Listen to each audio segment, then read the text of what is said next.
This is going.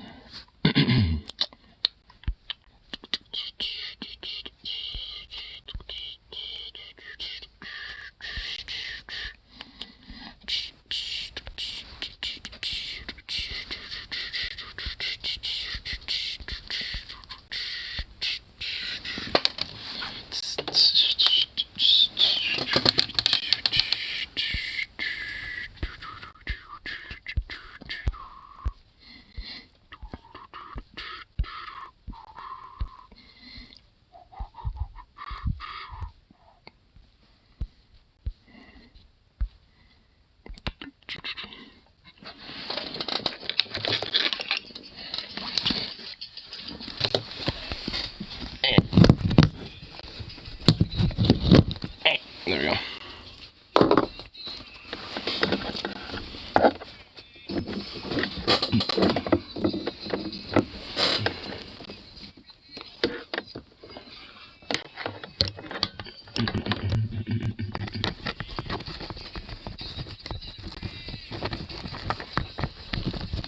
There we go.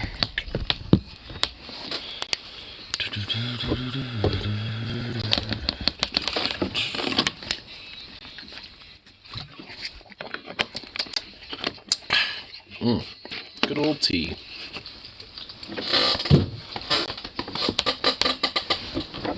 Hi, little Fluff. Look at you. Look, you're so cute. He just looks so adorable.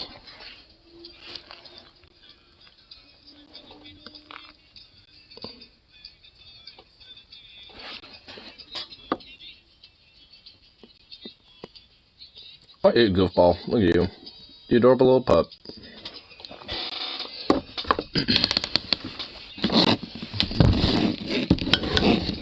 Goofy little dog just staring off into oblivion.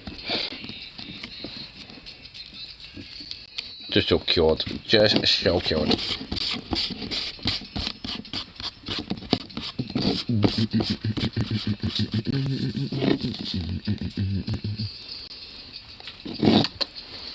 Oh, blah. What's up, poo poo poo? What's up, Papa? No, Papa. What's up?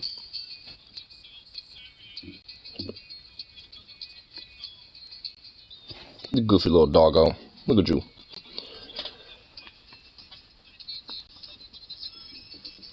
You goofy little pup.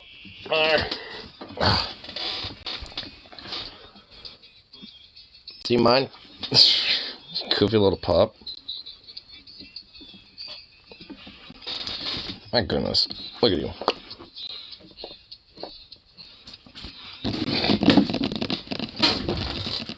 Why are you knocking over?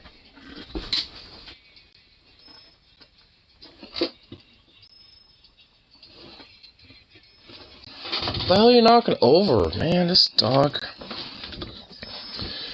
Oh, yeah, this dog is silly. What a ridiculous little mutt.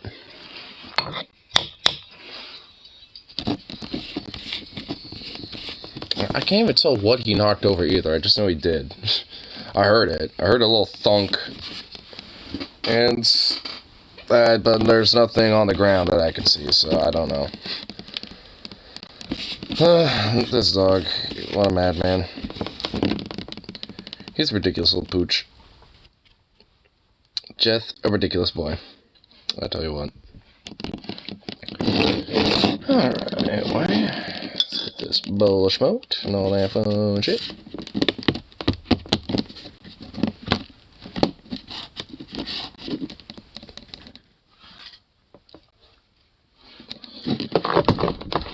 Alright.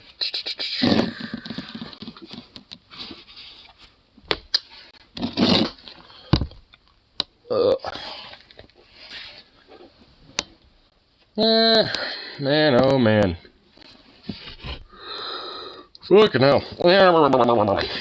Wake up, brain. Don't be sleepy, brain. We need to get in action, brain. Come on. Gotta wake that shit up. Ay.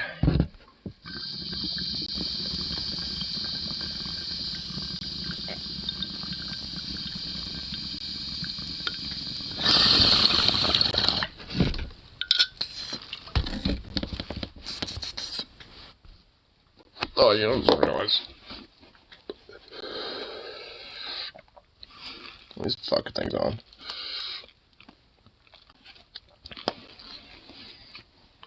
Alright, get these bastards off and all that shit. What up, my brother? What's up, Ollie? Wow. You was first. How's it feel being first? First into the action. Yep, just getting shit started. Oh, yeah. But came into work today thinking it was gonna be shit. And then it wasn't. Luckily, one of my other closers who I didn't even expect to come in tonight showed up, and I was just immediately relieved. So, actually had a super easy chill day today. But now I feel like, funny enough, tired because of it. A little worried about Logan. Oh god. I think he's gonna be like, you know, doing something. Or probably got something to flex about or bitch about. Well, I feel like there's like 3 combinations. It's like either he's gonna be bitching about something, flexing about something, or fucking. Or it could be a combination, honestly. I feel like there could be a strong element of a combination of these things. Now that I think about it.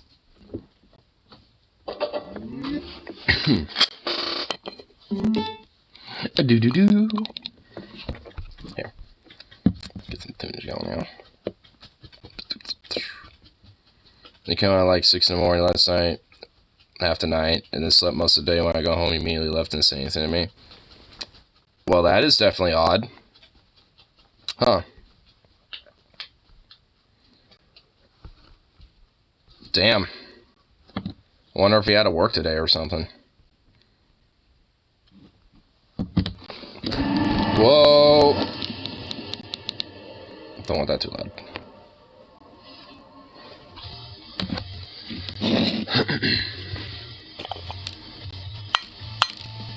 Because the only thing I could think of is like if he just like basically immediately like woke up without really saying much and just leaving is probably work. But I don't know if he was working today or not, so I also don't know what his schedule is. So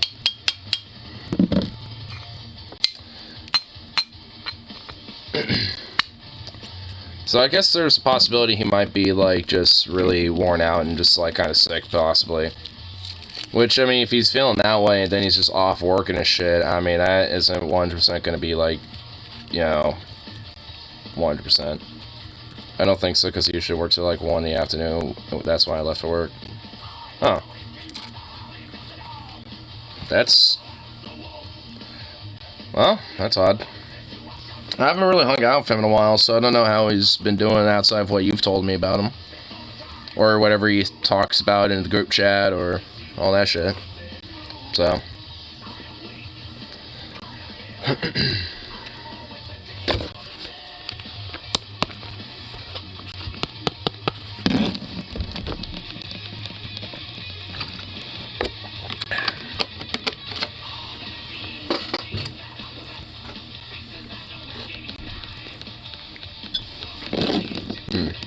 I wonder if it's just like, you know, his health shit flaring up.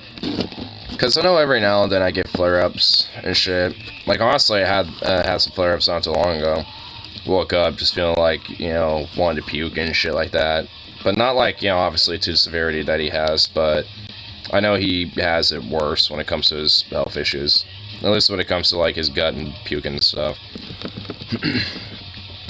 Usually whenever it's like that for me, it's always just, like, stomach acid shit. And usually in the morning. Sometimes, like, in the middle of the night, too, like, just after I go to bed. But, I mean, not very often. I know we haven't hung out in a group in the longest time, it feels like that. No, we haven't. No, we honestly legit haven't hung out as a group in a while. I know, in May, I kind of want to at least, you know, organize, like, a big hike, you know, and, you know, at least get some people together, but I'm kind of feeling like, you know, we should at least try to start hanging out a little sooner than that, because everyone's kind of like, it's like we're all in a group, but we're all kind of hanging out in our own little cliques of the group. Like, Tyler and Mentalty, or like, you know, Metal T and Logan hang out, like, you know, predominantly a lot. You and I hang out predominantly a lot, and you're Logan's roommate, but you tend to, you know, get, you know, want to try to, like, have your own time and avoid him sometimes, you know, because, you know, he could be a little aggravating, or I guess, like, something that could be impatient at times to deal with. And then, like, Stefano, I mean, he's out in Goose Hollow, so he doesn't really get that much of a chance to come down here. And when he does, he's usually, you know, hanging out with you, helping you with your shit. Or hanging out with Metal T or Logan, you know, at the bars or something like that. But we never have, like, really, truly have all been able to get together in a group in a while. And if my work would quit fucking schedule me Wednesdays and Thursdays off, it'd be a lot easier to hang out at the pubs and shit, at least. Like, on, like, you know, Mondays or Tuesdays, if, like, you know, y'all, you know, decide to go to the pub, at least then I could have a chance, you know, if I have a day off. But, no, I don't. It's so annoying.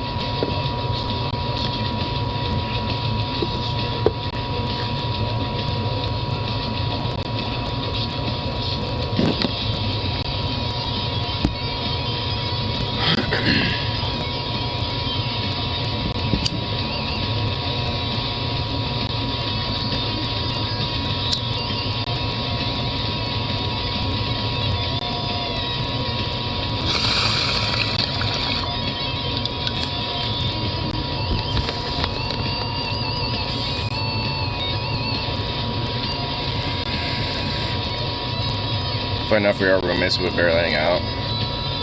Well, I mean, it's like you know, like, I mean, you hang out in a sense of being roommates, but it doesn't really go farther than that. Like, obviously, I'm sure you guys will hang out occasionally, you know, when you're both at the pad chilling, but it's not all the time. And sometimes you might go a day or two without even really talking to each other, so. But nonetheless, I mean, you know, whenever you are kind of like, you know, chilling, talking with him and shit at the pad, that's still hanging out with him. Just not, like, as much as, obviously, we all used to and shit. Let's say days off, Thursday and Friday, oh. Yeah, so I guess our schedules are more aligned than anything.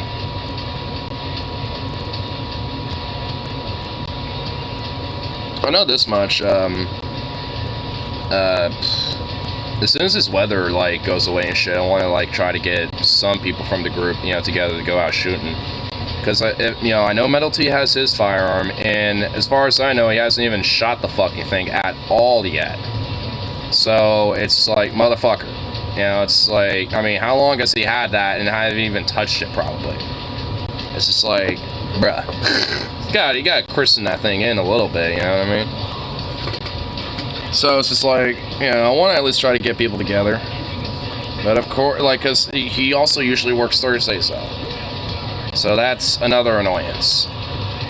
Ugh.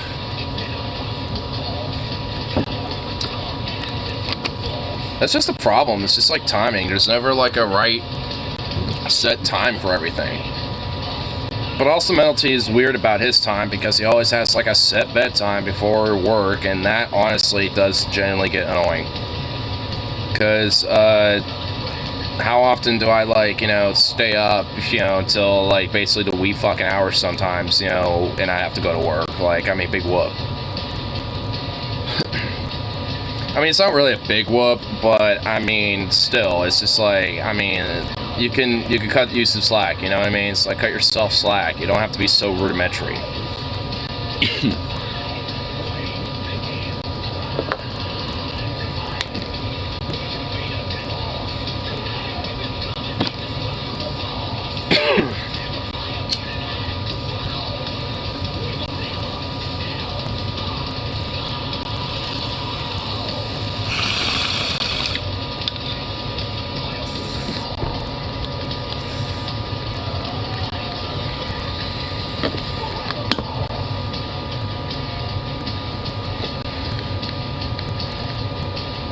Honestly, I wonder kind of like how Metal T's been doing.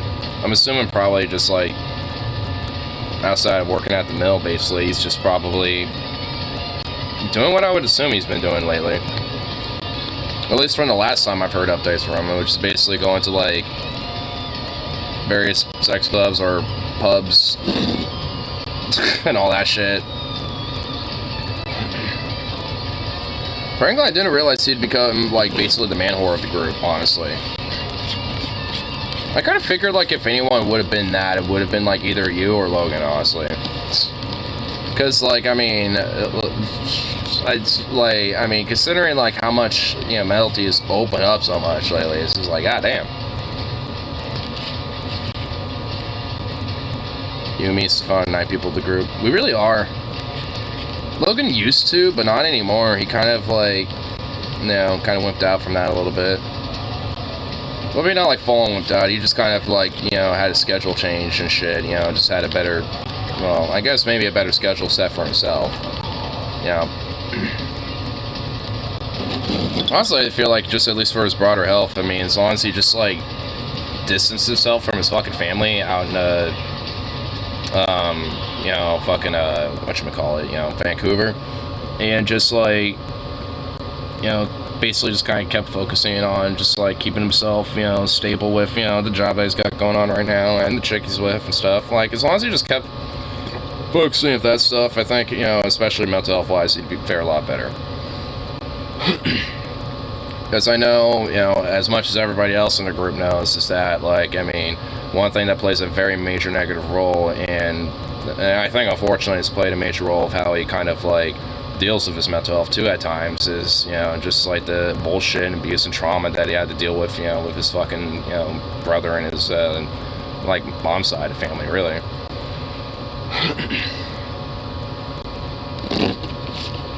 It's kind of like, at least, you know, when it comes to, like, domestic affairs, like, it's actually not even really too far away from, like, Venom's case, at least, but, you know, instead, it's, like, his mom is, and him, you know, trying to get the fuck out from the toxic, abusive shit from his, stepdad, so it's, like, I mean, it ain't really, like, you know, too much far different, at least when it comes to the root of the problem, which is why I can at least, you know, kind of see it as being so obvious. Because honestly, it's just like, I know for a lot of people, like, especially when it comes to mental health, like, you know, the people that you tend to be around, or, you know, it has a pretty big impact on things like that. Or at least, you know, people that you let influence, you know, parts of your life like that.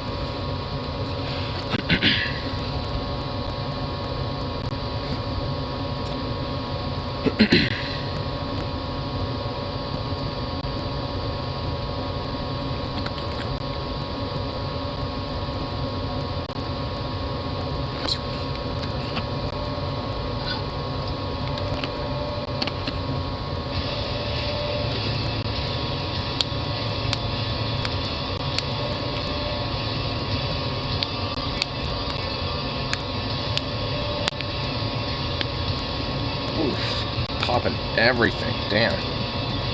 Oh, that felt good.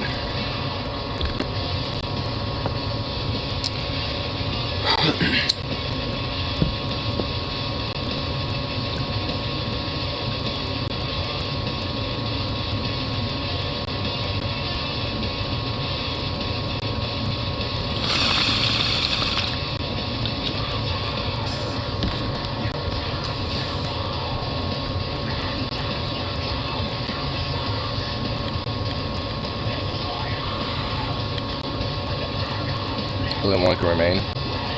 One's yes. Only one can remain. One is enough.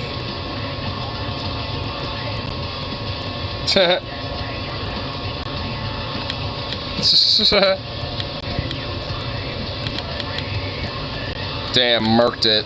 It's like, fuck your ass. Blah! Fucking murking that bitch. Yeah, that's right. Assert that dominance.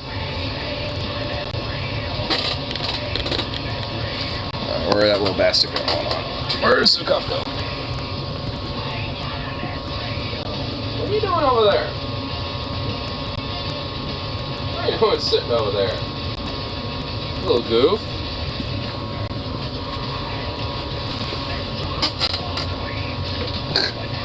Just wanted to make sure the door's closed, but he's over there.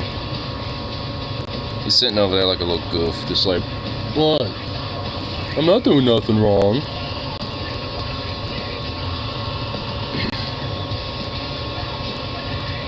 Yeah, I should get like a realistic dog plush that kind of looks like Zukov just to see how he'd react to it. Honestly, he'd probably just like not give a fuck and, you know, wonder why it's not doing anything. Be like, what the fuck? What are you? Who are you? Why are you saying anything?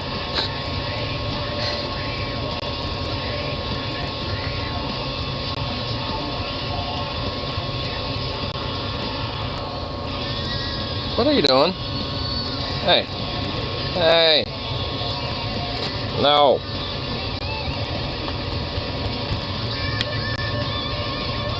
What are you doing?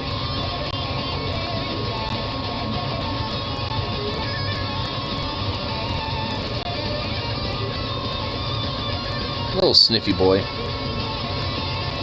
What a goober. What are you doing? God.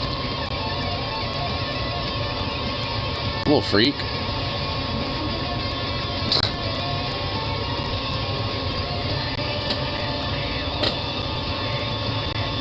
Damn dorky ass little dog.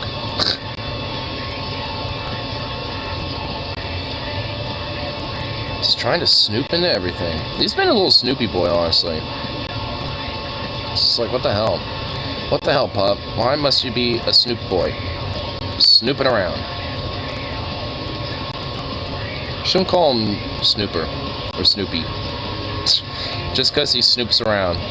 I guess not Snoopy in the sense of, like, you know, from Charlie Brown, but, you know, still. I guess it could be partly referential towards that, but whatever. His name is stuck, and it'll stay.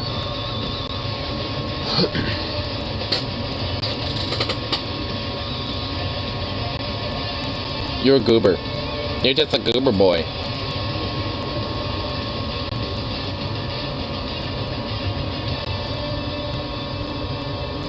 Little ball. Just a sweet little ball. As far as I'm aware, he hasn't been making any messes yet today. He has been a little goober though about, you know, when I've been trying to let him out, because he's been wanting to like run around and be that a little annoying ball. We're just like, hey, let's go explore the neighborhood. I was trying to find my card, my debit card, because last time I had given it to my dad to deposit money, and he left it in the car. So when we were going looking for that damn thing, and I realized it was in there, of course this little snoop ball had to go explore again.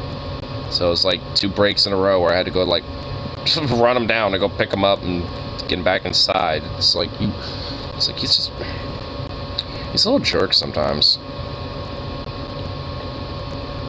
He's just a ridiculous little nutball like that. It likes to cause, you know, just total rebellion.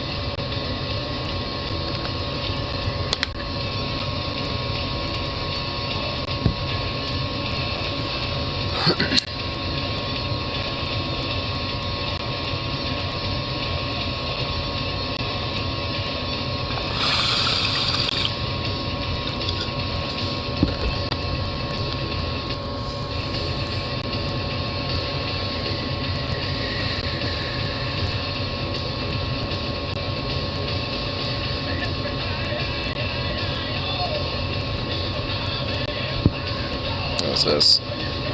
You really think your job is tough? I'm sure you're right. Most jobs have difficult aspects to them. Because for you just sticking with it, hey, I like it. Yeah, I like that shit. That right there is some good shit. I like it. I like that shit right there. I do say so myself. I mean, you gotta at least have, like, you know, some positive, you know, like, pro-worker stuff out there. At least in a sense of, like, hey, you know, it's, like, good on you for at least, you know, just sticking it out and at least, you know, still, you know, doing what you gotta do and shit. Despite, yeah, work sucking and, you know, pretty much, like, most jobs being shit, but nonetheless. I mean, and to an extent, someone's got to do it. Hey! Hey! What the fuck? What the hell? Bitch! Bitch! Shut up! What the hell? What the fuck? Hey! Shush! No! Hey!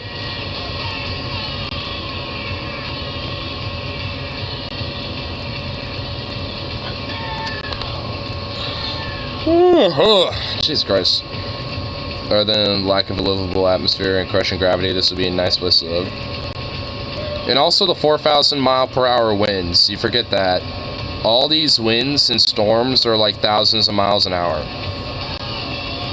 Like literally you would be like you would fly away. Like you'll be blown away by these crazy clouds. I think it's this yeah, this is like near one of the poles. Dude, look at this shit, dude. Look at that. That's fucking crazy, honestly. How, like, you have all these crazy-ass, like, weird, like, weather formations and shit.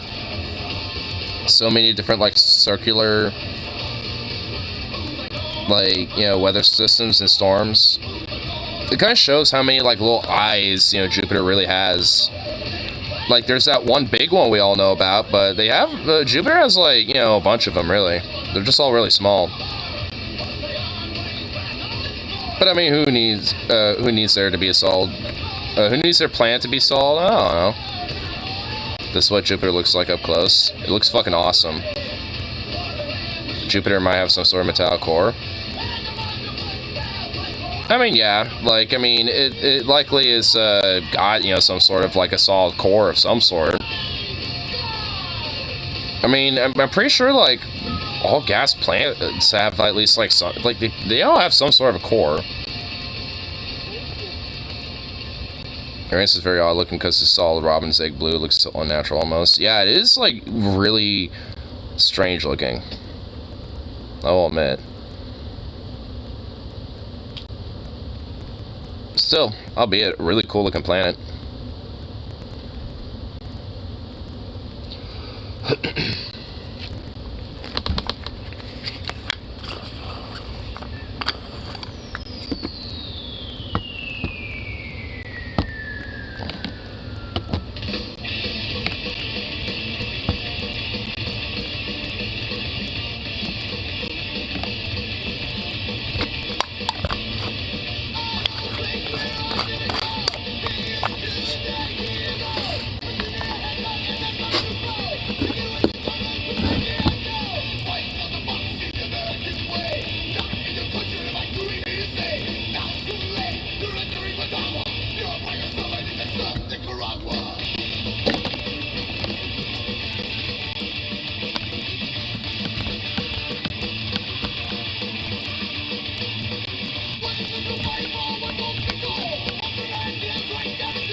God, sitting here talking about Uranus. Well, I mean, shit. I mean, could be talking about Uranus instead of Uranus, you know, so it's just like, do you really want that? I mean, it's just like, shit. I hate how, like, honestly, it really does have, like, a somewhat unfortunate name for a planet. Titania, Oberon, Porto, etc. Yeah, but why Uranus for that planet? You know what I mean? It's like, it is somewhat of an unfortunate name for that planet. They don't talk about my anus like that. God damn.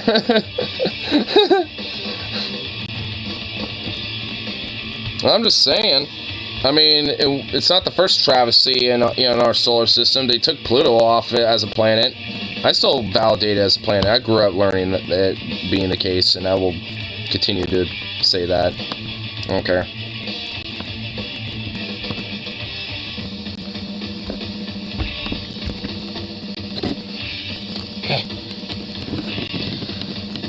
Astronomy, pronounce it Uranus.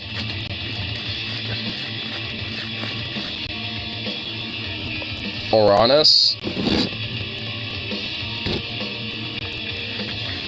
I mean, I could see it, actually. But most people don't, like, 99% of people don't know it that way, though.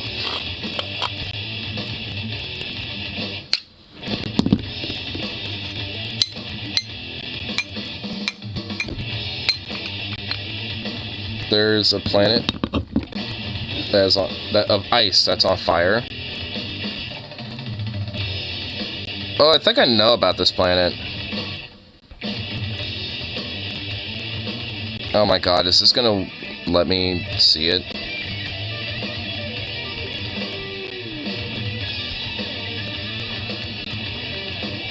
Wow. Like, nothing is loading. Oh my god, wow.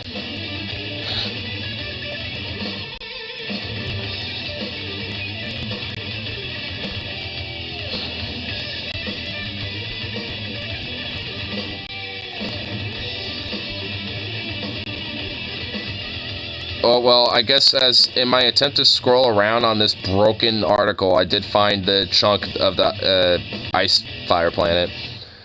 Glacie 436b. Exoplanet mostly of ice, but also on fire. Steering 822 degrees, but the planet's ice landscape remains frozen due to the immense gravitational force on the planet's core.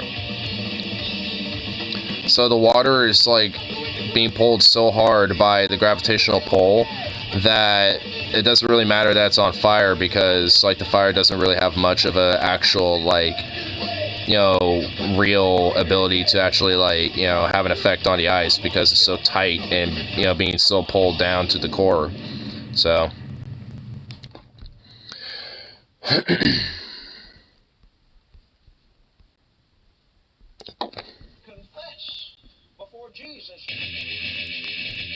was this? Saw something at the gun store today. I'm guess it's a gun. Saw Israeli drawer Mark 1, basically Johnson LMG. Oh.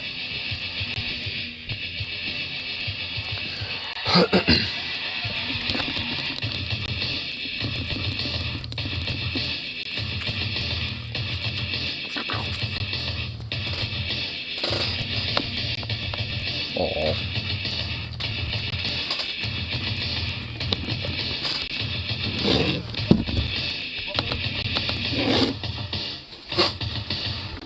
Why are planets always named like Zalcor-46, whatever the fuck? Call Onithor. Yeah, there we go, that's planet name. I mean, it's, I don't know, it's just basically fucking, because, I don't know. I'm assuming the whole numbers thing is because, I mean, if how many things do get discovered, it's, you know, better to just, like, kind of numerically identify them in some way, you know, kind of like a code versus, like, a full-on name. I guess it's just because, in a sense, it is easier. Like, the name, from, I guess, like, in my mind, or from what I understand, like, the name is, like, the solar system. So, like, for example, like, Glacie 436b would basically be from the solar system Glacie. And the planet 436b is, well, the, like, it's not like the 436 planets, but that's just an, you know, numerical identification for it. But B is where I think where it lies, you know, at, like, on the planet, like, planetary orbit system. So it'd be like, you know, for Mercury, for example, on our planet, that'd be A, you know, Venus would be B, Earth would be C, so on and so forth. So, I mean, all in all, I mean, it's just like, if that's how I understand it correctly, I think that's kind of like how, you know, it goes. Is that like naming states after its GPS coordinates? That's kind of harder to quantify when you think, because a state has like a thousand, like endless, you know, fucking, like, whatchamacallit, fucking, you know, like coordinates and shit. Oh my god, is Carl being actually got, oh, close planet Glacie, I don't care. Shit, like, whatever. I'm not like an astronomy, astronomist. Astronomy. I'm not an astronomy. But, like, I'm not an astronomist of, like, you know, of this shit. So, I'm not like, you know, some scientist professionally, you know, trying to, like, you know, discuss this. I'm just a dude with layman's bro science terms. I'm not gonna, like, go try to outright find, you know, go out of my way to find the, the pronunciation for it. I don't care. At least when it comes to the pronunciation part, like, I mean, it's like, it's not that big of a deal unless it's, like, really difficult to, like, look at.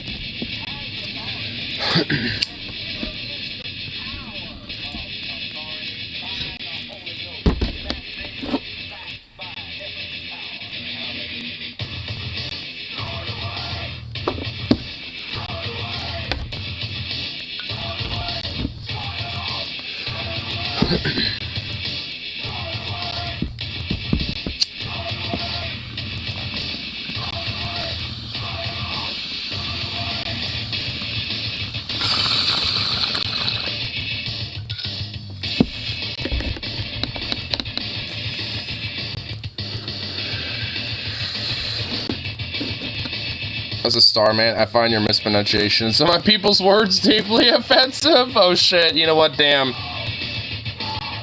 I've been caught, damn, shit. I was me starist. Isn't Gleezy a kind of hot dog? I don't know. Gleezy. I didn't say Gleezy, I said Gleezy. There's an I in there. Young Gleezy or Little Gleezy. You know what? I mean, I could see it. But whatever. I mean, you're the one inferring that, not me. I wasn't thinking of like a young Gleezy or Little Gleezy. Love taking courses in astronomy in college, but I'll never be able to make a career out of it. It's almost a double minor for me. Yeah. I mean, I'm kind of the same way. I'd love, I mean, because I have taken courses in astronomy in high school and in college, off and on. You know, at least when I was doing college, and I always thought it was fun. I always enjoyed it, and I always had like fairly decent grades in them too. Like either like never like fallen A's, but at least like, you know, upper B's, mid B's, about.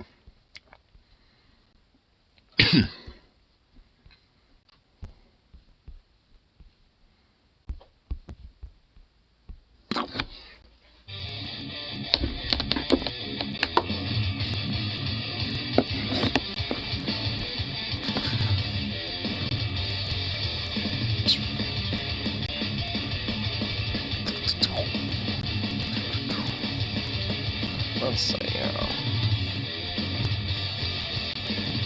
pull up a couple of fun things to check out on too, yeah.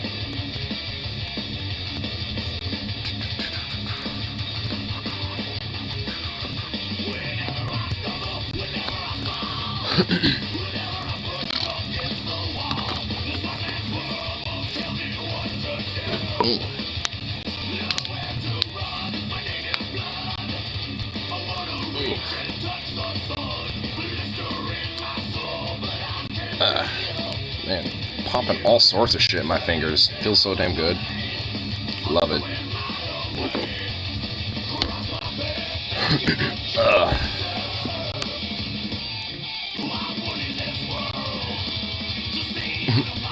Andrew Tate says that people who take interest in work in astronomy are loser nerds.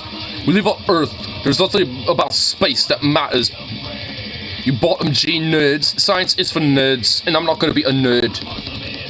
Go take a little glass of water, and then go just, you know, shove it up your ass. Fucking nerd. Top G's like me shove nerds in lockers. And then we go whoop up in our Bugattis. And fucking, you know, go flex our shit on our, you know, Bugatti whips, top G's. Winning exotic materials in his Bugatti were developed for the space shuttle. But of course, you know, nothing in space, you know, fucking matters at all, though. I love how he pronounces Bugatti. Because it literally is like that. It's like Bugatti. But isn't heaven kind of in space? I mean, like, theologically, technically.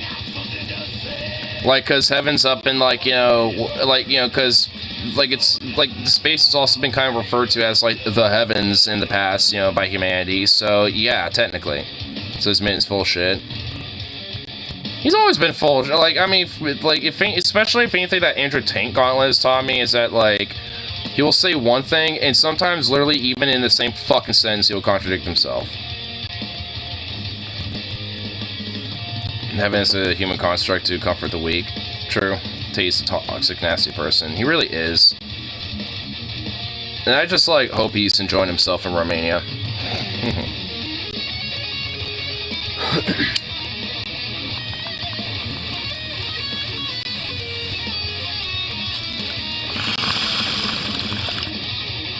But the sad thing is that likely there's probably going to be at least like one or two other dipshits that are going to take his place.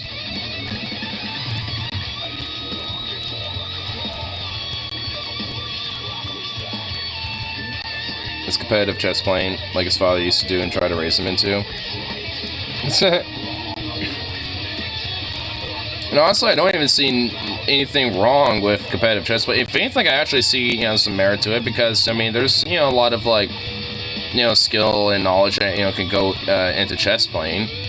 And it's, you know, like, very, like, brain-oriented, you know, and shit. It's, like, a very, like, you know, like, mind-active, you know, type of game and shit. So it's just, like, I mean, it's not even, like, you know, a sense of dog on that shit, but it's just, like, if you're gonna be fucking on, like, nerds and shit, honestly, I mean, especially, you know, another thing I saw from that Andrew Tank Gauntlet that DFF did was that he has, like, this weird insecure about his, like, you know, father for sure, in a sense, because his dad, like, had this, like, very dismissal, didn't give a fuck about him, really. It was a hyper-competitive chess player tried to basically force him to be that type of shit. Like, he's definitely got a lot of insecurities about himself that projects on literally fucking everybody. Simple as, bro. Simple as.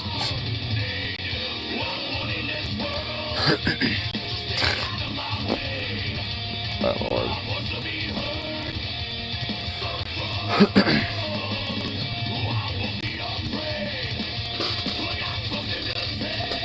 Oh, this is wrapped up in a cute little ball. It's so cute. Sweet little ball.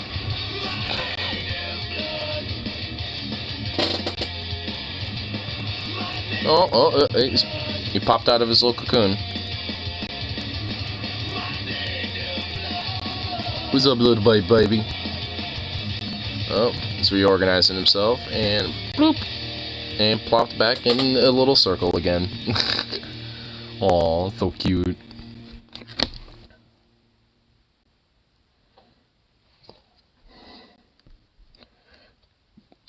Dan should be like, it's not your fault, bruv. It's not your fault. It's okay.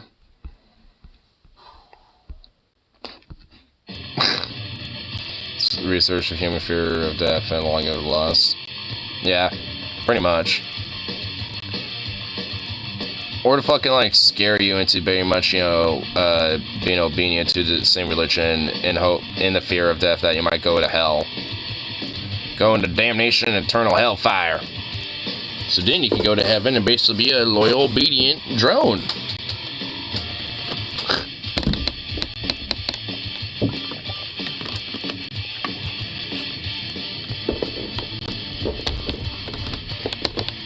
Sounds splendid.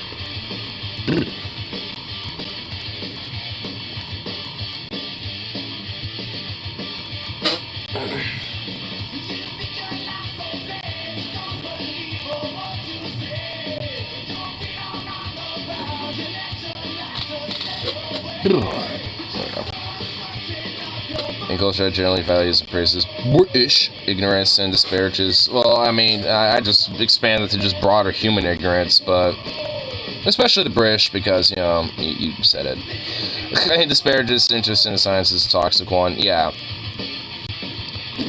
And just, like, any idea that, like, anyone who isn't on, like, the same type of, like, wavelength as you is just, like, some nerd or dumb loser and shit, and just needs to be just, like, kind of crushed as, like, a little bug underneath you, because fuck them type of mentality. The whole basically broader fuck you got mine mentality, really.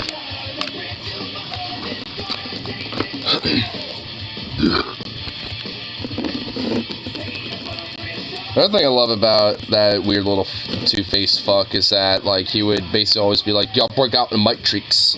gotta break out from the matrix. But then you also talk about it's like, you know, how that same matrix, like, you got a bunch of, you know, rich folks, you know, that are just trying to, you know, get all nice, you know, big fancy cars and all this and that and blah blah blah, and it's like, huh, and it's just like,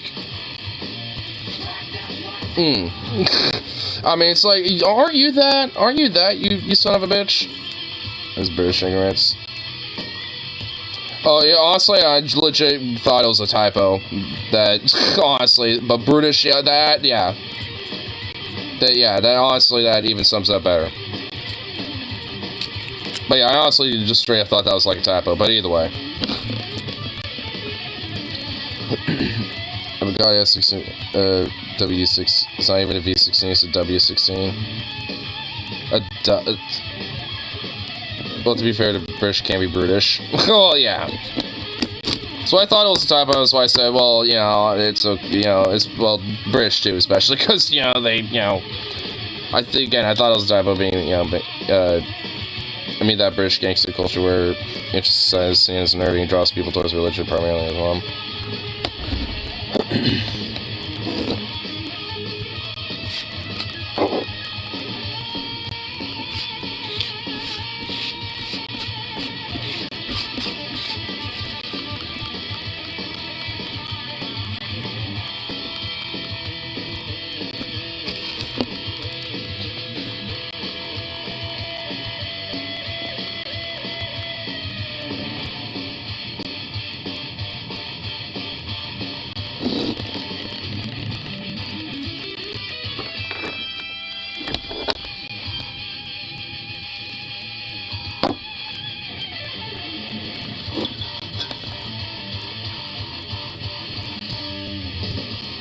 I mean, a lot of people wonder why I ironically behave the way Tate does, like, man, things like that. Man, what in the fuck is up with England? What is with, like, young British dudes being in this weird, like, top G, bruv, you know, type of weird culture shit? Like, what the fuck? Ugh. I guess you don't necessarily, like, you know, see, you know, like, it's not like you don't see that around here either, I guess, but just like, goddamn. Seems like, you know, there is a lot of, you know, prominence of that in England. I guess mainly in London. I think it's the kind of gangster culture in London.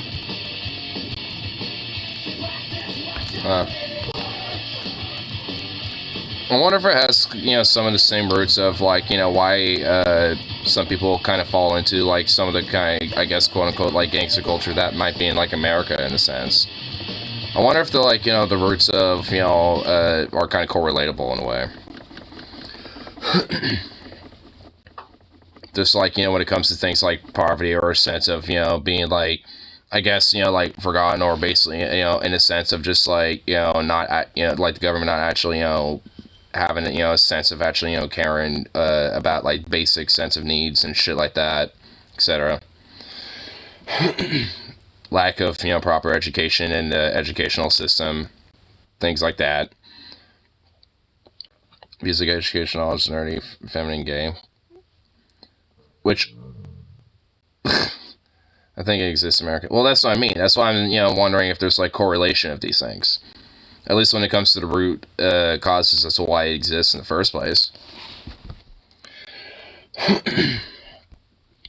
Because there's definitely a similarity to a lot of this, you know, same type of shit in the U.S. Maybe not necessarily in, like, the gangster culture, I guess, but just, you know, like, various different, you know, forms of, you know, I guess, you know, in America's case, you know, kind of like right-leaning different elements of culture, like, you know, like traditional conservatism, or like the new wave of, like, you know, far-right, you know, groups and shit.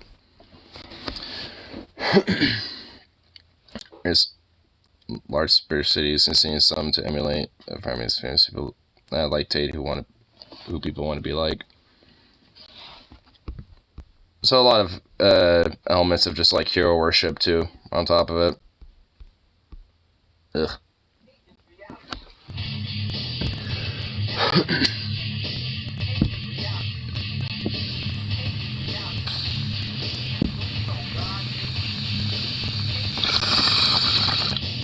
Yeah, he's still in jail. He's still in Romania jail. Very rightfully should still be rotting good. What time is it? Man. Hey, I'm waiting for my roommate to get off at 11. Let's crack this twisted at... I was gonna drink with him, but it's not here yet. Boo.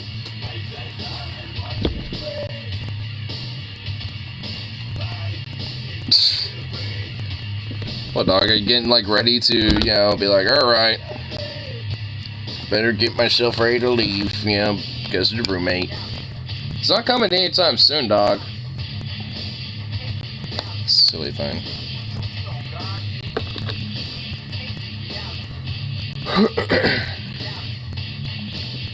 Steve's Forgotten Women's video on the Romanian burrito.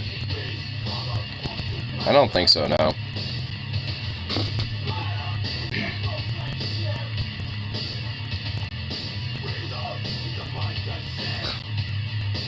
Why are you over there now? Goofy little thing.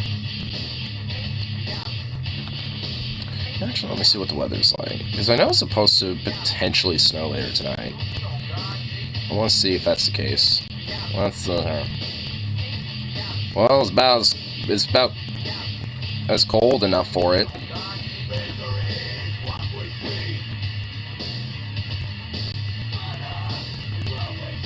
Oh, yeah.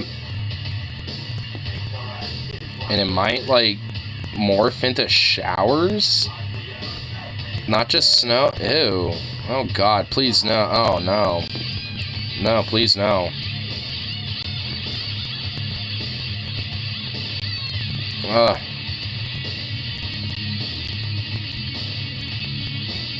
I do truly hope that it does not rain. Huh? Oh, shit. Fuck, Bluetooth died. No! Let's see, let's do this. Bring forth the life, bitch. There we go.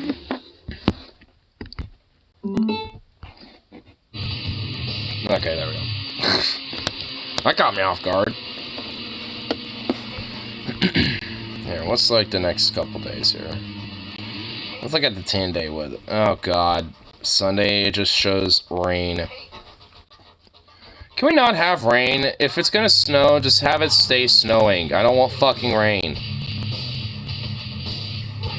And then it's like a mixture of snow and rain on Monday and see, just let it rain constantly, please, or just snow constantly. I don't want none of this mixed bullshit. I don't want this mixture garbage. Ew. I just want regular old snow. That's fine with me. Because then we just get more layer of snow. But all that rain, dude, oh my god. Oh man, with all this cold and shit, it's gonna freeze over. Oh my god. It's honestly gonna be worse than if it just straight up snowed. Like, if it was just straight up snowing, that would be just so much better. But no.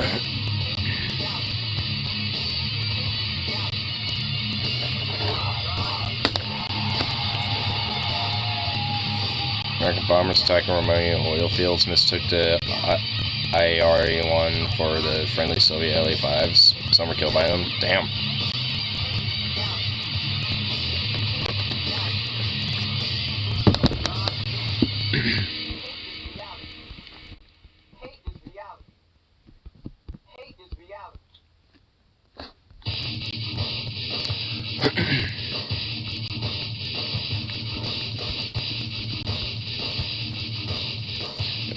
Check out some stuff here after this one. I saw something that I thought was very odd. I know that, like, I don't know if anyone's familiar with Jubilee, but like sometimes they do just like these little like social experiments, or I guess I don't know what else to call them. But basically they'll just like do things like, you know, have like 5 people for, you know, with like one odd one out, basically. I think that's what the whole thing is called, the odd one out. And the idea is basically, can the people guess who the odd one out is, versus, like the odd one out, being able to stick it to the end. And the most recent Jubilee of this whole odd one out was very interesting. It was straight up like 5 black dudes versus 1 secret white guy. And I'm just like, what? I didn't, look into it or anything yet. I just was like, I saw it and I was like, what? I just couldn't help myself but be like, okay, I kind of want to look at this a little bit. Because, like, holy shit.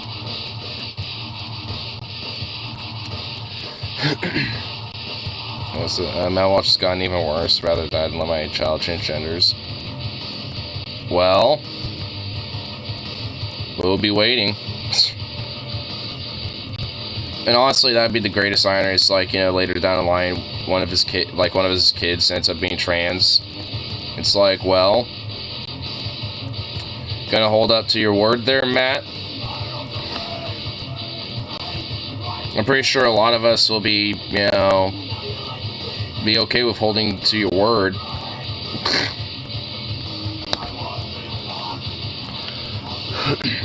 Fucking like sarcastic terrorist piece of fucking shit. Like, what does he think he is? Like what? He's gonna be like some sort of like crazy weird fucking like, like angelic martyr, to the fucking cause or whatever the fuck. Fascist fucking parasite.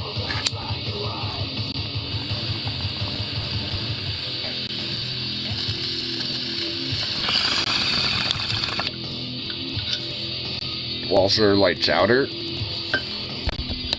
Walsh. Hey.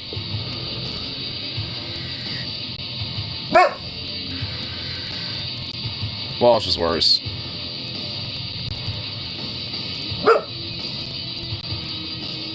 Really? Hey.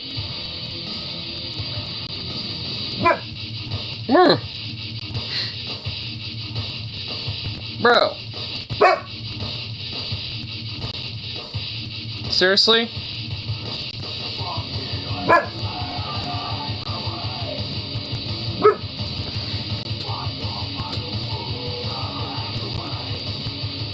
He has the most like reserved little barks.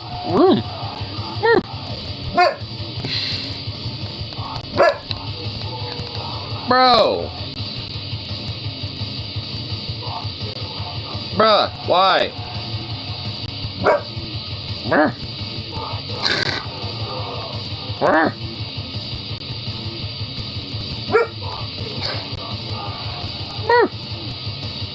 Hey, Boof Boy, would you get over here? Sukov, come here. Come here. Hey.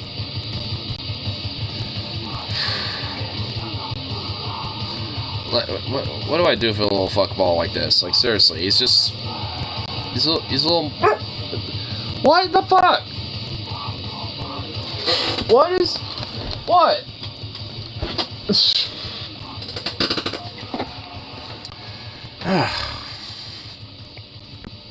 Basically this. It has come to my attention that there is Chinese among us. Rest assured, he will be found. Security is launching a full-scale investigation. Oh, yeah. Genealogy records of every single one of our employees. This man will be found, and there will be dire consequences. Too bad about that the Chinese guy, huh? I will admit, I wonder if that, I wonder if that's one of Family Guy's more, questionable bits.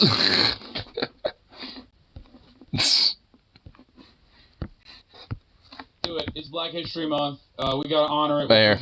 Weirdest odd one out. I'm black. I'm black. I'm black. I'm black. I'm black. I'm black. I'm white. Wait, what? I mean, this is the easiest thing to, this is the easiest thing to just literally just go, everybody say the N-word. You know what I mean? That's it, right? Like, I mean, come on. And then boom. I mean, like, in a way, you would think, like, hey, how do we, find the odd one out? Boom, there you go. Problem solved. Because you would think, oh, the odd one out, the white guy would not say that. So That doesn't. I'm pretty sure that doesn't happen at all, though. what do you mean? Why are you hitting me with a neutral? I mean, it's a Jubilee. I don't think they would have put that there, you know? I mean, that's it. I guess, I mean, well, I don't know. They probably would. It's solved. Now, one quick question I gotta ask. Are there any other, like, Africans or anybody with, like, any, like, Afrocentric ethnicities? My dad has Nigerian in him. What tribe? Do you know what tribe? Actually, I don't, but my mom's Ashkenazi Russian Jew, and then my dad's literally like he got Nigerian all the way from Asian to he's literally mixed with everything. Okay, for sure. Anyone else? Nope, just black. Pretty cool. Y'all got nicknames? Well, and Rosebud is actually my street name. My real name's Riley. What are some prominent songs that you're gonna hear at a family reunion? Oh, they played a lot of blues. Marvin C, Bobby Blue Bland. Then when they got drunker, it was Tupac and. Oh no! Oh, shit. The white guy, I think his name's Rob, from the looks of it. Like, dude, he started off with them, you know, getting some chuckles, bro. He buttered up. Dude, he got buttered up. I mean, that's just honestly one easy way to just, like, I feel like, you know, to just slide through for the rest of this. It's just like, if you get, you know, the rest of the group to chuckle and you're the odd one out, you're probably safe. Because then they don't suspect you. They just think, all right, he's cool. Oh, he's making everybody laugh. Oh, shit. Do you think this is culturally appropriate? I mean, his voice and stuff. No, he should go to prison. Is what I think. I think he should go to jail, Chatter.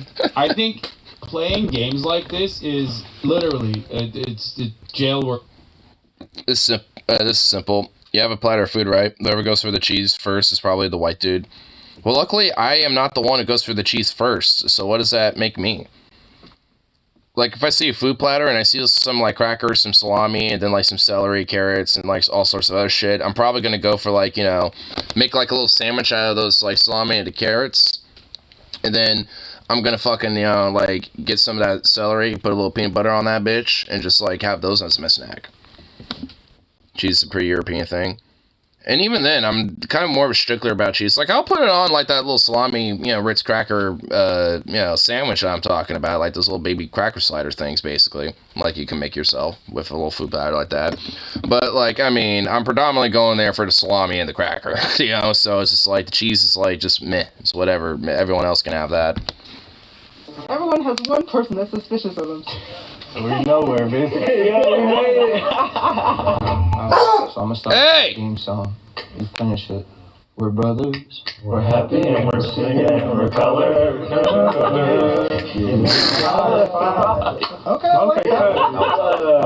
Me growing up half black, half white, there were certain songs that they sang that I honestly didn't know word by word what to say. In the movie ATL, Rashad was running his daddy's house since what age? It's a famous line, y'all. You gotta know. I ain't gonna cap, I ain't even know the answer to that one. Dude, nobody knew that one. It's the song. That boy got Stretch pants. Boy got stretch pants. What is that? Oh my god, he's just sitting there quiet. I got one. Anybody know what it is when you say you put your foot in something? Cook it real good. Me and your mama whipping it up. That food is snack. I'm noticing one thing. He, like, the white guy here is literally being quiet as much as possible. Like, when he knows he has, like, you know, a moment where he can just pop off, like, that's when he starts saying something. Like, that's when he starts talking. But, like, anything else in between, he just shuts up. He just lets everybody else talk. On voices on the phone with like telemarketer, you can tell it's a black person on the other side, so you throw out little hints, you know, while you're talking, and like, oh yeah, we cool. I was trying to catch that. Call and response. Won't he do it? Yes, he will. Who said that? Brevin, Jay. I'm suspicious of everybody else over here. Now, all black people don't go to church now. But they know this. This is true. What flavor of Kool-Aid was y'all favorite growing up? Red. Red. I like grape. I mean purple. Oh, damn. Oh, shit, got called out so quick. Yeah, I like grape as a Kool-Aid flavor. It's like, you mean purple? Oh, shit. Dude, he got called out, bro. Dude, he got called out over the fact that you identify Kool-Aid by the colors. Not by the flavor, by the color. Everyone was like, oh, yeah, I like the red Kool-Aid. And this guy's like, I like grape. It's like, you mean purple? Like, immediately, dude. Oh, shit. Oh! No! Damn! Oh! He shut him down so quick, dude! What the fuck? That was weird, the way he... Purple? You mean purple? Dude, he came in so quick with that too, holy shit. Oh, Jesus Christ. Yeah, that's kind of suspicious. That's a little sus right there. Oh my god, now they're all like, yep, that's a little sus. You said purple. You didn't say purple, you said grape.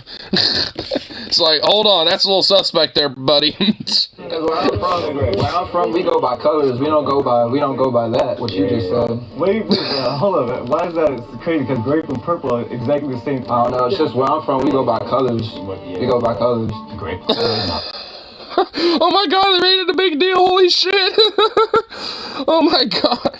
Man, who thought that, like, you know, just based on how you identify Kool-Aid flavors, that would become, like, a key, like, pinnacle thing, you know, over this. Like, holy shit. Red flag. You're trying to come at me about the grape, but honestly, Poor guy, dude. That's like... I just kind of feel bad for him, damn. He got called out so hard over the fact that he said grape instead of purple. They put Bobby biracial over here. God damn it, it's all what the fuck. I mean, I do, because, like, I mean, God, he's getting called out over, like, the most simplest, stupidest shit. It's like, it's a Kool-Aid flavor, but no. You said it by the flavor. You didn't say it by the color. You didn't say it by the color of that package. So, I feel like that credit has just been, you know, just erased right out of you, sir. For no fucking reason. Jesus Christ. He already talked about how he had 2 different colored shoes because he's fucking half black, half white. Come on, man. Maybe fucking Logic was right, dude. Holy shit. Logic was right. Let the guy live. What do you mean about Logic? Like, what do you think I'm talking about? What do you think I mean about Logic? Who could I be talking about? You think I'm talking about white chatters are like, what do you mean? Logic and reasoning? Is that what you're talking about? I don't understand. It's like he used critical thinking skills. When it comes to black women from the 90s, who do you think of over it? I didn't know what he meant. I'm gonna say Halle Berry. damn. I'm gonna say, wow, what's her name? Rhapsody. Jada Pinkett. Goodness, somebody gotta help me out with this. Shotty from, like, Black Panther. Who was the queen, you feel me? Yeah, I know her name, but you gotta know. Angela Bassett. Angela Bassett. There we go. I think a Whitley from a different world. I can't remember her name. Old girl from a different world. Growing up watching my sisters, Raven Simone, Tyra Banks from that runway show. Is that 90s? Tyra's from the 90s. I was sitting back watching them being like... I don't think Rob the White Guy said anything in this. Dude, he's playing it, like, he's actually, weirdly enough, like, you know, playing it smart. He's just not saying anything unless he knows he could pop off. Chances are the most, He's playing it safe. He's, like, you know, being very reserved. Guy keeps getting away with just not saying anything, and now the you know, the half white, half black dude is just like, he's just like overcorrecting, but also simultaneously giving the worst answers possible. He's gonna get clapped. Appreciate y'all. He got clapped. Oh my God. Damn. It's gone now, bro. When it comes to being black men, Dude, Rosebud should not have been clapped. Dude, I guarantee you it was literally because of the Kool-Aid. It was because of the Kool-Aid. The rest of them drank the Kool-Aid and went off about him not saying purple. And they're like, nah, he's sus. And just went, nope. He's gone. I got you right here, man. I went to a PWI. Man, I be chilling in the corner. I just love him. I love Rob just awkwardly standing there.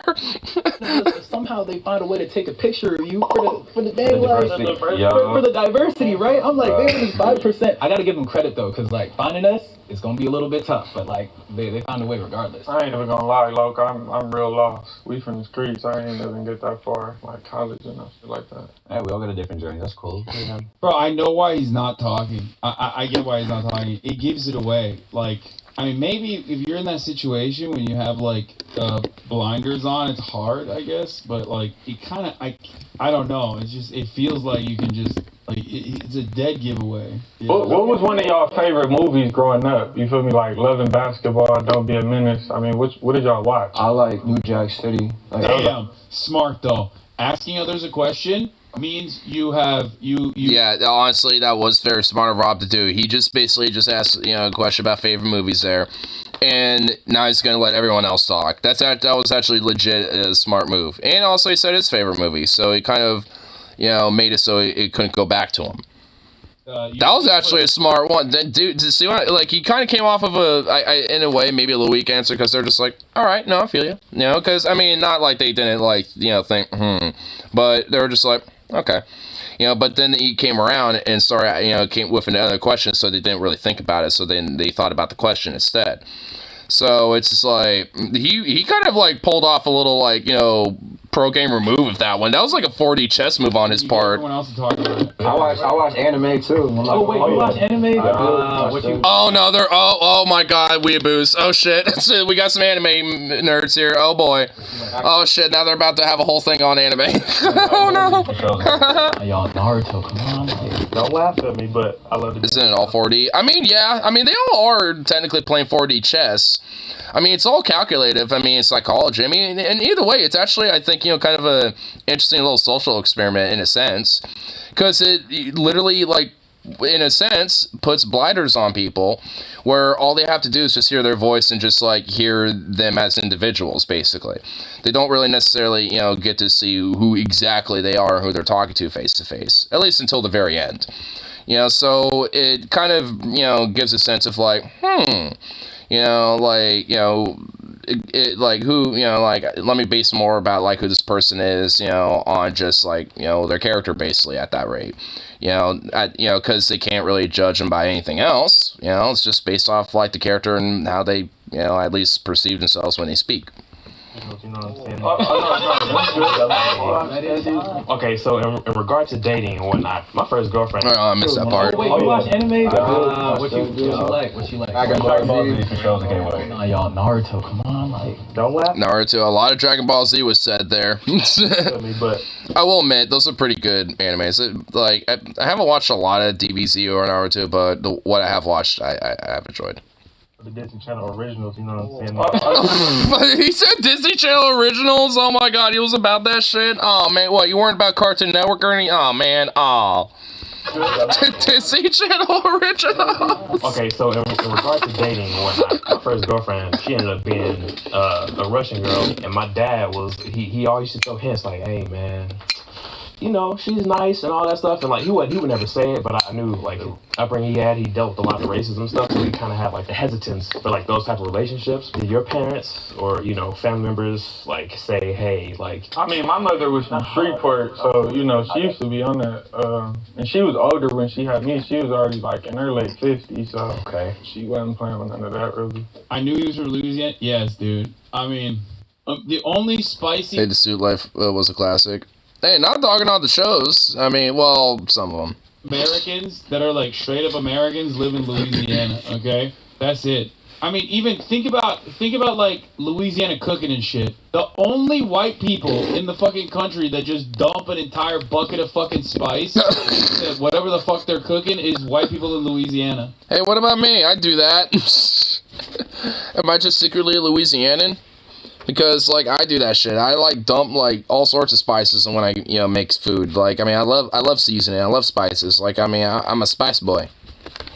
We have a Can't be just Louisianans that are like that. Rob and Brevin. Y'all hit that side of relief. Okay, I'm Brevin. I'm from Louisville, Kentucky, like I said. I didn't have a traditional, like, upbringing as far as, like, dating a lot of different people. This has gotta feel bad in hindsight. When you get fucking clapped before the white guy, it's gotta feel bad. When you're looking at the game tape, you're like, oh, what the fuck did I go wrong? Yeah, this is hard. I don't know. I'm black, y'all. I'm black. My name Robert. I go by Rob. I'm from South Central LA. We bounced all around. It was just me and my mother, 3 sisters and 2 brothers. I've been in and out the streets, not too much school, and that's pretty much it. He doesn't believe it. Yeah, I know. I feel like that guy wasn't buying it too much. Brevin, it seemed like he was privileged, and I relate more to struggle. Hearing some of the things he was saying. Oh no! Oh no! In my brain, I was like, this is probably just like one of those cases where he could be white, and he's just a product of his environment. Brevin, you can't vote. I appreciate the try, bro. It looks like we are tied again. Wow. What? I voted for Rob just because I think I heard everyone else speak a little. Damn, like they're just like it's all like going hardcore time mode on this shit. I'm honestly kind of like genuinely surprised. Like, I mean, what did they only knock like 1 or 2 people out so far, basically? So now there's like there's an even number. So yeah, that's why it keeps being tied. Man. First of all, I'm just gonna say that like the environment he grew up in. You know what I'm saying? I think that, like, that's just a case where he could, like, relate to a lot of, like, black people's struggles, you feel me? But he might not be, like, black in and of himself. I voted for Brevin to get out. Not because Brevin necessarily said anything bad, but it was more so because of when Rob was talking, I felt like I was listening to one of my cousins talk. Oh, no. And he definitely sounds like... Damn. Like he's from South Central, for sure. Not a whole lot of white people down there. I'm gonna say he stayed. Except for him. Rob Black, that's it. Yeah. No, that's a fact. Rob Black, he sound like people from around my way. So It'd be like, I mean, they're kind of going on the rule of like, like, hey, I've heard, plenty of like family or friends that have, kind of grew up in very, hard upbringings and stuff, and Rob's like hardcore selling it with it. I mean, in a way, that actually might be a part of his genuine upbringing. I mean, it's like just because you're the auto on that doesn't mean you have to like, necessarily lie, or anything like that. Oh no! I honestly, wouldn't necessarily be surprised if maybe he did grow up in, South Central or something. But Rob, like, I feel like I can say certain things to Rob and he pick up on it quick. If I say certain things to the other, it's like... He's just standing there so motionless, though. Yeah. Oh no! Oh man! Oh no! He's out! He's out! Dude, this is a disrespectful video to put out on Black History Month. I say, this is a disrespectful video to put out on Black History Month. Do you understand? Fucked up. Oh damn! No. Take me away. Okay, the way he took it pretty humbly. He's just like, take me away. he's like, all right, I accept my fate. I feel that a lot of times I've felt that I'm too white for the black people and too black for the white people, but it's okay, it's all good. I think the mole is still in the box and you want to continue playing the game. Raise your hand. No. What the? What is he raising his hand for? Don't raise your hand, Rob. What are you doing? What are you doing? What are you doing? What are you doing? Yeah, you put that hand down. What are you doing? What? Yeah, there you go. I knew I wasn't gonna get eliminated. Why is that? I don't know. I just came in like I was gonna win really already. Damn. You know what? He's kind of coming in a little strong now. He's like, you know what? I know I'm gonna win this. I was gonna win. So. All right, so let's make things a little bit spicy. You feel me? What's like one critique or what's one thing that you think like black people could be like doing better with, or like a hot take about like black people? Ooh. Okay. Yeah, let's get the white guy to say something. Yeah, you know what? That's actually a good question because, like, Oh, no. What would Rob say? The gangbanging. Yeah. That gotta stop. Elaborate on that. Well, it's no point in gangbanging no more. I mean, if you think about it, you gangbanging, and then it got so bad where everybody that run black in prison is nothing. Say nothing. Well, if it looked like he said something first, and he said gangbanging basically. So, I mean, well, here we'll go back in just a little bit. Just kind of hear his answer. I mean, if you think about it, you gangbanging, and then it got so bad where everybody that run black in prison is together, even if you from the enemy side, outside, or anything. So if you go to prison, so if I supposed to gangbang, shoot somebody, and if I get caught and I gotta go to prison and get along with the people who I just slid on, it don't make no sense, and there's no money involved. So I mean, honestly, that wasn't even a terribly bad answer frankly. Side. Well, he means like, hey, if I'm part of like, this gang from this neighborhood and I have, to like go deal with like, like this other gang that's, technically, the, like our, like the bad guys or the enemies that we're trying to deal with or some shit. Like, he's kind of meaning like that. He's not like meaning like, oh, like, like some combatants or some shit necessarily. Well, I don't fucking know. But that's what I'm assuming he means. Like, like when it comes to like gang beefs and shit like that. Like, a gang that, two gangs having a beef, basically.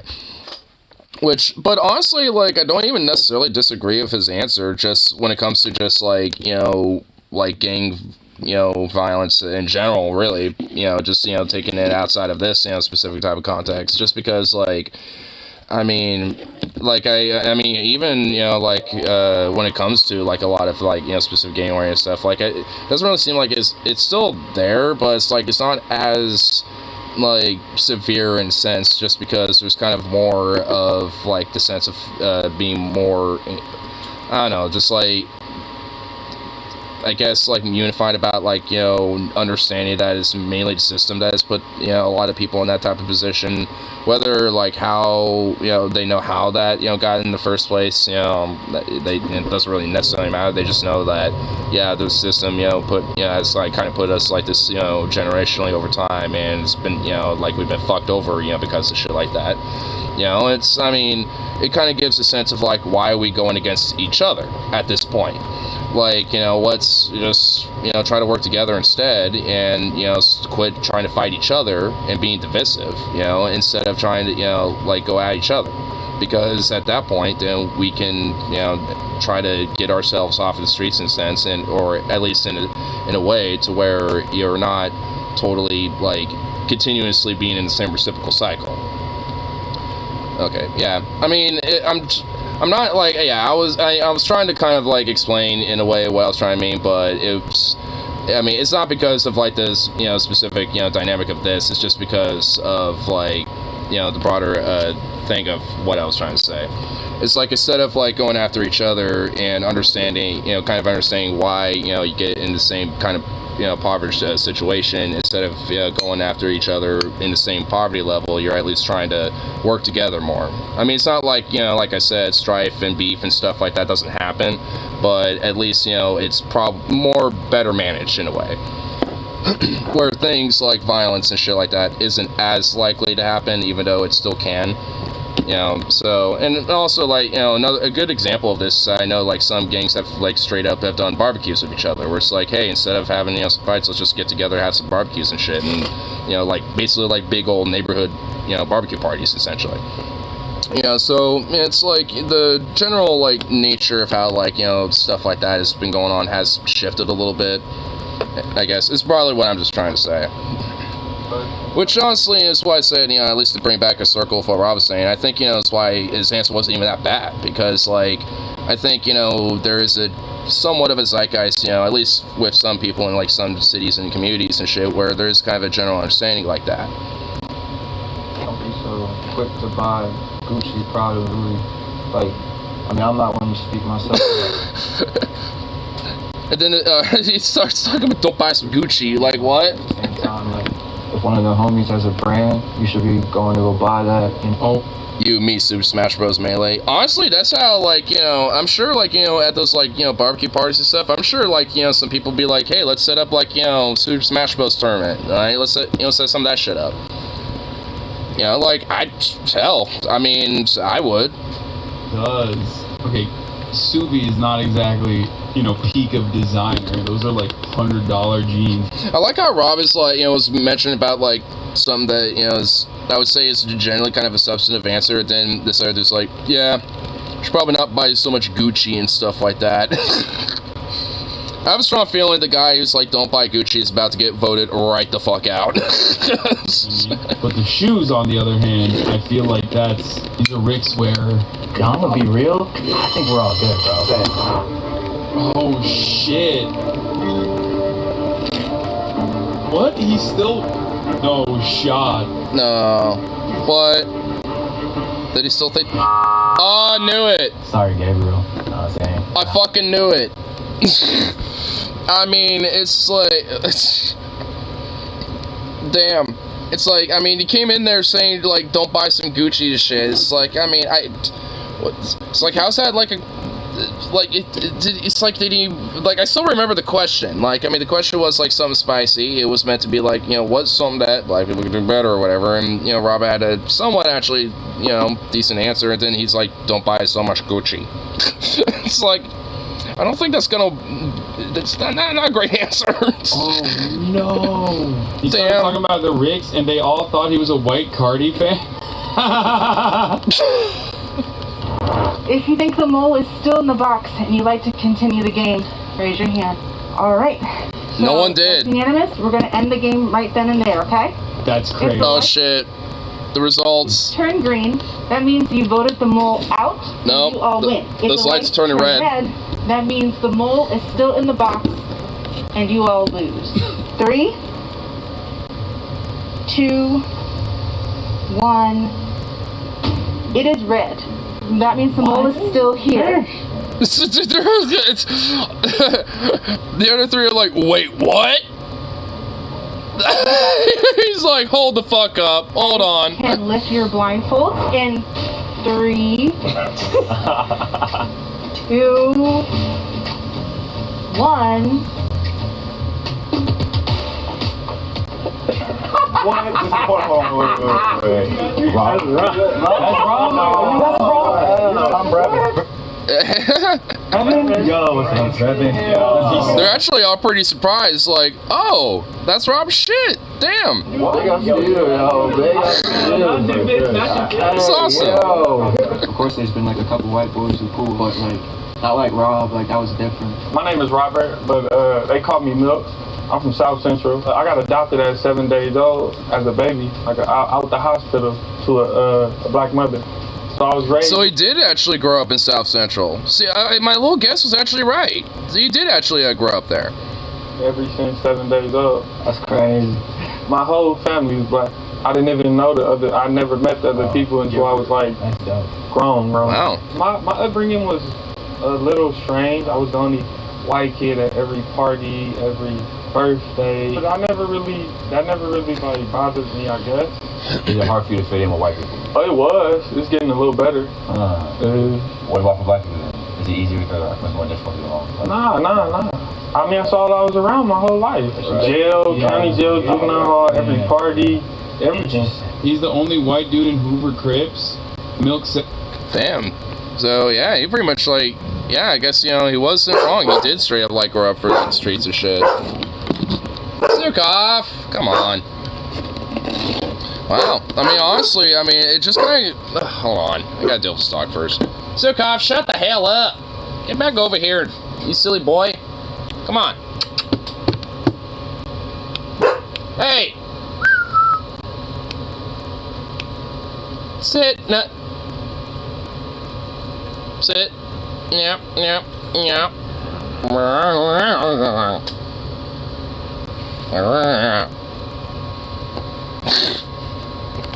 Anyway, it kind of does go show in the sense that, like, it doesn't really, like, necessarily matter entirely, like, what someone is, like, when it comes to, like, the overall, like, cover of the book, so to speak. I mean, it just basically, kind of, shows that, like, where you grow up and, like, being born and raised in, in a particular environment, you just are, essentially, a byproduct of the environment that you get born and raised into. Because a lot of people can, be all sorts of different, like, backgrounds and shit, but, could be, swapped into, like, all sorts of different, like, upbringings and shit. And, have all sorts of different, like, particular, factors that, might could be, I don't know, I guess, like, in a sense, like, unusual in a sense that it's not what would be considered typical of, like, what you would, like, see on the face value, in a sense. Like, for someone like me, at face value, you think, oh, suburbia kid. Even though that's only, like, partially true. At least when it comes to suburbia white kid. I mean, I guess it is to a degree, but only, to an extent, just because, I mean, like, not like all of suburbia is, like, totally, like, all nice or middle class anymore and shit. I don't know why he... A lot of it's, like, falling off into, like, a lot of impoverished, like, lower class type of elements and shit, where there's, a lot of that type of struggle is, really predominant in a lot of these different areas. Unless it's, like, a really nice upper, developed area and shit. Even though he's white? Or gated. Or an HOA.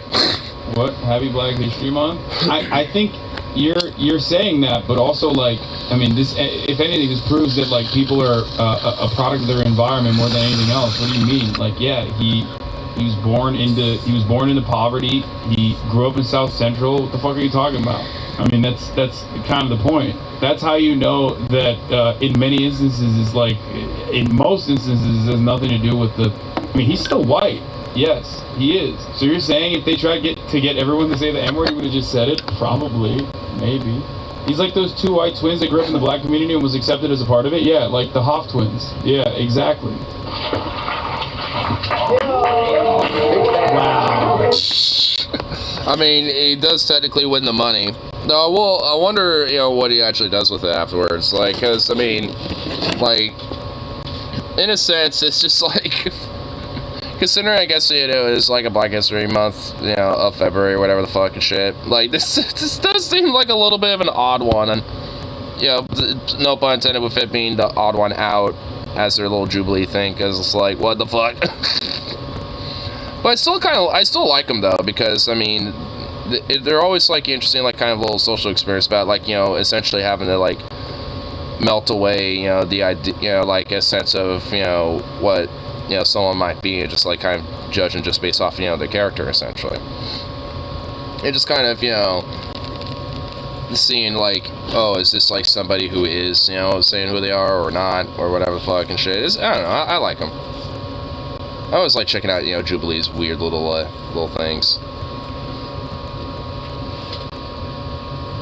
No Barky? He was earlier. Oh, I got him to chill. you hungry?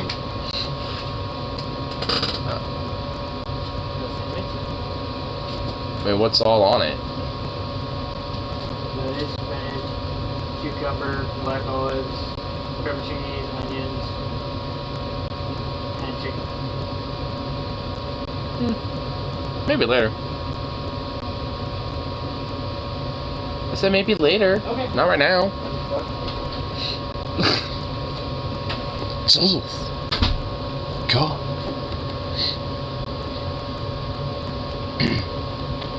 Cops. No, but if they don't fight, how much supposed to be making money? When it comes to the game washer, yeah. Well, they'll just, like, find a quota some other way by, like, planting drugs, traffic violations that escalate into absurd, ridiculous insanity of just abuse. So, they'll still find a way. They'll still find their means of being scummy shitbags.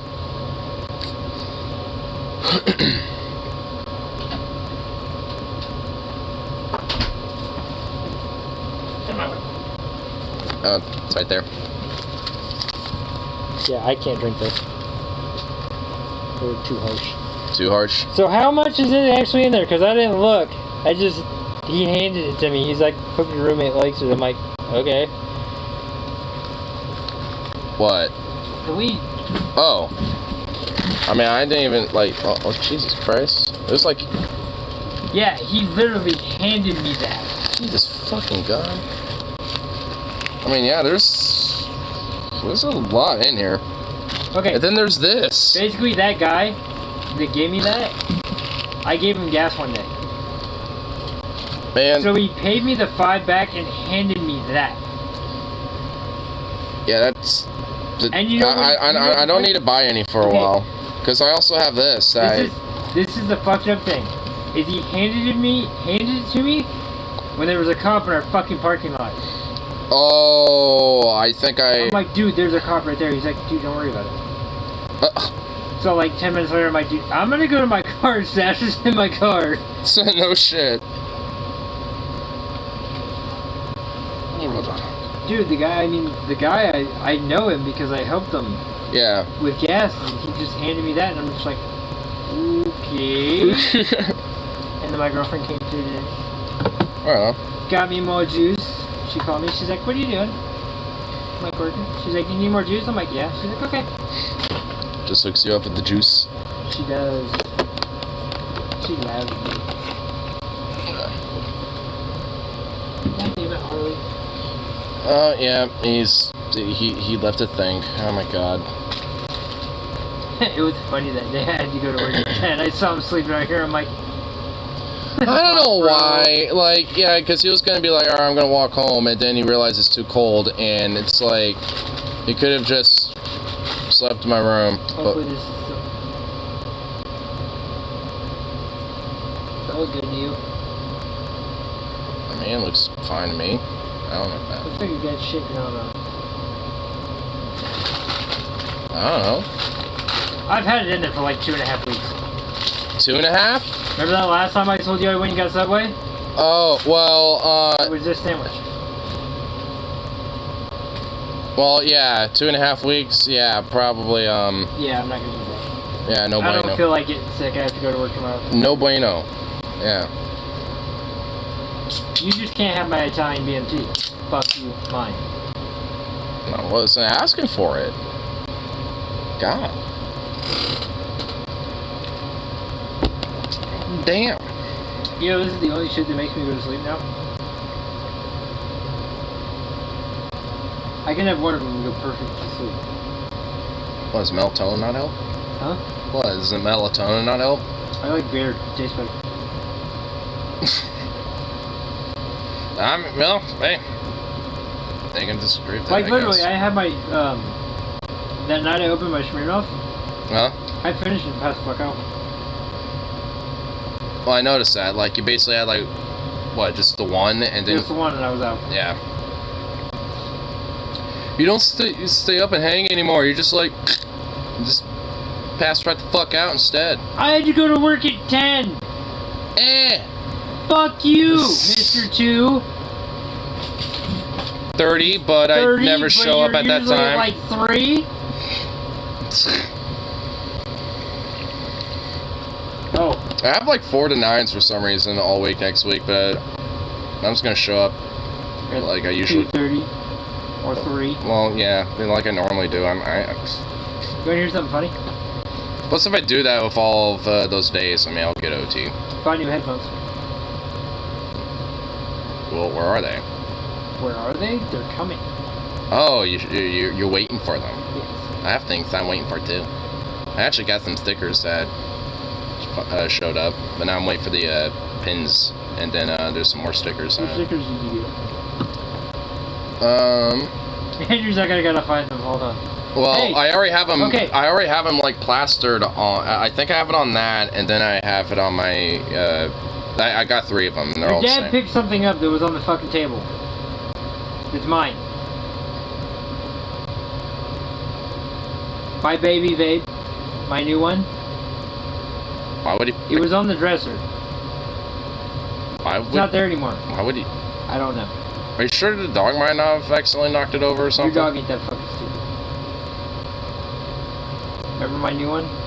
Yeah, I mean, I don't. Yeah, I don't know where the fuck it at. I mean, I'll ask him about it, but I don't know why he would If the have. motherfucker would have grabbed it, I would have beat the fuck out of it. I mean, I don't see why he would nab that damn thing. I don't like. Your dad just random shit. He thought Curly was out in my room. You thought of what? He thought Curly was out in my room. Well, I know at one point he did like go out for a minute, but He literally walked over to my room twice and thought Curly was over there. I'm like, I would have known if Curly was over there. yeah. I mean, when I saw him out, because like I went like that was like probably walking back and forth through the room. You know, he usually kind of hangs out by the kitchen counter area. Yeah. Like in that little spot that's kind of like behind the toaster or whatever the fuck. Your dad. He is. I swear there's always something that just has to be bitched about with him, and that's just like... Dude, it's a daily occurrence. I know, that's why I say it's always something. And it's just like... He's always got a bitch about something. It's like, dude, shut up. Yeah, it's like I wouldn't really give that much of a fuck if he actually was like... doing more shit. Yeah, like around here and stuff, but like, fuck.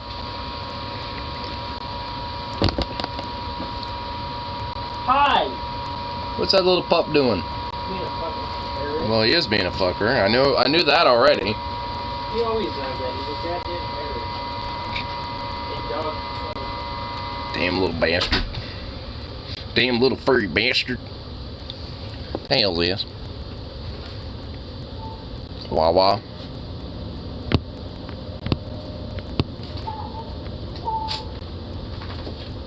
Scoof does this almost every day to me. Oh yeah, it's like a little clackle with it too. It's like he's snapping his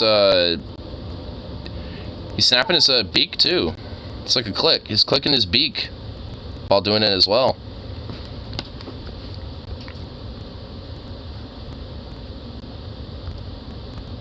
So that's his way of, like, you know, trying to get treats from you.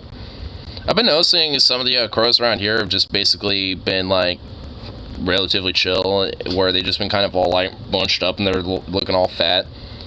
But they don't, like, you know, fly away as much, you know, lately. Not even just because of the weather right now, but, like, if they happen to, like, be hanging out on some, like, the fences that are right next to the sidewalk, you know, up and down this road, they will just straight up just sit there and stare at you. They normally wouldn't kind of fly away, but I think it's because they recognize that, you know, because there's at least a nest of crows that are in my little neck of the woods over here. Because I'm pretty sure there's, like, a crow's nest on some tree that's, like, not across the street on another property, but, like, a property over that would be on another street or some shit. But I think there's, like, a nest of crows over there, and of course there's a bunch of other crows around here, and they all communicate with each other, so I'm assuming that, you know, some of them, you know, just basically, you know, recognize that I'm someone who's chill and friendly because, you know, they recognize I feed treats to them. I see that. I wonder if they're just stalking a known food source person, waiting for them to come outside to feed them. Yeah, well, I've seen what crows look like when they're waiting outside to be fed, and they will, like, all, like, roost around in the trees, like, on the ground, like, everywhere. It's kind of freaky, but really cool. And it's whack how, you know, they just kind of come out of nowhere, too. Like, you will get, like, a few of them, and then, you know, they'll start calling, the rest of them over. And then there will be like, you know, 4 or 5 initially, and then there'll be like 20 to 25 or something like that out of nowhere. It's like, whoa. Quacking. Well, crows don't really quack.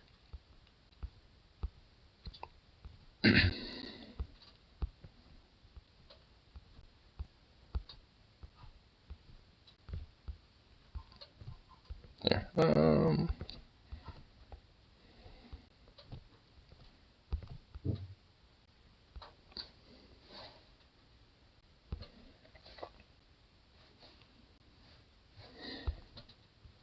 They do make some weird noises sometimes. Yeah, crows will generally make some really interesting weird noises. I definitely have heard some that are pretty weird. Like, I've heard, like, I mean, there's, like, those little, like, clickle clacks that they'll do. There's, like, their little caws. They'll also do, like, a, you know, make a little, like, noise. And they make all sorts of legitimate, like, kind of random weird little noises. Yeah, you better move, shithead.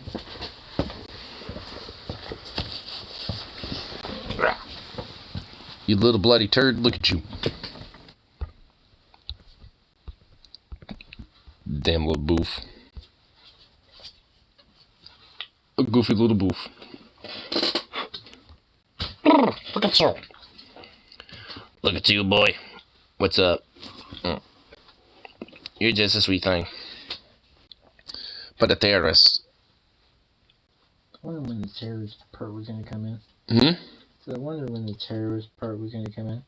Motherfuck me cock! What?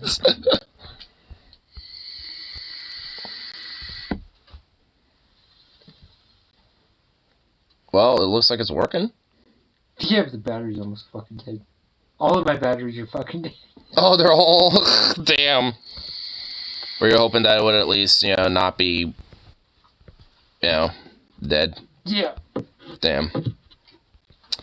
Damn. I put the other one in 2 days ago. Thank God they have not discontinued this. If they discontinue this, I'm gonna flip a bitch. What is it? I can't... It's my watermelon raspberry. Oh, yeah, that one. The one that's all nice and fucking watermelon-y. tasty. And tasty, yeah. I got a straight watermelon one in my car. You really like watermelon. Though, to be fair, who doesn't? Watermelon's delicious. Watermelon's fucking amazing. Cody doesn't like it. He's like, I don't like artificial watermelon. I'm like, artificial watermelon's the fucking shit, unless you buy the fucking fresh shit. Well, artificial watermelon, I'm not a big fan of that, depending on how it's done, I guess. But, like, real, regular watermelon, love that type of shit. I've been vaping flavorless for, like, 10 years. I just mix my own. We gotta at least have some flavor. Fuck that. Gotta put some flavorings all up in that bitch. Who's that? Mornax. Oh. What mod does he run? I don't know.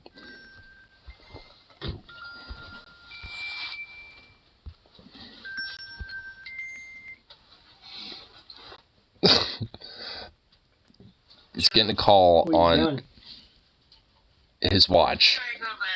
Why? I'm at home drinking. That he's doing that from his watch. Nice. Damn. What, baby? I was gonna see if you wanted to come over before the weather got bad, but if you're drinking, Honey. I have to go to work tomorrow.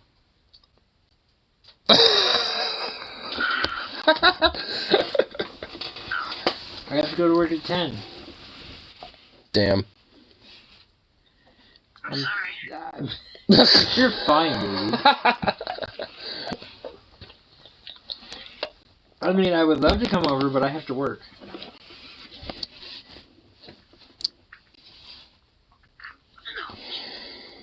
But guess what comes on Monday? I know. But guess what? You won't be here. You'll be there. Maybe if the weather... No, I don't have to work Monday. Baby, I have Monday and Tuesday off. You supply Rockzilla battery And I'm not going to Mom's. Geek Vape Nano 2 bubble tank. Or the Geek Vape Z Nano 2 bubble tank. I mean, if I don't have to... If the weather doesn't do it shit... It's gonna get more shit. If the weather doesn't have to do shit, then I'll come over. It's gonna get more shit. I'm just sorry to say. I've looked at the forecast. I'm trying to have positive optimism. It's gonna be like snow, and then it's gonna like rain for like a day, and then maybe the weather's like bipolar and gone insane now. The weather's gone Joker. That I'll say. It's gone Joker. Yeah. Doesn't know if it wants to snow, rain, or not. Be frozen call me when you wake or up? not. Yeah, if you're not at work. I don't have to work until 10. I mean, that is if I don't sleep until 10. It's only gonna dip. Well, I will call you then when I wake up. It's only gonna dip below freezing Tuesday night. So other than that, not talk really. to my beautiful girlfriend. So yeah. Well, yeah. Alright, baby. God. I will, if the weather doesn't do it shit on Monday, I'll bring you your honey.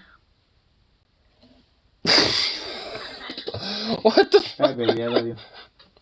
I love you too. Alright, baby. His optimism is warranted. Well, I mean, it's still gonna be all whack and jank. I mean, you got ice, rain, snow. It's gonna be like absurdity. Okay, I bought her a case for her headphones. And it's like the Winnie the Pooh. It says honey. Oh. It's cool. I thought you meant like a more figurative honey. You mean my cock and her vagina? Well, I mean, I didn't really, honestly, I didn't think you had like an actual. That too. Well, I would assume so. I don't have to beg for it. Why? Well, why? I would. Most guys have to beg for it. I don't have to. I mean, I assume you would have to. I mean, if you're in a relationship, you don't necessarily have to. Together for 7 fucking years. I don't have to ask for it. I mean, it's like I could just wake her up by having sex with her. It's fun. I mean, it's like if you're in a relationship, I imagine like once communicational like boundaries established, I'm assuming you don't really need to ask much. You already know like what boundaries are what. You know what I mean? So it's like I would assume he wouldn't have to beg or nothing if, you know, so... That's what I mean. Like, it's, what? Never had to.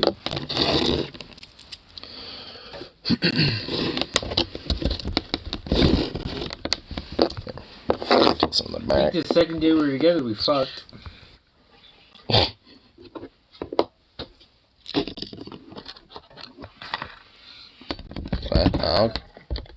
Granddad's nice. A noise. It is. It's kind of nice. Penis. Booty hole. Did you just say butthole? Booty hole. Just said it very rapidly. I guess I have to beg for a release of helmets. I mean, if like you're already in a relationship. I mean, unless that's what you mean. Man, I hope I hate this crap. What, the snow? I mean, I like the snow. I just hate this ice. You know, that comes with it. Or the slush. I mean, you know, it's when like... When the snow happened on Wednesday, guess what I was doing? What? I was outside. I worked on Wednesday. I was outside. I mean, I wasn't working, but I was outside too. I was out there too. And Thursday. I've been out there all fucking week, dick.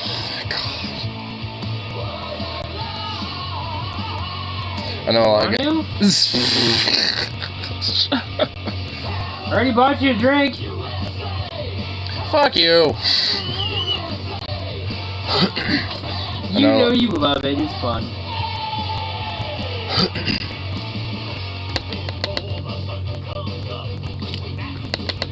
I think I should have a polyamorous relationship. I mean, if that's something that, like, you know, you think you and your girlfriend are up to, then have at it. I mean, there you go. Have fun, fat. I mean, what? Why do you keep looking at me about it? Because you can have fun with it. Or, okay. We're too much like family. I'm just giving you shit. I was about to say, it's just like, I mean, you know, it's like, I respect your fiance too much. I don't know if I'd do that. Yeah, we have more of a brother relationship than roommate. Yeah. What are you... What are you doing, you little freaky little butt mush? You were trying to find my Subway today, weren't you, fucker? Probably. I was smart. I ate one sandwich and put the rest in the fridge. I bought 2 footlongs and got a footlong for free.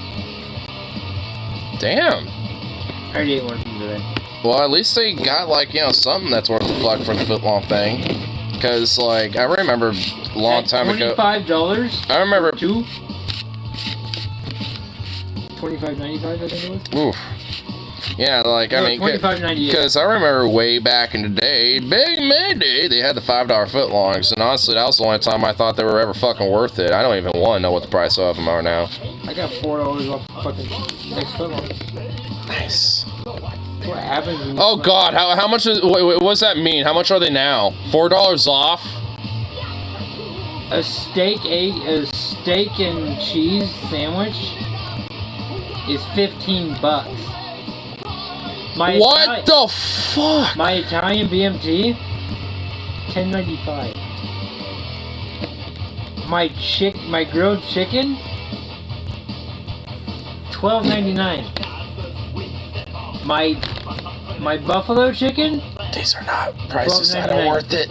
Those are not worth it. Yes, they are. They're fucking amazing. I mean, yeah, I'm sure they are, but like, their breakfast sandwiches. Not at that price. Their breakfast sandwiches are so much fucking better. Like, I'd pay $15 for like 2 footlongs, not 1 for shit like that. Like, dude, the old school $5 footlongs, you could get fucking 3 for $15. Yeah, back in the day. Back in the day. Back when we were all in high school. Oh, dude, I remember those days. Or you were in grade school. I was probably in high school. Well, I mean, I think they still had it around, at least in the early half of high school. Eventually, they kind of took it away, and I didn't notice. And then when I noticed, I was like, "Oh, fuck that!" Fuck and just you, stopped. should've- Yeah, like, no, I really was. I was like, "Damn it, this is bullshit." Dude, that's why I can get a breakfast sandwich fucking work for fucking cheaper than fucking Subway.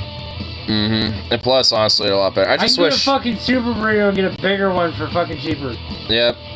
And also, like, I mean, sometimes if people want maple syrup, I'll go run and go grab it, and you know, for breakfast burritos and shit, put it in there. So good. Like a sausage, bacon, egg, breakfast burrito with a little bit of Dude, like sausage, potatoes bacon, and onions and so good. Oh, dude. And yeah, but You know what I really just I thought of this and I didn't know if we could do it. You know what sounds really good? What? Fried chicken and a fucking wrap. Well, that's just like basically. Just do like the peeled chicken. Well, like, you know, our chicken tenders, you know, like the chicken tender wrap, we do it like that. Yeah, but I'm talking like the actual like the chicken you guys fry. And like peel it off. Yeah, peel it off, put it out there. That sounds so fucking dank. You know what? I feel you with that. It sounds fucking dank, doesn't it? It does. We should do it one of these days. We should. That sounds awesome, actually. I would be actually down with that. That sounds pretty dank. We gotta remember the chicken's are so fucking juicy and tender. Other than the tenders, because they're not juicy at all. They can be sometimes. They can be, but it just depends on when the batches that come in. Or who could though. That too. Cause you do them perfect. I know how the. Did you do the fried chicken today? Amado did. Dude, yeah. Like, we're pretty much like the main... Perfect. Dude, like, yeah, we're pretty much like the main two that, like, you know, do it, you know, the way that you know, that obviously you love it. a little bit less than what is supposed to be recommended. Well... Sometimes. Yeah, like, well, I just, like, I mean, I make sure things are temped up and stuff, but, like, I mean... I thought it was funny, because I remember how I asked Well, because... Well, I know at least for how we're supposed to do the fried chicken, we're supposed to pressure fry it. I never do that, because no, you're honestly... supposed to leave it open. You're not supposed to pressure fry that shit. You fucking... Well, you open that's how corporate wants it. Like, they want it pressure fried, which honestly is stupid. Cock. Well, yeah, I wish they would. Anyway, but, like, you know, it's just like... literally, when I was working at Winco, we never pressure cooked our shit. We never had to.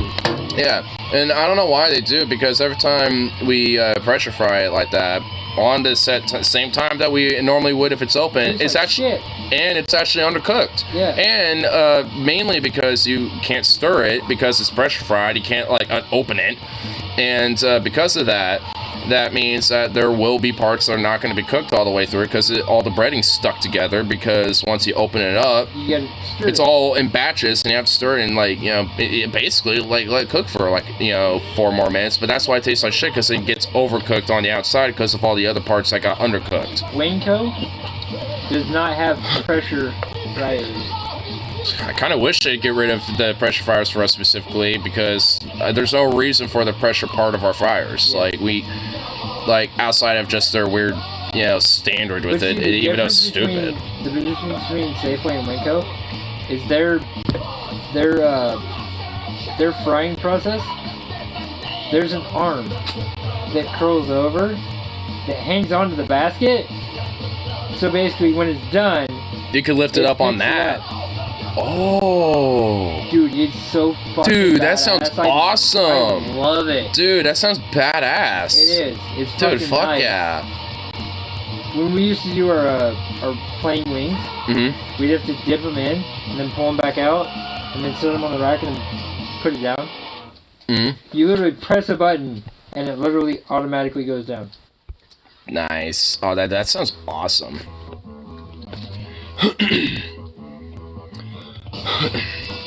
Wish our fryers were like that. That just sounds amazing. Oh, you guys have 2?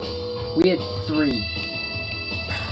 And we would literally sit there and stack all 3 of them with 3 bags of fucking fried chicken. Nice. That'll definitely make sure y'all stock for the You event. also gotta remember is they sell boxes of 24. We do too. Yes, but is it on hand? I mean, if people order it. Kind of, right? I mean, but you know what we used to do? We used to take orders too. Like, let's say you want 3 boxes of 24. Basically, like 75 piece. We would literally sell them in 24. Just each? Yeah. There wasn't like a 75 piece code? $20 per box of 24. That ain't terrible. I remember my boss came in because she was the morning person. 375 pieces. Why? Funeral. Oh. Literally, the guy came. He's like, "Oh yeah." I asked him. I'm like, "Hey, what are you doing?" He's like, "Oh, I'm going to a funeral." I'm like, "Dude, I'm sorry." Literally, 24 cases. Fucking 370 fucking 5 pieces. My boss is fucking pissed. Man, there was like that actually happened earlier this week for us because there was people that were last second needing chicken for like some like funeral dinner that they were needed to get, and they just showed up last second. They didn't call or anything, and we're like, hey, we need 100 pieces of like fried and baked a little bit, and they basically cleared us entirely of all of our like mixed and the baked. They barely and I counted it. It was about like 100 and something pieces. So it was about because we have a 32 piece tag. It was basically 4 of the. Well, it was like 4.5 of those. But the only thing that you guys do that Safeway that Winco didn't do is you guys do a dark 24 piece. Yeah. Winco doesn't do it. We charge extra for that. The fuck? It doesn't even make sense. Yeah. That doesn't make sense. It doesn't make sense, but my boss is like, oh, you can't do that. It's like, bullshit. Well, see, when I got in there, you know what she labeled me as? Huh. A cook. Because you know why? My experience. Oh, yeah. And they didn't pay me more. Even though they probably should have. Even though I had fucking experience. Wow, gotta love it. I asked them, I'm like, hey, can you match my wage? She's like, what are you making? Like 15 hours? She's like, no, I can't. And it's like, yeah, I'm they like, can. Even though I have experience, she's like, no, I can't do that.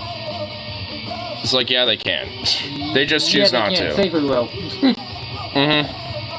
I mean, if I got back in there, I'd probably be making 18 an hour. It'd probably be like 1953, at least. I know how to fucking do everything. Yeah. That's the fucking thing. I don't know why they just won't like lump you in there already, for fuck's sake. It's just so annoying. I basically just fucking given up. Well. This weekend I'm actually filling out an application. Oh, is it to that one place we were talking about? Yeah, the park place. Yeah. I know exactly where it's at. You know when we go down, when we go past my gas station? Yeah. Go all the way down to where the road splits. Right, yeah. Take a right, go all the way down to where it forks off again. Right, yeah. Take a left and go all the way down to the end of that. It's right there. Oh. Alright. 24. Oh, yeah, it's just not that far away. It's just basically it's like down. 20, yeah, it's basically just down the hill. It's like a 15-minute drive. If that. Really? Well, I haven't fucking calculated, but I drive fucking fast anyway. Right, yeah. If it says 25, I'm doing like 30. That's the funny thing is when I'm on 212 or 224, fucking everybody's like doing fucking 50. I'm doing like 55. Like, fuck you all. Right, yeah. Fucking move. If you're driving slow, get the fuck out of the way. And I am surprised I have not got a speeding ticket. Yeah, all things considered, especially how much, like, piggies around here love their fucking traffic quotas and all that shit. They got 2 of them today, and they actually had one pulled over to our gas pump. I noticed there was one in the parking lot, and there was, like, fucking 3 cop cars and, like, 4 hogs, for it, and it's just like, are they this fucking bored? Do they have nothing better to do? Yeah. Bubba. We Big literally old titty had, zombies. Big old titties. like Okay, I guess literally the a chat gas is kind pump of 3. evolved. Literally, like, gas pump 3. There was literally a car there and a fucking cop behind him. I'm like, are you fucking kidding me? You have nothing better to fucking do? Like, sir, yeah, let me pull over this person getting gas. Like, my lord.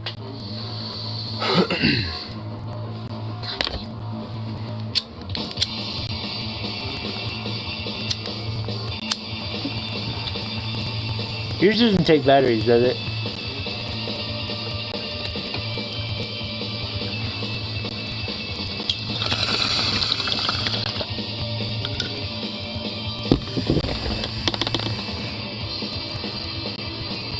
I'm jacking my battery back.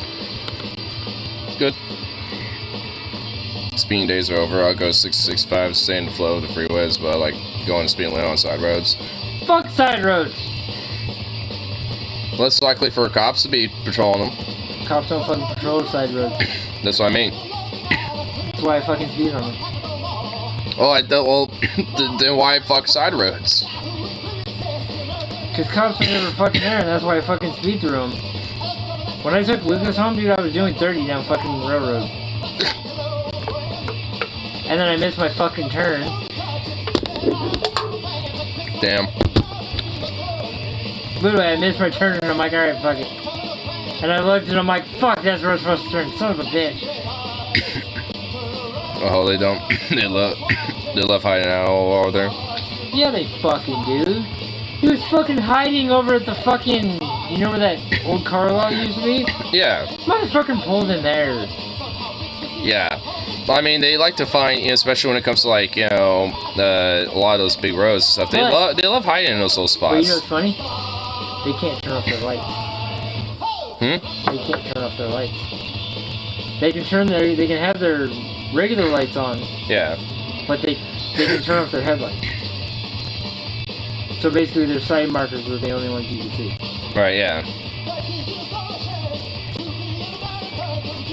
I mean, they should make it so they're, like, easily distinguishable and shit, especially when they're hiding around. I hate it when they have, like, the all blacked out cars and shit, and they especially like to kind of, like, park those around in dark spaces at night.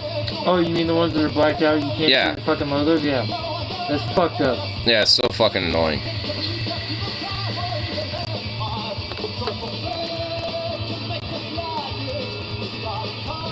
Yep. See how much more fucking cloud it is? Yeah, it's super clouds. All the clouds. Smells like watermelon. It. Yeah. This is like the only night I'll be able to hang out with you, and it's a fucking decent time. Yeah, because after, you know, you're gonna be doing Tomorrow your mids. I do 10 to 6:30. Yeah. Well, I mean, I still have my lunch breaks, but it'll be just, you know, for a short period of time, though. But Yeah, we can't hang out and drink. Yeah. I was surprised that guy gave me that. Well, I like literally stuck it in my vest. I'm like, oh, all right, fuck. time to hide this. Well, he was sitting in his fucking front seat with it. He's like, hey, can you hand me a paper towel? And, yeah. And paper towel goes up and he's like, here you go. I'm like, what the fuck? What the fuck? I'm like, holy shit, dude. My lord. Mad vape situation. It's a mad vape situation over here.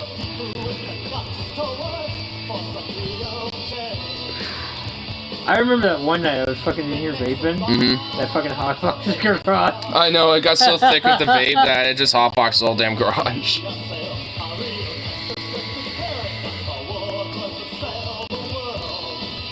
Boo boo. Look at you. You don't vape in the house. Oh, yeah, I never noticed. Well, I mean, I've seen you do it a few times, but I don't care. I think your dad didn't give a fuck. Your dad didn't fucking notice it. Well, because, I mean, it doesn't leave any, like, smells or residue, really, so... It's not really that big of a deal. Booby! Booby boy! Look at you. What are you doing? I'm an anime. Fucker. Aww. He's like, Uncle. What? Sucking on those goddamn robot penises. A robot penis? Is that what you call a vape? Aw, bye-bye. Sukov. What are you doing? Oh. He's pawing at his face. You goofy baby. Aww. Yeah, I haven't given you love because you've been tearing up my fucking room, you big fuck. Aww. You shit in my room again. I see that. Oh, did he do that again? Oh my god. At least you haven't pissed on anything. You piss on anything, I'm gonna kick your ass again. Yeah, you don't like it when I slap you, fucker. I slapped you for that. You pissing in my room? Well, yeah, I would too. Damn little prick. Little prick jumping on my goddamn bed. Fucker. Dude, him jumping on that show while you had all those nachos, dude. I was so nervous at that. Dude, I was so nervous that he was about to like knock over all your shit. I was about to be like, oh my. Salsa. I know. I saw the salsa. I was like, oh god, if that salsa fell.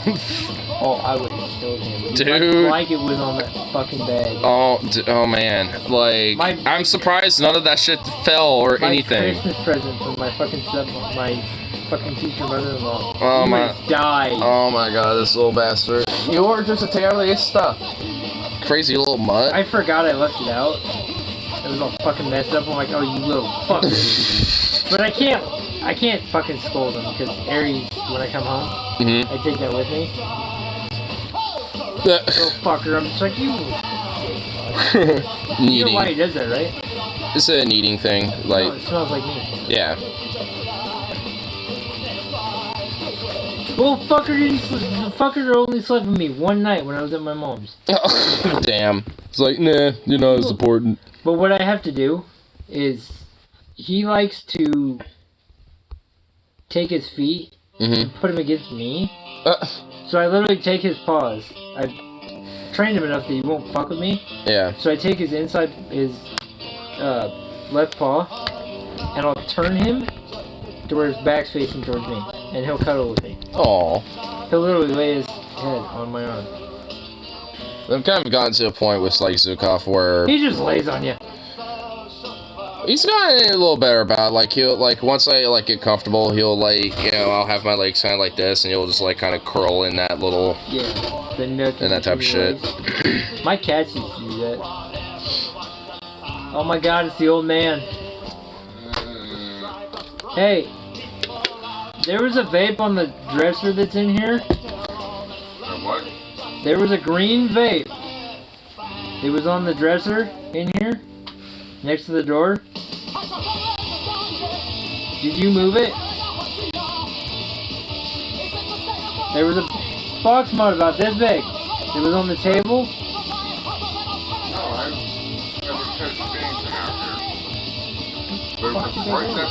I'm assuming maybe the dog might have fucked with it at that point.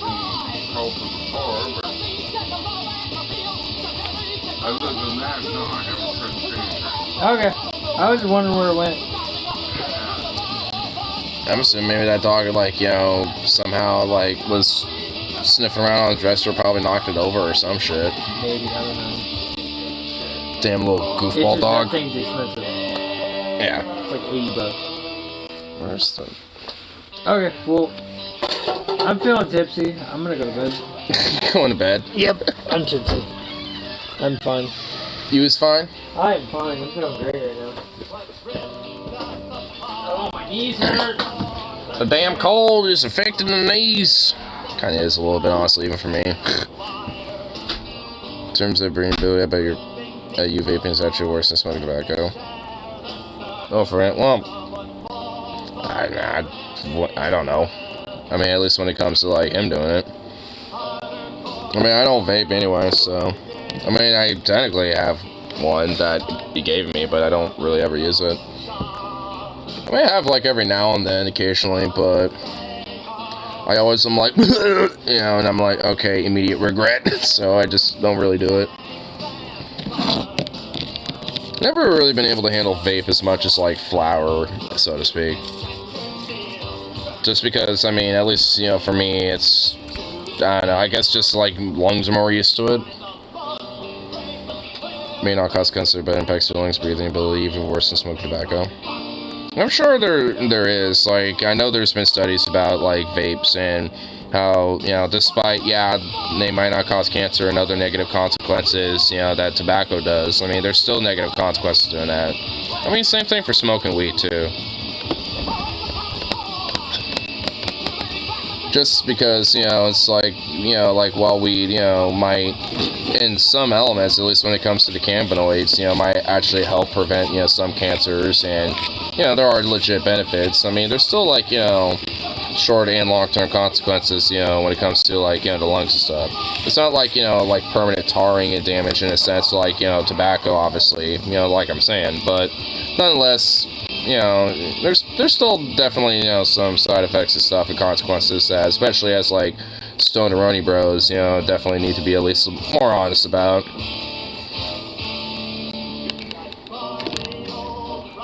Because you can still enjoy weed and all that shit while acknowledging, you know, those type of things, you know. Those concentrate cartridges are way harsher on your lungs than threaten actual smoke. Yeah. Does some permanent damage if it's a regular thing. Well, yeah, like a regular thing. Yeah, I'm sure. Like, I've only ever really vaped occasionally. Like, I used, like, before my coworker quit not too long ago. What the hell? Turkey. Oh. No, turkeys. Oh, okay. I found it was on my dresser. Oh, that's pretty cool.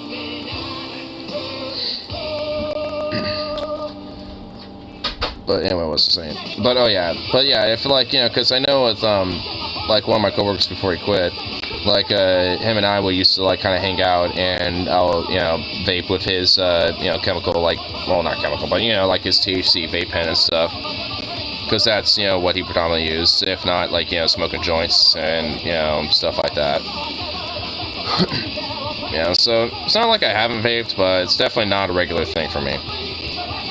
Just because, yeah, it is, you know, way harsher on the lungs and the throat. Vaping is relatively harmless, especially if you don't use any flavoring chemicals. I'm just talking Nick, though, not weed. Yeah. I mean, I don't know all, like, I've never, you know, like, read any of the studies myself, so I don't know, like, 100% one way or the other. I just know that there's at least, you know, some potential consequences from these type of things. I know there are been studies, you know, about this, about these type of stuff.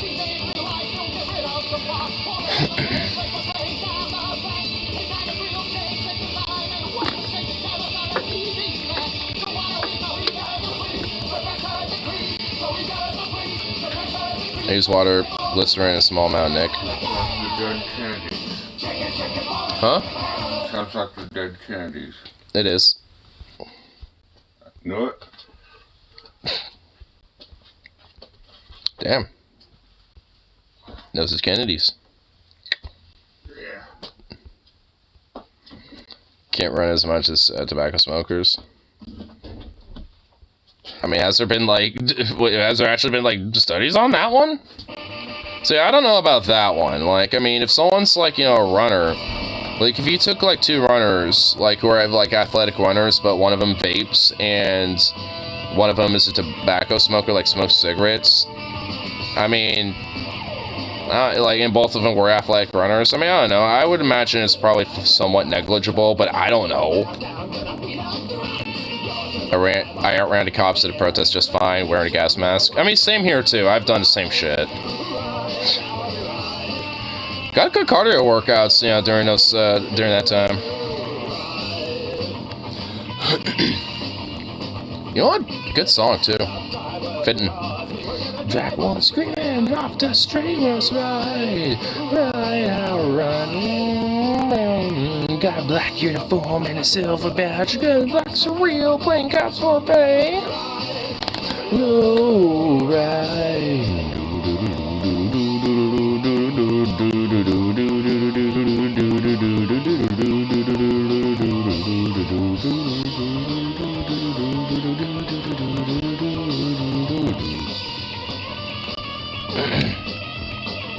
Military's really concerned about it because kids these days can't run a mile like they used to. Even decades past where everyone smoked, people could run fine. Smoking cigarettes is probably the worst thing you could do for your health. Yeah, and also, yeah, and, like, I mean, I don't know if, like, you know, the military, you know, it's like, you know, qualms and concerns about that is necessarily, you know, the concrete way of, you know, saying that vape's bad. Because I imagine, like, you know, just not being as athletic, you know, having not as, good cardio. Like, I'd imagine there's a lot of other factors besides just vaping. I mean, you would have to, like, basically take, like, like, people who are, like, athletes, basically, of various different forms, I guess, and have, like, those who are those who vape, and then those who, smoke cigarettes, and just, I guess, see, and correlate the data from there. I mean, because I'm sure maybe there is a study with that. I mean, I'm not sure.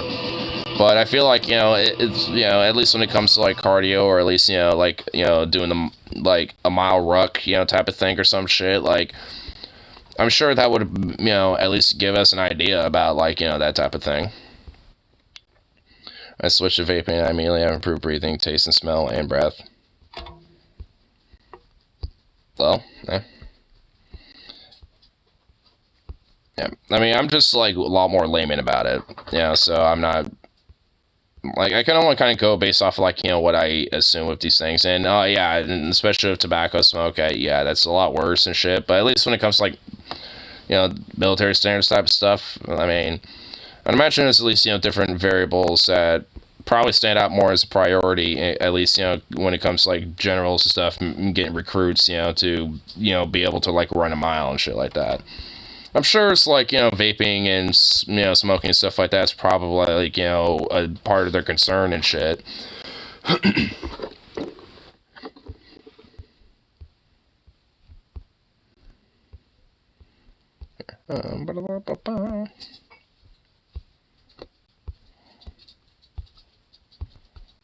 I'll play that. What you see, boy? Boop. What's wrong, Papa? What you doing, Papa?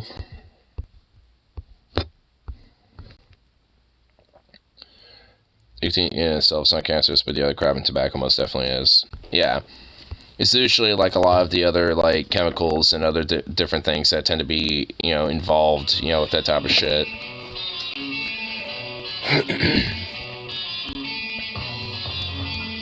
Usually a lot of the additives and other things that get, put into the cigarette and shit is what causes those things.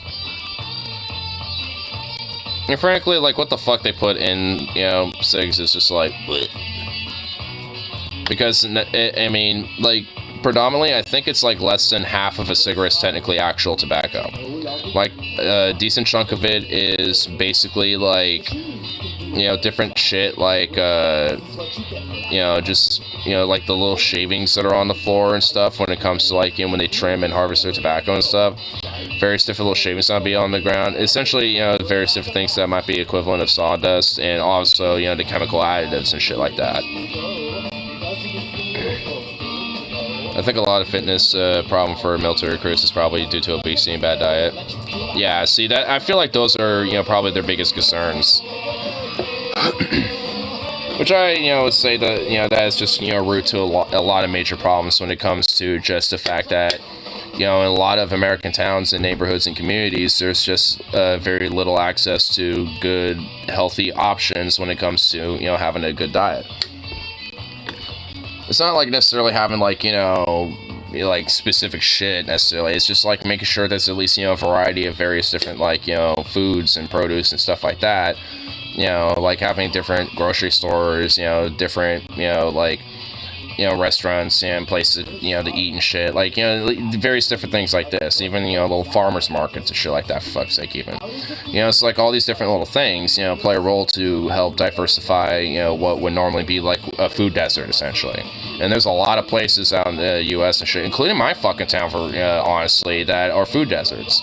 Like, I'm technically in a food desert because the only grocery store is mine.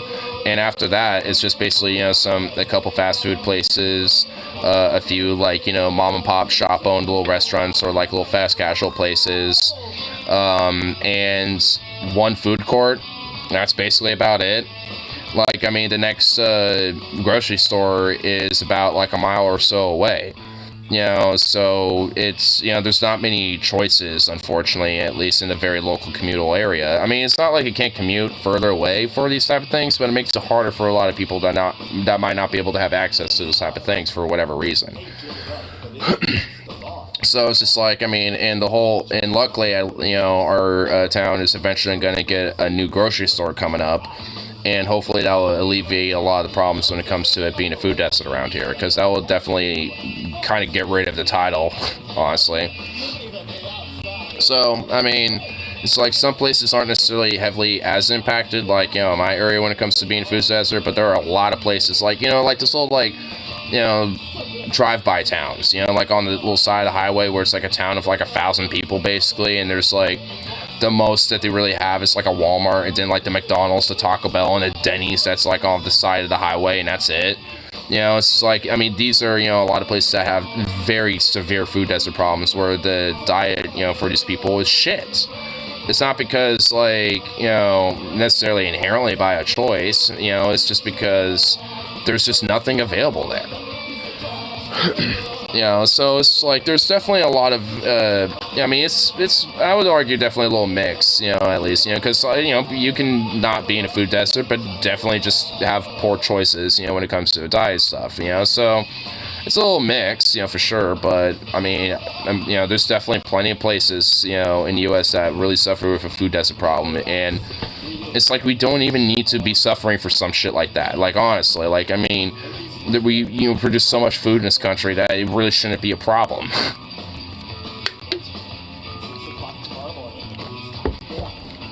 I can afford to eat, just don't want to. Salty or fatty, sweet carby foods just taste better. Well, sure, yeah. Like I said, it's like, people that can, maybe not necessarily just afford it, but also be able to, have access to those type of things. There's a lot of people that just, choose not to. Though at the same time, I'd also argue for at least those type of people, it's just like you can still enjoy those, like, broader, like, fatty foods, sweets, and carbs and stuff like that. It's just that, having more options to add to those type of things, is what helps, alleviate some of the more better parts of a diet, essentially. Like, for me, it's just like, I'm not like a major, like, veggie eater. I'm not like the biggest, doo-doo, of eating vegetables, but like when it, at the very least, like when it comes to different foods I'll eat, I make sure there's at least, some veggies like onions, celery, carrots, stuff like that, olives. I mean, it's like, I like veggies, but you're not just going to see me casually snacking on them on a daily basis, but, at least in a sense, in comparison to other places, have more options to be able to have those type of things that are at least better, for a diet in comparison to just not having that type of shit at all, even if it's more processed, so to speak. It's just like, I mean, that's kind of, at the end of the day, the whole, bigger issue is that type of shit, tends to just not be, in there. And some people just, even with that there, are just not going to make that type of choice. But at the end of the day, if people make the choices, they do. So it's just like, it's more about just making sure, at the very minimal, having these type of things, in place so people can, at the very least, have access to that type of shit and make it affordable, too. Something that, will alleviate, I think, at least some of these issues. Because I think a lot of people don't necessarily, want to, like, choose to just, like, go to a McDonald's every day because that's, like, the only fucking thing in town outside of, making some shit that they could buy at the grocery store or something, so it's just, like, if they had more options or availability to other, things and shit, it might be a little better for them, diet-wise and, and everything else in between. That's to do with time constraints of work, but a lot of you, absolutely. Yeah, a lot of people do use it as like a, due to time constraints of work, like when it comes to getting fast food. And I think also as a byproduct, because a lot of other people use it as kind of like a drug in a way. I think there's like kind of a byproduct, where it overlaps too to an extent, because like some of the few things where it's like yes, my little like escape from the grind and all that shit. It's like take some time to have a little fast food on your lunch break, before going back to work or getting off work or some shit, because it tastes good. Not good for you, but tastes good nonetheless. So it's just like, it kind of becomes a little bit of a byproduct in that way. I mean, honestly, that's, at least for me personally, it's why I like kind of checking out different little like YouTube shorts and videos of like like chefs or just YouTubers that like cook a lot of different things, because at least for me it's just like it's kind of interesting to see how a lot of various different dishes that can be made with some very simple stuff, but at the same time gotta have access to do these type of things as well. And sadly there's a lot of places just in the US alone that just don't have access to this type of shit, let alone globally. I just like tasty shit. I eat healthy stuff, but I love my snacks. Yeah. And at the end of the day, having, like, snacks and, like, junk food and stuff like that's fine. I mean, there's nothing inherently wrong with it. I have it from time to time. I mean, I had Taco Bell, like, a couple weeks ago and shit, you know what I mean? Like, I'll do it every now and then. It's nothing inherently wrong with it. It's, like I said, it's just accessibility and having, a diverse, amount of options. And like I said, at the end of the day, people will still make their individual choices of whether they want to access those type of things. But, like I said, if you have at least those broader accessibilities, I think at least most people will go for the better stuff that's healthier, because they can still make, a tasty, nice dish and, just something that's delicious and still be pretty good for you. Because I've made plenty of dishes that are definitely fairly healthy for you, but at the same time, fucking banging. So it's possible, and it could definitely be done fairly affordably, but, and that's also, I think, another thing, too, is that not a lot of people really know that they can, make really nice, hearty, healthy meals, for pretty cheap. And, and I think a lot of people also, at the same time, because of work and time constraints, don't have the time or, really the energy even, to want to put so much effort into doing something like that, even though the results are fucking amazing, so it's like, because if you get off work and you're already tired or worn out the shit and you're like, ugh, I just want to like have my food and just go to sleep, then yeah, you're going to just like find something that's going to be a lot more quicker and easier. So, like at the end of the day, there's I think, having time constraints, a lack of accessibility, of, healthier options and shit, definitely, play these type of roles and shit. And also just, some people, just probably just like, the more junkier food more and stuff. And, it's not wrong or bad or anything inherently. It's their choice. Besides, hey, that shit tastes good too. I have it from time to time. For me, it's just kind of more like a treat, like, it's alright, to have a Taco Bell every now and then or stuff like that. Garbage food like me. We're I guess we're kind of talking about that, but yeah, like I said, it's a choice-based type of thing. But I think a lot of reason why you probably have predominantly go for a lot of food like that is because of a lack of accessibility. Because we're kind of talking about that right now. It's like food deserts and like food accessibility, or broadly like food insecurity and shit like that. Because I'm sure your town is no exception, but there's a lot of towns and even like neighborhoods within towns and shit like that in cities that have a lot of major food deserts where there's more of an unhealthier accessibility of food and diet in comparison to like a more diverse options where there's more like healthier alternatives to like dietary like consumption of food and stuff. When it comes to having like fresh produce and like maybe like a farmer's market or like at least having a couple different grocery stores that like all sell different same shit basically, but at least various different things. So I have a serious lack of a cooking skill. Well, that's kind of like another part of the thing we're kind of at least I was kind of getting into a little bit, is that some people just don't know like how to make healthy hearty foods when it comes to like cooking. And a lot of that's just because of time constraint, energy. Some people just straight don't like cooking, like more in excess and stuff. I mean, it's just like there's a lot of various reasons why people won't obviously necessarily cook for themselves and shit. It's just that some people just don't like it. Some people don't have the ability to because of time and whatever, or some it can't be affordable, or at least they don't have the knowledge of how to make it affordable. Like, because, for example, like, you can make, like, those little, like, $1 pack of ramens, or, like, they're not even that. They're, like, what, 60 cents for this, like, little individual pack of ramens. You can make, like, a nice hearty dish. Like, take 2 of those and get, like, some diced onions, get, like, some shredded chicken, and get some spices. Bruh.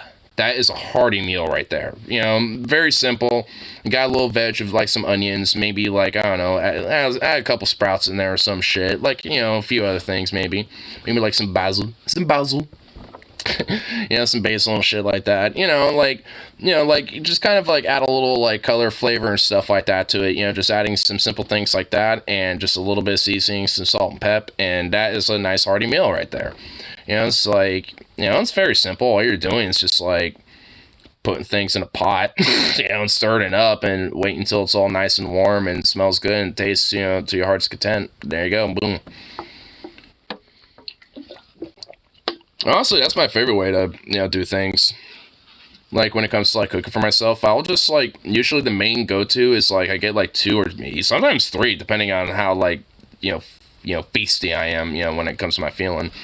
I'll get, like, 2 or 3 of those, get, like, some diced onions, and, like, you know, like the string carrots, like, when they're all stringed out. And then, I'll mix those together in there, put a little salt and pep, get a bunch of minced garlic and minced onion in there, and, well, I guess the diced onion's already in there, so I don't put that in there. I just put the minced garlic in there. And then I put, like, a little bit of Brussels sprouts on top of that bitch. Stir all that shit together. Put, like, the chicken or bacon or, you know, whatever meat of my choice, usually. Whatever I got when it comes to that. And then, just, you know, let it all get nice and warm, and, you know, the noodles all nice and absorbed, you know, with the liquids and the flavors and shit. You know, rip up the packets, you know, make sure all that's in there. You know, spice it up a little bit, a little salt and pep, you know, a little bit of garlic powder, you know, stuff like that, and boom. Shit is just banging. And honestly, like, with that, it's probably like, you know, I don't know, a $10, if that, you know, a little meal, if that. And plus, you can make probably like 2 or 3 batches worth of that. Because, I mean, technically, I guess all in all, it would probably be more like 15. Because if you get, like, you know, the 6 packs of the ramen and get, like, you know, like, I don't know, maybe about a pound's worth of shredded chicken, and then like a little packet of, like, you know, pre like diced up onion, or just like 1 onion you dice yourself. I mean, you can, like, dice up all that onion and have all that shredded chicken, and then just, like, you know, put however much you want in there, you know, into the ramen and stuff. Like, I mean, that shit right there gonna be good. And we'll, you know, can make multiple batches, and, you know, and, like, for about 10, maybe $15, give or take. I mean, like, all in all, you know, that is actually really good, and, you know, it's actually fairly affordable. And while, yeah, maybe it might not be the most, like, healthiest option, so to speak, it still gives you at least a little bit of, like, you know, some fiber, some veg, you know, and, you know, some of the vitamins and stuff like that come from that, you know, and the chicken with protein and stuff. So, and you still get at least some stuff going on in there that, you know, you would want, you know. So it's just like, I mean, it's not the best thing, but at least it's something that's relatively, like, on the neutral to somewhat neutral positive level of, like, being healthy and stuff. The ramen is what, you know, itself is, you know, just because it's like it's little packet ramens. I mean, that's what really doesn't necessarily make it healthy. But I wouldn't necessarily say it's inherently unhealthy. It's just something to fill you up, really. It's just kind of like a neutral, like, just fills you up. It doesn't make you hungry anymore food. But that's why doctoring it up and adding stuff to it is what makes it nice and hearty, though. And that's honestly what I think those little packets are meant for. Like, yeah, you can make them just with the ramen and that's it. But, like, it's not the same unless you put a little something in there. Use violent tactics to teach nutrition. Brilliant. What? What? My grandmother used to beat me with a wooden spoon if I didn't eat my veggies. What the fuck? Thank goodness she's dead. Oh, shit. I mean, like, what the fuck? It's like, yeah, I wasn't a big fan of eating my veggies, but, like, shit. Like, either I just would just refuse to eat them because I thought they tasted horrible, and at least my parents would just, like, or, you know, my grandparents would at least see that I tried to eat them and just be like, alright, fine, he doesn't like them. Or, you know, we'll just be like, alright, no dessert for you, or whatever the fuck. Then I'll sneak the dessert anyway. I just make sure that they can't see me or find me.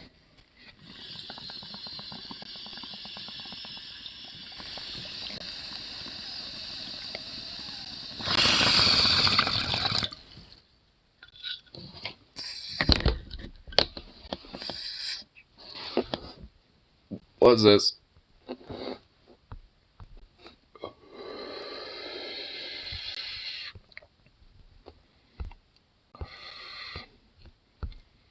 It's so random.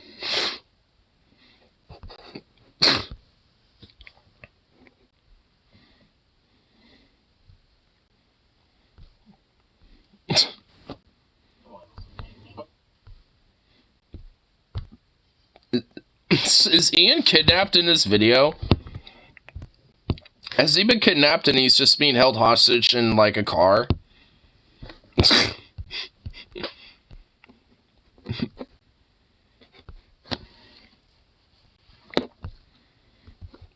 Poor Ian. Looks like he straight up looks like he's being held hostage or some shit.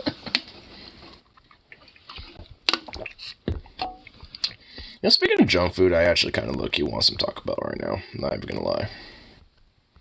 I kind of low-key do a little bit.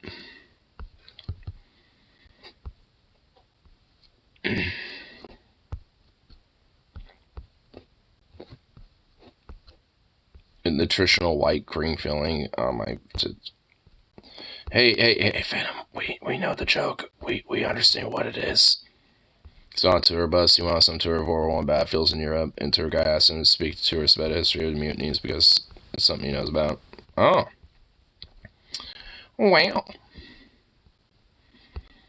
I know about, like, the German sailors' mutinies, which I know that basically spread into, like, other mutinies that spread throughout the Western Front. So, like, if I had to take a guess, is there, like, some tangential relatability towards that? It's a bit left to center. I've heard rumors he's kind of like a dense socialist type and shit. Like, he's kind of like, maybe not like an outright lefty, but, you know, yeah, like kind of progressive left in nature and shit. I've heard rumors about, like, how he is, and at least more so than not. Honestly, especially with how he, like, conducts himself in his videos and shit, it definitely, you know, seems like it.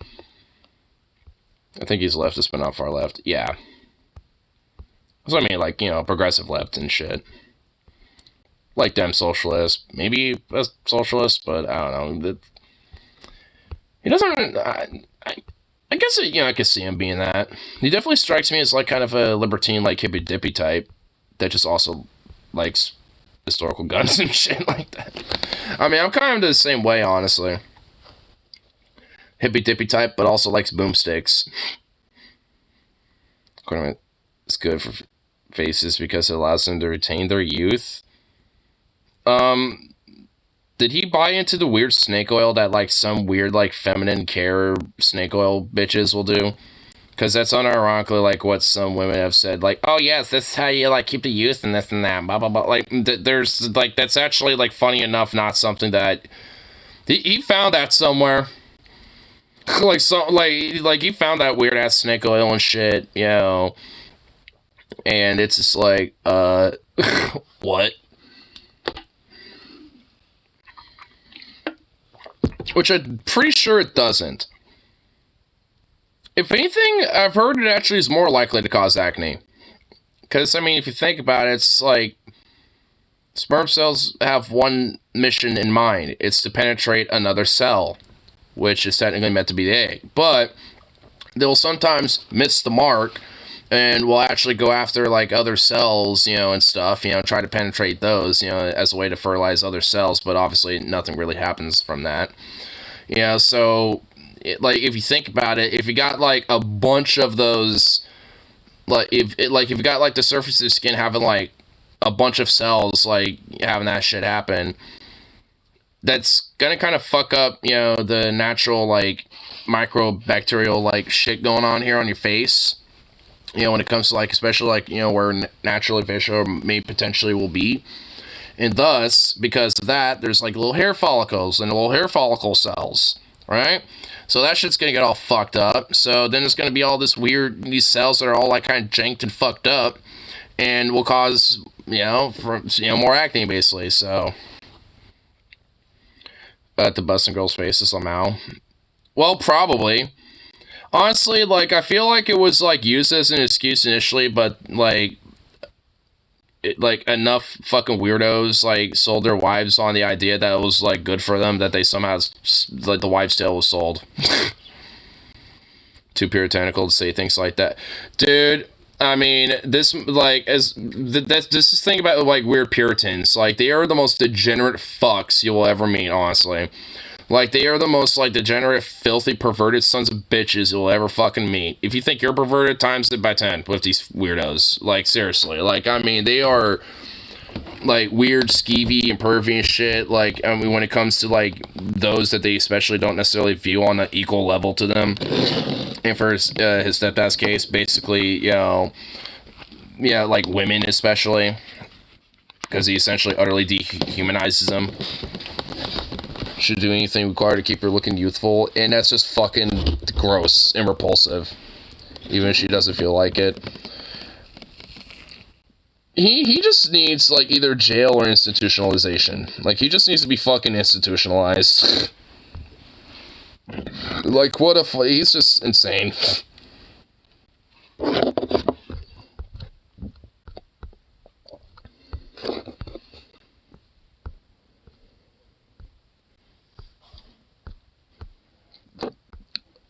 Harley sent me his, like, chandelier light. A hanging light chandelier. Yeah. I'd say that actually is, like, a chandelier. Wow, he actually does. Harley actually does have a fucking chandelier. It actually looks cool, though. It's like a... It's kind of in the shape of a lantern, but... I'd say it's kind of, like, chandelier-ish in nature. Chandelier-ish.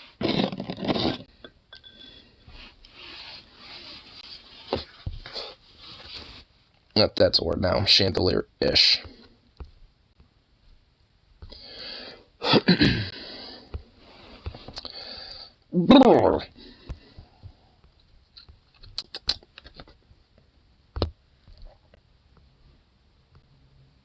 Here. I want to be bread and... I want to be the bread and the... Oh, you're gonna have a sandwich. Dirty.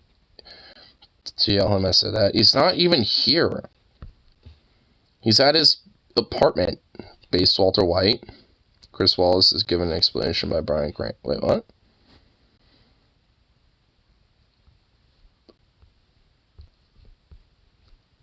What was this? Does it want to play? Great again. The Make America Great Again. My comment is, do you accept that that could possibly be construed as a racist remark? And most people, a lot of people go, how could that be racist? Make America great again? I said, so just ask yourself from an African American experience, when was it ever great in America for the African American? When was it great? So if you're making it great again, it's not including them. So it's to teach us in the woke world to open up and oh shit! He said woke. He's been indoctrinated by the woke fucking liberals. Tell you what, brother. Oh, wait, is the fucking screen not even up? That our privilege has created blind spots for us, and maybe I haven't seen what is in all my years. Hold on, we gotta look at fucking... This is Chris Wallace with his weird face. In the woke world, to open up and accept the possibilities that our privilege has created blind spots for us. And look at his weird little smirk. It's like, are you saying that I am a privileged white man? How can you say that when I am a news reporter that makes millions of dollars?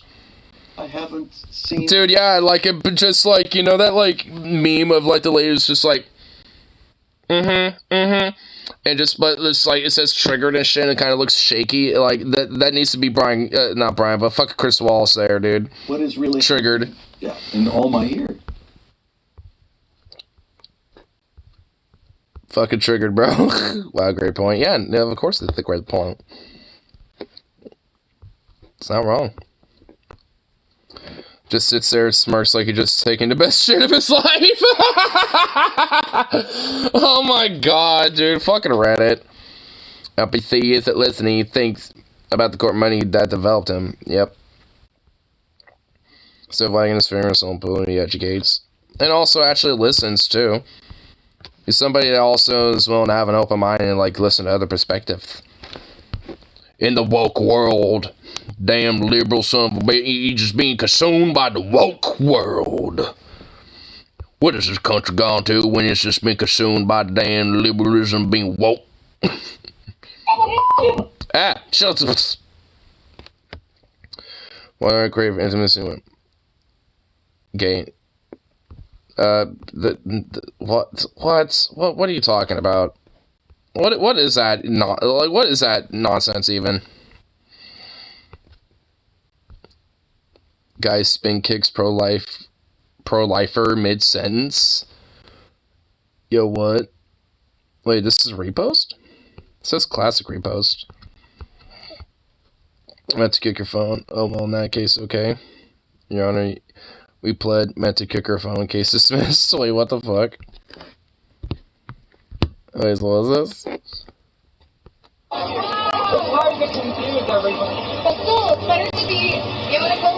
Oh, I remember this.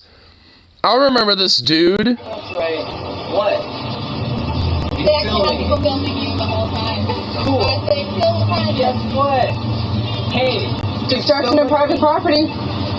Against the law. Somebody gets raped by somebody, and they're like, I'm a 16-year-old and I can't have this baby. Think you should keep it? It's a baby. If someone is raped and she gave birth and she decided to kill her 3-year-old child. Dude, I love that weird ass like fucking pose. Like he power posed it, dude. It's like, I'm gonna unleash my power combo move. Yeah. I mean, it's like, oh my lord. That's why I find so absurd. I remember this. Such a random ass dorky fucking nerd. I meant to get your phone. Someone call the cops. Do not touch me. Someone call the cops. I meant to kick the phones. Like, I mean, not really. There was like no reason to be doing that, but I remember that shit, dude. This was, when was this? Like a couple years ago. Like I remember this at some point. I don't know when, but I remember this happening. Like, this is a repost. I just forgot when. It was like, what, 2018, 2019 maybe? I know it was definitely before COVID. That was for sure.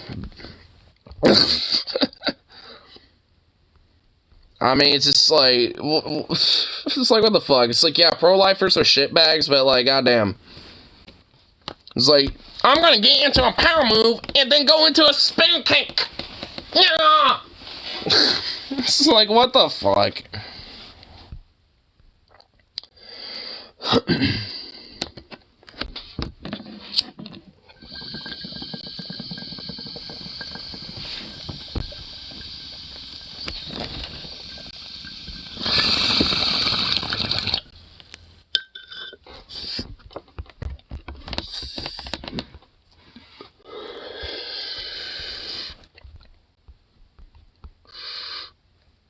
Sovereign citizen claims she could drive without a license. Oh god.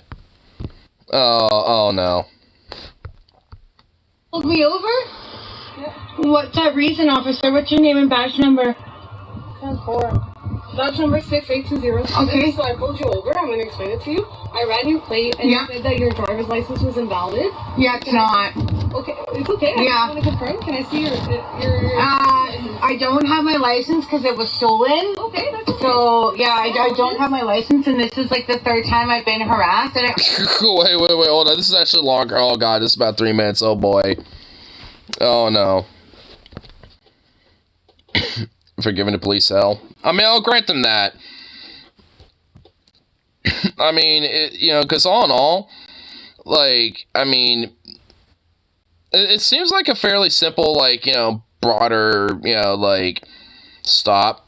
You know, I mean, it's like the license invalid, but, oh, it got stolen. So, I mean, so far, so good, I guess. I mean, being standoffish, but she's a cop, so, I mean, it's cops, understandable why. have a lawsuit against Though she seems like she's relatively, laid back about this specific interaction so far. TMT for this harassment okay. itself, okay? I'm sorry, Alice, but can I just have your information?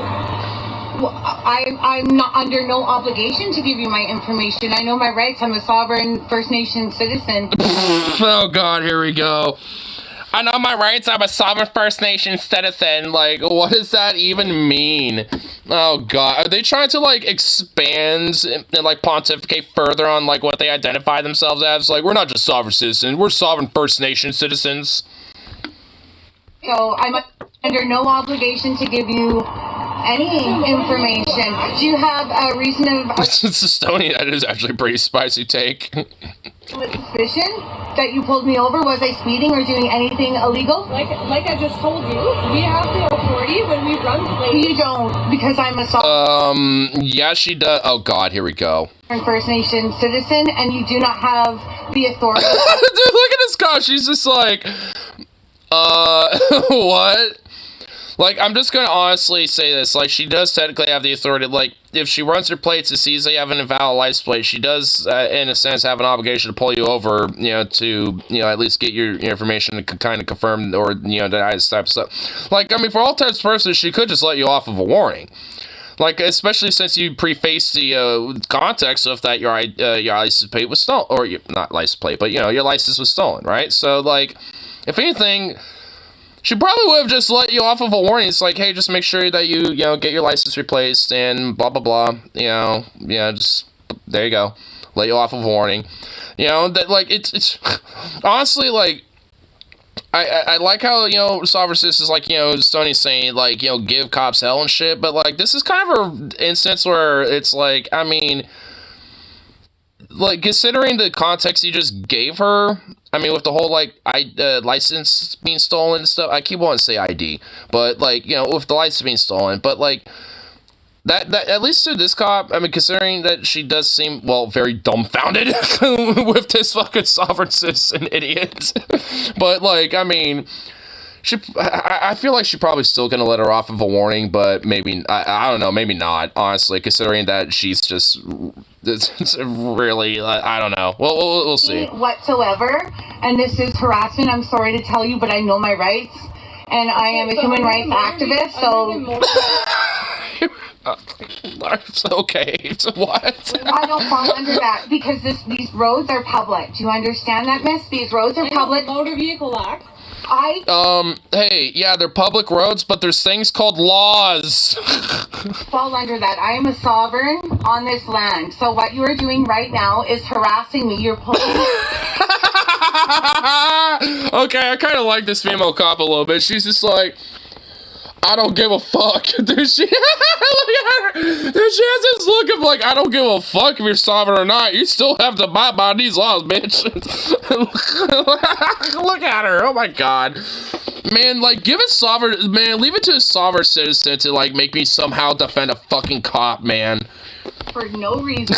I committed no crime. Like, why does this sovereign citizen keep, it's like, you didn't give me a reason, you have no reason. It's like, she just gave you one. Like, what the fuck? Crime, I wasn't speeding.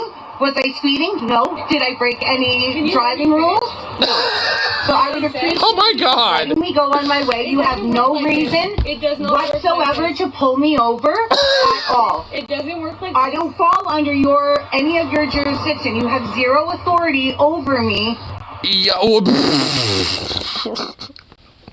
Oh my God! Like, man, you kooky weird ass motherfucker. Like, in what world do you think that is real or true? Understand that these roads and publics are highways. Let me finish and. I mean, then let me go. Like, well, I mean, well, whatever. Like, honestly, I mean, there's only like two legitimately like good things of advice. It's like, honestly, yeah, cooperate, and two, just shut the hell up. Like. Well, predominantly shut the fuck up for one, when it comes to dealing with cops, and for two, just, cooperate and be basic as fuck. It's like, see your license registration? Sure. Pop. Don't say anything else, Rule one, shut the hell up, and two, just, cooperate and make it simple so they just fuck off. Because, yeah, it's not necessarily because, oh, respect or power. It's because it's like, yeah, understanding how, like, you know, they operate and shit. You know, any little slip or, like, little lip back, you know, against a cop and shit generally does not end, you know, with this, you know, with cops like this, you know, being like, I'm trying to, you know, explain this. Can you stop cutting me off? Ma'am, can you shut up? You know, it's like, I mean, you know, they, like, 99% of the time, they don't act like this cop right now. You know, like, they'll, like, at this point, most cops probably would have just yanked this, you know, person out of the car and fucking, you know, putting them cuffs at this rate. I mean, so it's just like, all in all, I mean, it's just better to just generally be like, yeah, here's ID.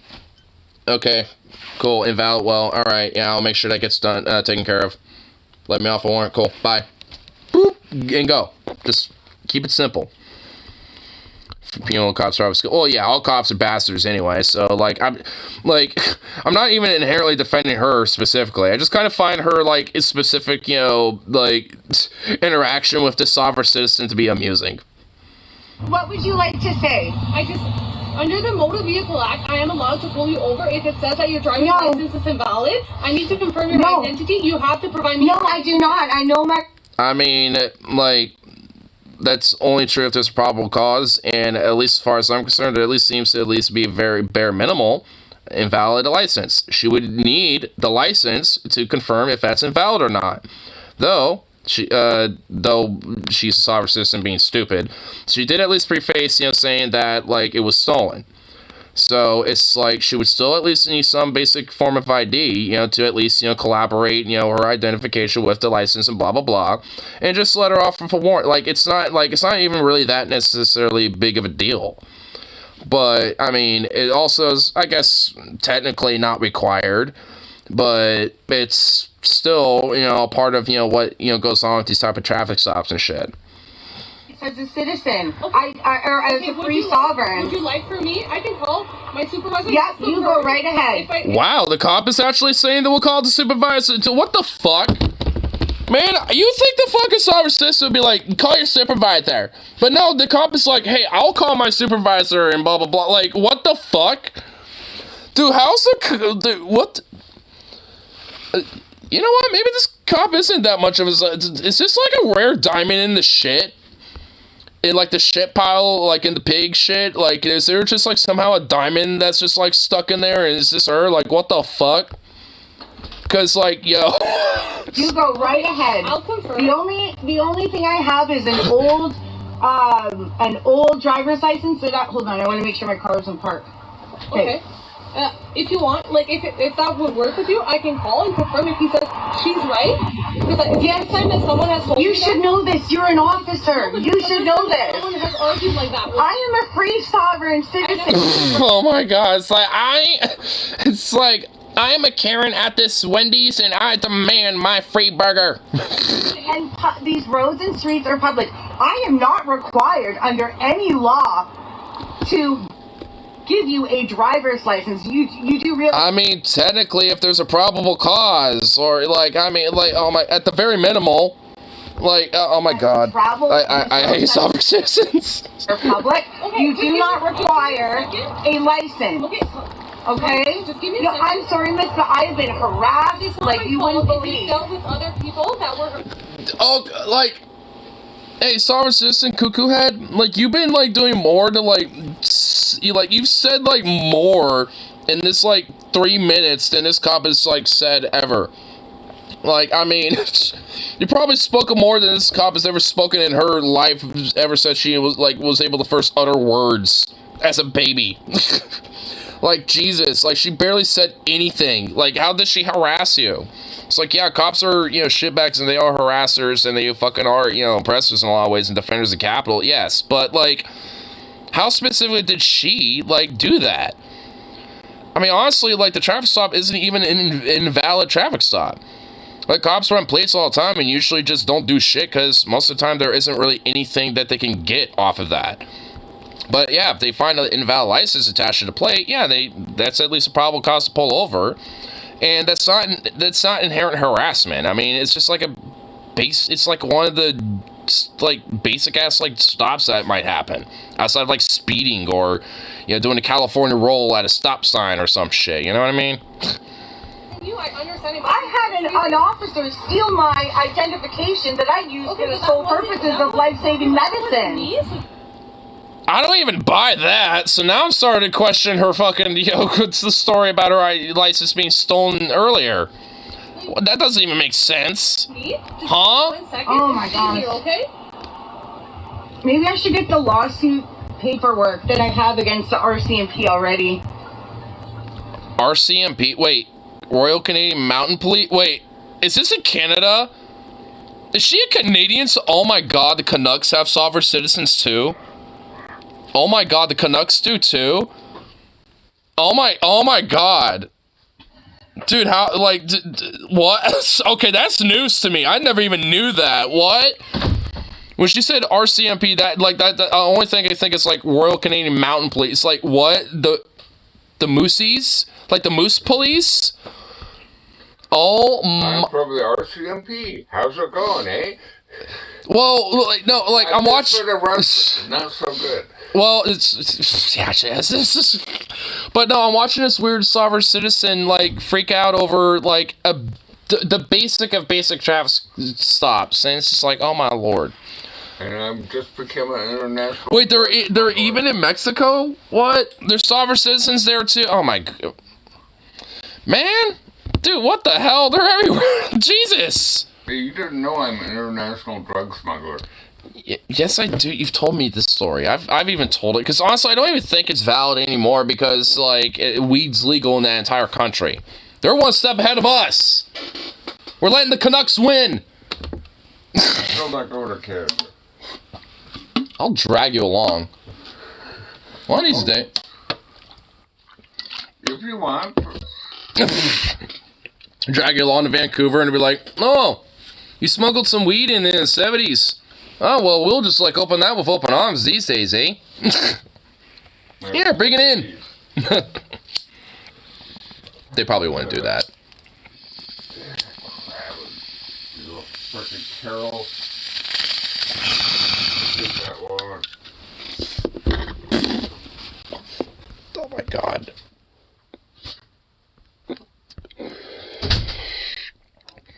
Loves him more. Oh, my... man, learn from it. Like, bro, don't worry about my relationship with my pops. I don't fucking, like, hate him or some shit. Like, what the fuck? Just because I get frustrated with his, like, behavior sometimes and shit, about things and stuff, doesn't mean I hate him or anything. Like, goddamn.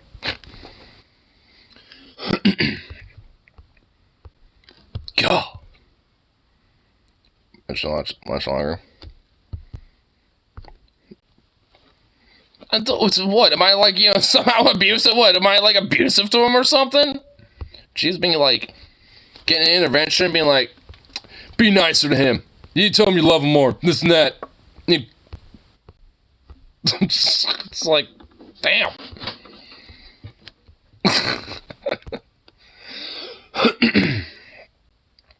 I have no dad. I mean, we all eventually have that.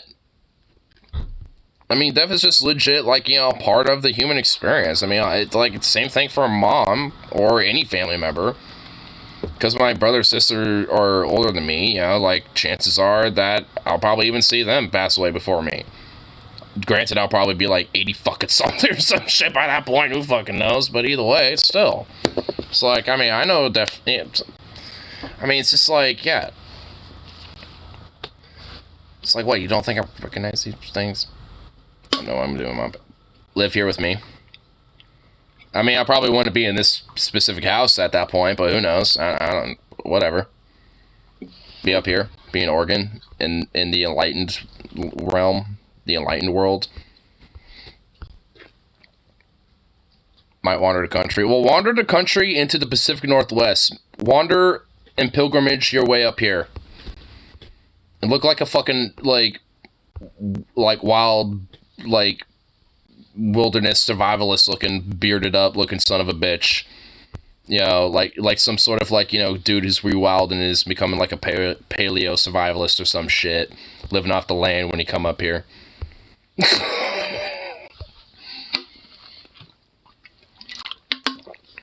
What's that one dude?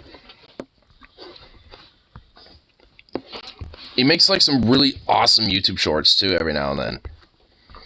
It's like paleo something. I forget what his name is.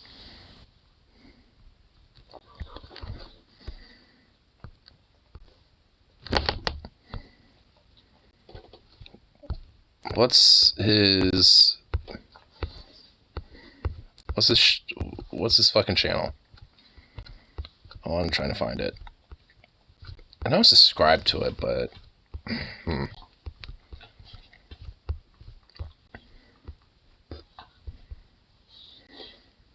Here, maybe I can find it for my subscriptions. Wait, can I search for the subs?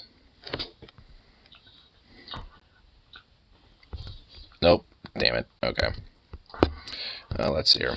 I want to try to find this dude, because this guy actually has some really cool ass shorts.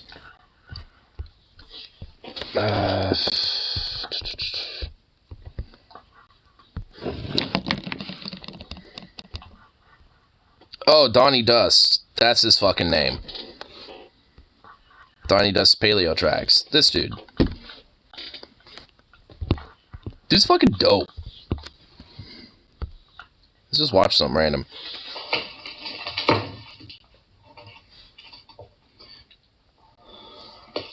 Stone. Rock.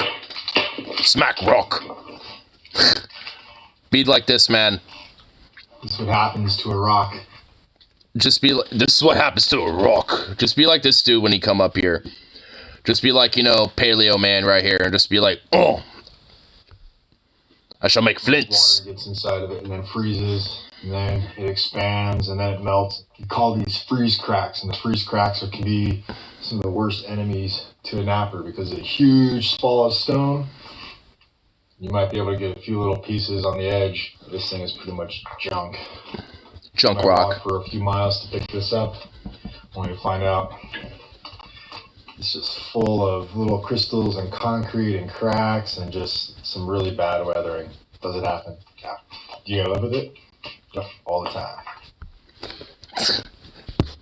He's basically saying that, like, there's certain rocks that, like, due to the millions of years of weathering, actually don't necessarily have, like, great, you know, structuring, so to speak, you know, to where you can, like, you know, smack it around and, like, shape, you know, like, you know, sharp edge and stuff, you know, for, like, arrows or tools and things like that. So some stones are actually considered, like, junk stones, basically, because of that. It's basically his way of saying there. But still, cool shit, though. And honestly, I'm not gonna lie, I do kind of like smacking stones like that. Whenever I go camping now, we'll do that every now and then and kind of like shape a little stone down a little bit. I never can really shape it really into anything. I bet if I like really like shaped it around for a while, I bet I could, but you know, I just like doing it a little bit. Because it's fun. But at least this guy, Donnie, he basically like, you know, spends pretty much most of his like shit, you know, doing like, you know, rewilding. Like, he's one of the dudes that basically, you know, like, obviously has like, you know, some sort of an electronical source, you know, for uploading his videos and shit, but predominantly like has all sorts of, you know, different cool like ass videos about, you know, like little different survival tricks or like camping tricks and shit like that. This is actually a pretty fun one. Sealing a gourd water bottle with beeswax. So like a water bottle, so you know, like gourds, you know, you can shape them into like bottles and containers. Pouring it all, making sure I don't hit myself. Alright, it's about half of my can of wax. Now all I'm going to do is I'm going to start moving it around. I can feel the liquid on the inside, and as I've definitely coated my bottom and some of this wall, I'm going to tilt it at an angle. And I'm going to give it a little bit more of a twist. I'm rotating, I'm trying to hit this wall. Once I've held the gourd in one position, I'm going to rotate it 180 and kind of get that other side. This is where people can run into problems. If you don't have your stopper, put your stopper in and give it a little bit more of a tilt. and start rotating. And what you're going to want to do, you can hear the wax and you can feel the volume decreasing as it coats itself on that inner wall. Rotate again. Give it another wax. Give it another shake. And bada boom. And basically, you know, like over time, you kind of actually see it a little bit, you know. Actually, hold on, I'll do this. All pouring it all. So you can kind of see a little bit, but you can kind of tell with the inner layer of the gourd, it's kind of like porous in a lot of areas and shit, and they're going to be like that. So the beeswax actually kind of helps seal that and makes it more of a solid, smooth wall on the inside. It's cool shit. I mean, honestly, like, it kind of shows, like, what, you know, even, like, you know, a lot of, like, our, you know, like, ancestors from way back in the day probably were doing and shit, and when it came to, like, having their, you know, containers and stuff, you know, or, like, you know, just their daily, like, little routines. Because, I mean, like, I imagine, like, you know, when it comes to gourds like that, I mean, it would definitely be, you know, like a night, you know, somebody at the camp would probably be just spending pretty much most of their day doing shit like that. It gotta be therapeutic, honestly, if I'm, you know, at least in my mind. And honestly, like, I imagine, like, if you were storing water in there, especially if all that beeswax, like that, imagine, like, over time that would slowly kind of seep into the water a little bit, especially if it was stored for a little while. Like, you know, and once you drink it, you kind of have, like, a little sweet, slight, like, honey taste to that. Oof, man, that actually sounds kind of good, actually. Like a kind of a little soft, like, kind of honey note, you know, in your water. That actually does sound pretty good, actually.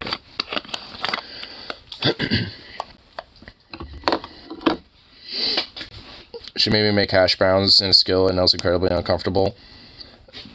Well, I guess I'll admit, like, hash browns are, that's a challenge, honestly.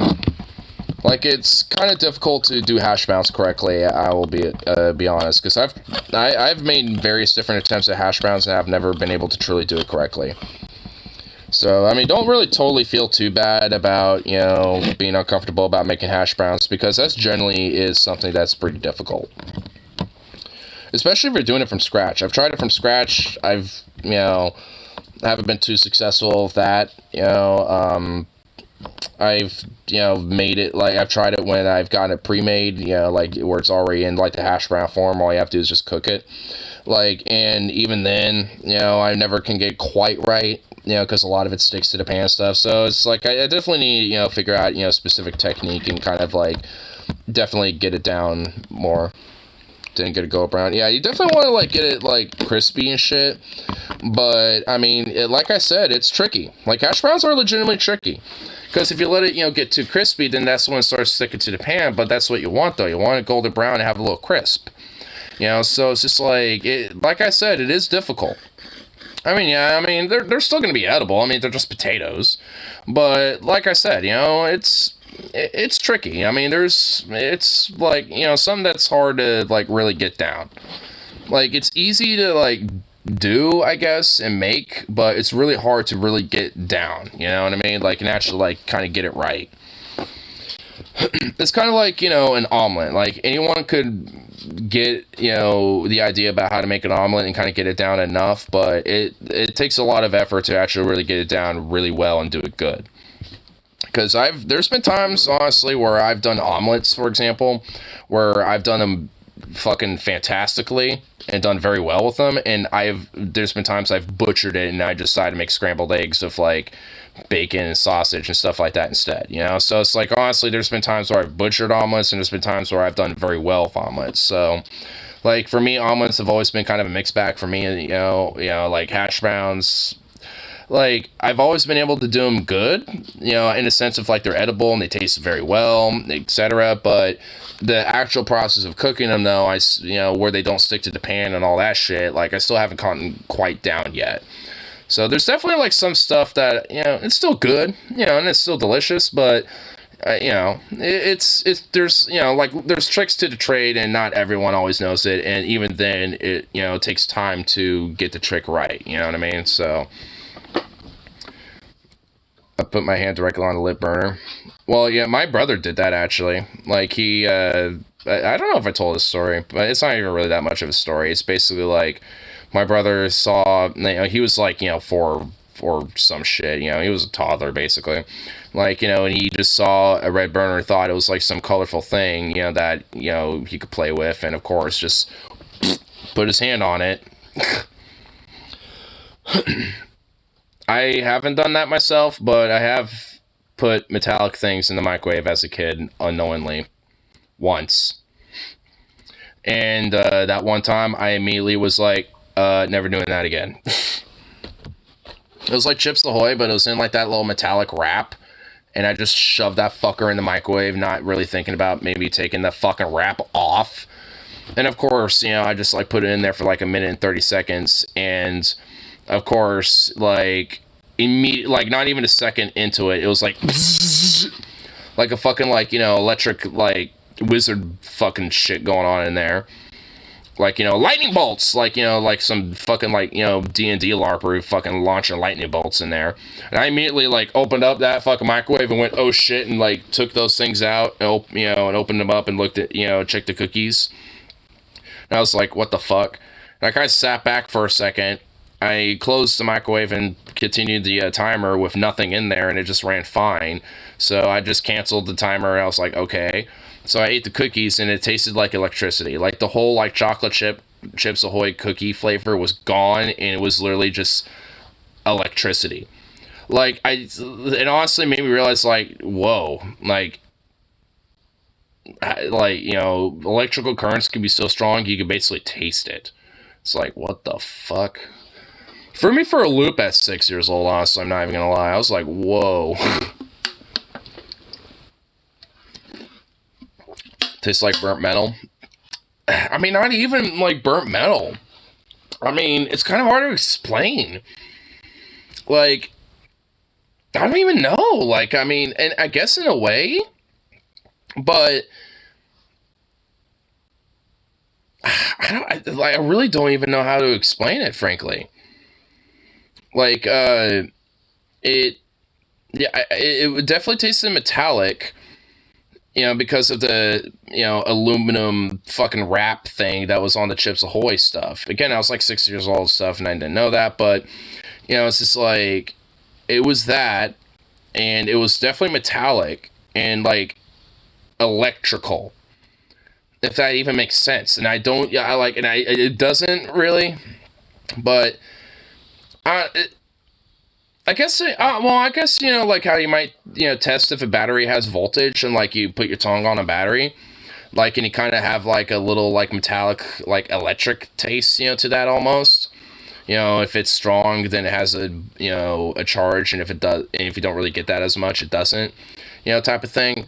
Like, it's kind of like that, I guess. That's the only really way I could explain it. You know, if anyone's ever, like, you know, tested if a battery has, you know, a jolt by, like, sticking on your tongue a little bit. I honestly don't even know if that's, you know, even accurate, but I mean, it's told that, and I've done that before, so.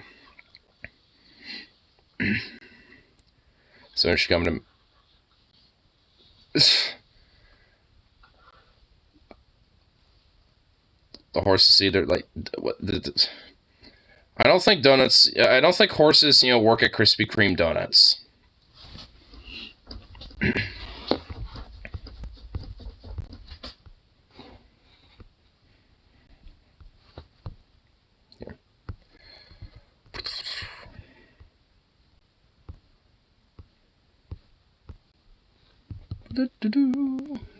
Put some background music here.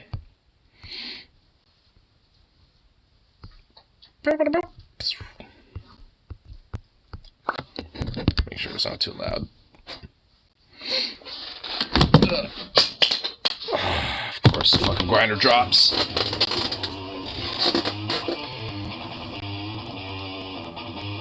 Did it just get fucked up? Nope, it didn't. Okay. Do I want this?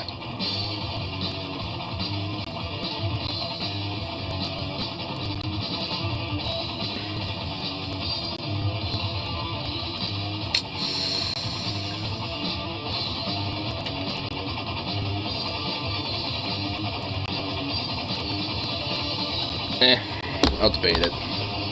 I'll debate that in my mind. Should chug his drink. I'm not chugging that. Hell no. I've been sipping on the other one for like over an hour and shit. I'm gonna keep sipping on that one. It's gonna be all like... And then like another 10 minutes later, and just be like, yep. It's like Hank Hill and his bros.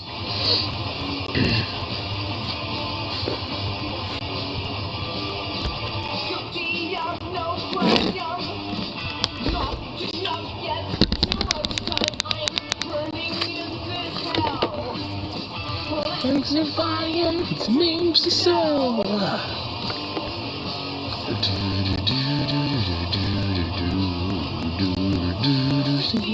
Myself, northern life and loving life is what bothers me. Nothing to life, can't believe I'm bored.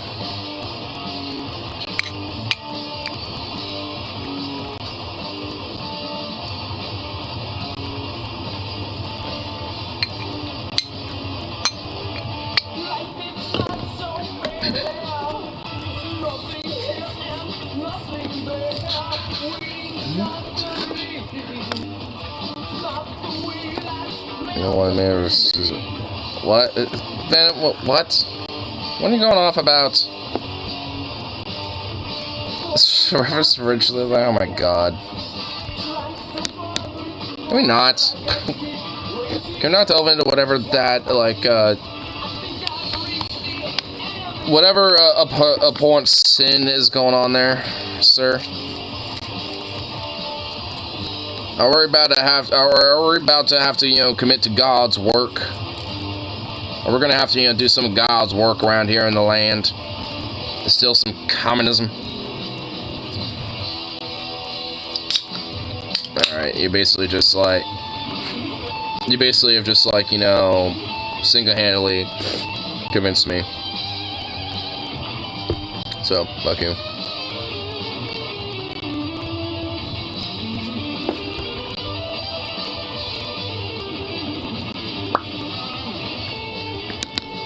You little dog. Look at you, little pup. Look at you, little pup. You're just a goofy boy. Go to the bathroom real quick. Be right back. Ugh. Shape your shit up, chat. Ship your shit up.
Bobby.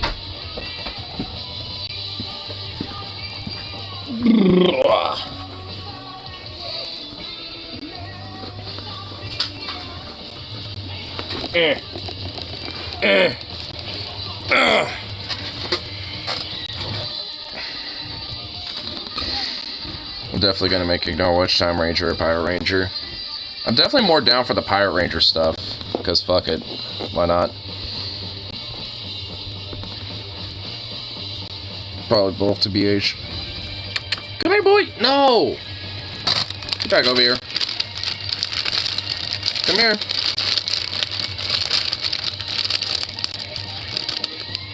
Come here. Come on. Come on. Ah, boop.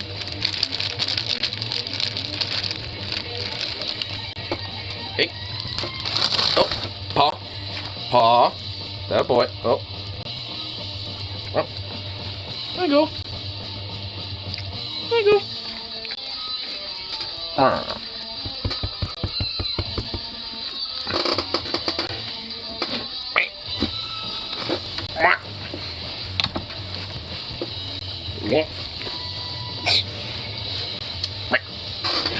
Who's got the meats? Ignar does. Yes, I do. Yes, I do. Who's a sweet little boy? You're warm, so warm me up. Warm me up, Bobby. Right.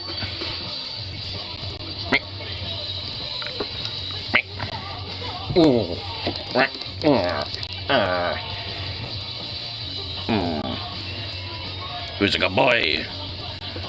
Ooh, just a little chungus. Yes.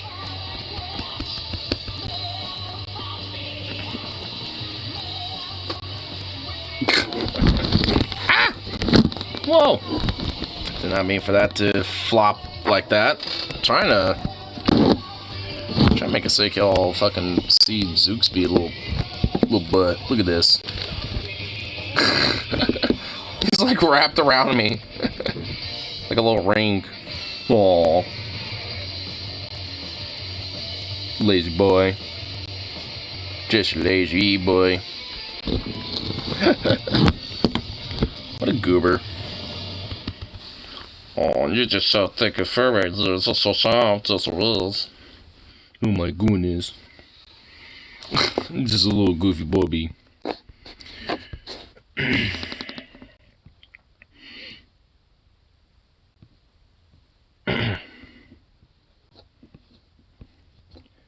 Yeah, ba ba ba ba ba.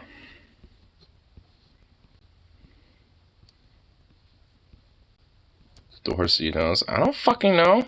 I'm assuming they probably would if you fed them a donut. Just like, here, horse, eat a glazed donut. It probably would. I got sucked into a public freakout scroll. What's going on in the public? What random shit is on the public freakouts? You can't just, like, you know, have the public freakouts and just not, like, fucking show us and shit. A lot of horse chowed on donuts. Oh, well, there you go. Oh, so horses do eat donuts? Well, there you go. They like donuts. I'll just bring some fucking like voodoo donuts and just feed them to venomous horses. I'm not gonna lie, I thought Mornak saying he was getting sucked while watching public freakout. Watching public freakouts while getting sucked. Damn, dude. Look at this dog is ridiculous. What are you doing, mutt? You silly boy. What are you...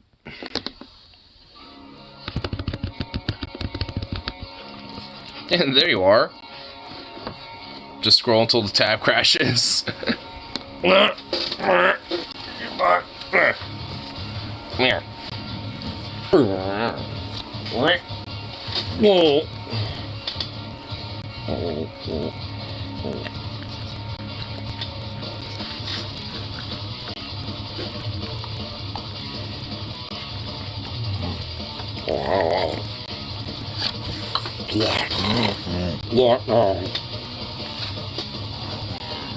Whoa.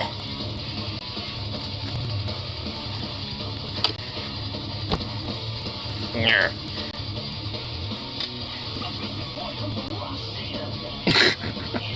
Such a little moany groany. What the? Oh. Goofy boy. He's such a goof. Look at you.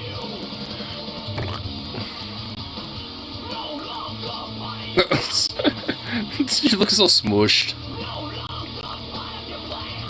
FIFA wants mostly the dregs of humanity. Unfortunately so.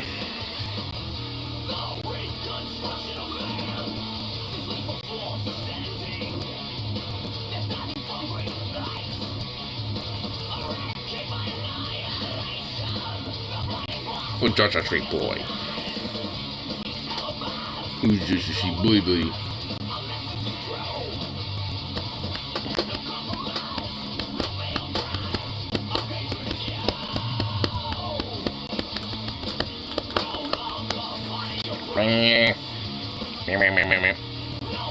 Goofy little butt boy. Look at you. You're just a goofy little boy. Whoa.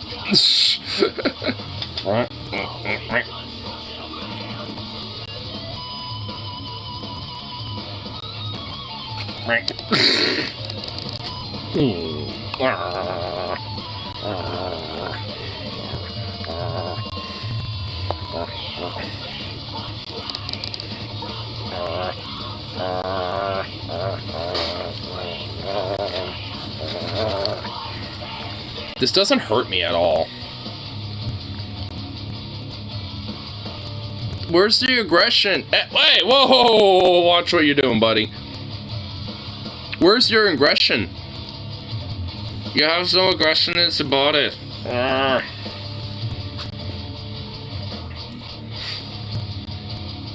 You don't care at all, you goofball.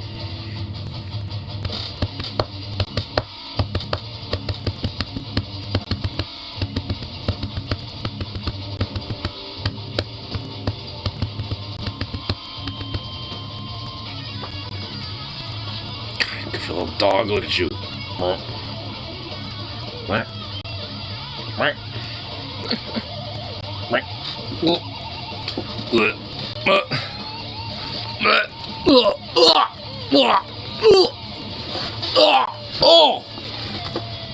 Oh, fuck. Oh my god, you are a dipshit, dog. Oh. You are a dipshit. Look what she did. Oh, you got your tail wet. Oh my god. Fucking dog doing the party foul. I'm not the one who did that. Fucking you piece of shit. You damn dog. Really? Look at you. Oh my god. I can't really be mad at you. You did that to yourself. Look at you. God, what a fucking little bastard, man. At least I have a towel over here, but like, fuck. Really, dog? I barely took a sip out of that. Like, I mean, damn.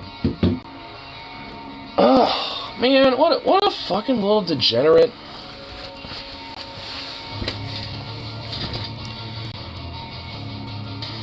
I thought I'd just sort of flat collapse. Luckily, that isn't the case. Ay. It smells very citrusy now. Well, that's definitely a Mike's Hard Lemonade. It smells like citrus.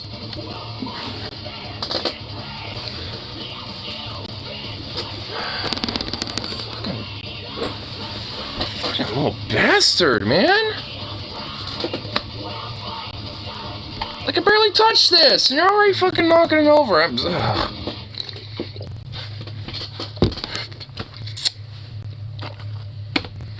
Man, first he like kicks me in the gut. Luckily, funny enough, my dick protected my jewels. He kicked me there, but there was like some cushion, so he didn't really like hurt me there that much, but he got me there. And then he stretches his leg out over my leg, and then just like hikes it and bonks this shit, and fucking this spills on his tail and on the floor. It's just like, you... What a dick move. I know, man. He is a dick. I mean, seriously. That was just like a 1, 2, 3, 4, and then a 5, boom, you know, just like knockout combo right there. It was just like, what the fuck? It's like a piece of shit. It's like a little asshole, man. It's like, what the hell?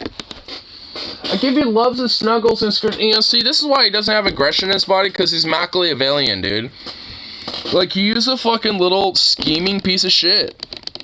Like, that's how he gets payback. Like, instead of being like, you know, doing all that shit where I'm just kind of like messing around with him a little bit, he'll just straight up, like, you know, he does this shit. You'd think he'd be like, and be like, stop it. Like, you know, you'd think he would, like, assert some dominance or some shit. No. Nope. That's how he does it. He's a little schemer, dude. Little Machiavellian, little schemy son of a bitch. It's like he plots this shit, I swear. It's like he plots and schemes these things. I have a revelation about his real and ignores focusing on his dick. Typical. Well, considering I just had a dog kick me in the dick, yeah. And knocked my beer over, barely, luckily. I was able to save that. I mean, there was basically like one good fat gulp that just like got sacrificed. So, you know, there's that. But, I mean, you know, like, that's still, like, I mean, do you not just see the, like, chaotic, like, anarchy that just happened here? Did you not see the chaos and disorder that just happened upon me due to the woke moralists? That is Zukov. Zukov is a woke moralist who just instilled nothing but chaos in the order. In the order of the world that is objective. And he's there to just put in his postmodernist woke agenda. It's like knowing ignore. You do, don't you? You really do like seeing me get riled up, do you? I mean, same with Rip City, too. Like, he literally, like, at one... Like, I honestly don't even think he actually really believes it. Because if he really did, he would have, like, came to me privately and been like, bro, like, I really do think he is, blah, blah, blah. But he hasn't actually said anything to me about it. So it's just like, I mean, but you even, like, prodded him to the point where he thinks that you're, like, or at least was, like, secretly fascist and shit. And it's like, and I know you enough to know you're not. But, like, goddamn. It's like you're getting to the point, you got like Rip City to the point where it's like he thought that you were, which honestly kind of applies, like, and honestly, it's like if he was accurate in some way and I go down there and I somehow just like get kidnapped and held for ransom, then like that would be like some 8D chess move shit, because then basically you would have to like have like your mom would be in on it, like there'd be a lot of people in on it at this point. It'd be like a whole family like orchestrated fucking like whacking, dude. It'd be like some mafia shit that you'd be like doing, honestly. So it's just like, and I mean, honestly, I mean, I don't see you doing that. I mean, it's like I've seen you around the grapevine for a while, you know, especially even before I was doing these, you know, for like TJ's streams and with DFF, you know, and, you know, like, I guess if near the very end, you know, maybe DP and stuff, it's like, I've seen you around, so it's like, I know you enough to know that you're not that. Because if you were, then you've been doing like the most longest term psyop on lefties ever, but never really amounted to no results of like, you know, advancing fascism, basically, you know, when it comes to like trying to propagate that idea, you know. So I mean, all in all, and honestly, it's like, I mean, it's not even like, you know, like they're outside of just like the random sarcastic shit and honestly really frankly your stepdad, there isn't really like anything that directly points to you being like that. Making Nazi the new N-word is something my stepdad has said. Oh, but he wants to normalize the actual N-word and say that left and right like it's fucking hotcakes, right? He wants to be able to get away with saying that like to his heart's content, but wants Nazi to be like some sort of derogatory, forbidden word. Fuck him. Oh, but he's a neo-Confederate, not a Nazi, though. but it takes offense, you know, to the word Nazi. Pretty telling, isn't it?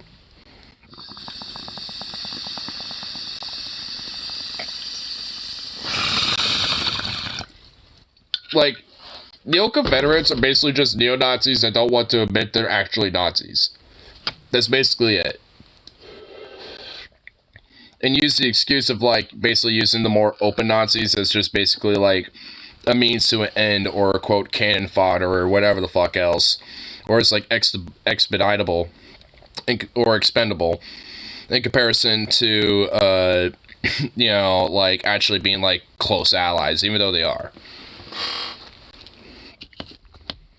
Because they could die for a... Well, you just validated my point. He says that if neo-Nazis come to the South, you know, aid, then they could die for a good cause. My point proven. He's a Nazi. He just doesn't like the ones being super open about it, because you're supposed to be a little more hush and hum about that. See, we're not called Nazis around here. We're neo-Confederates. There's a difference. Not really like there is, but they like to pretend there is. I suppose, like, I mean, ideologically, I guess there is technically differences, but when it comes to the root structure of how those ideologies, you know, conduct themselves and push themselves, they're not far away from each other at all. They're far away, but they have different cultures. Well, yeah, that's what I mean. Like, Confederates obviously do a mass worship of the Confederacy and that symbology, while Nazis, you know, have a more veneration towards, like, neo-Naziistic, like, Aryo, like, you know, paganistic, you know, type of shit, like Aryan, like, Germanic type of weird mysticism shit and stuff like that. He suspects he has in talks with them, or has talked to them. Maybe like the Proud Boys. Well, honestly, I guarantee he probably has. Like, I mean, there are some Proud Boys that, you know, also are in, you know, other groups, like, you know, the Sons of the Confederacy, or whatever the fuck. You know, so it's just like, I mean, yeah, I mean, absolutely. I'm pretty sure he most likely has.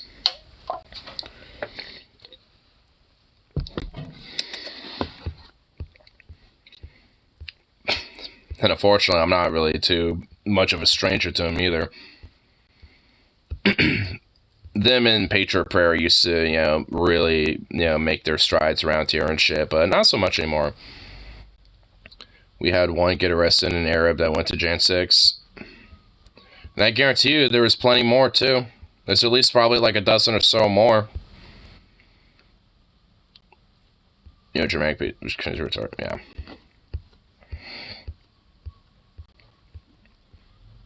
Especially like the hyper weird Aryan level of it, where it's like, our white ways must be you know, retained, and our neo-pagan ways you will be returned as the true white ways you once was, or whatever the ugh.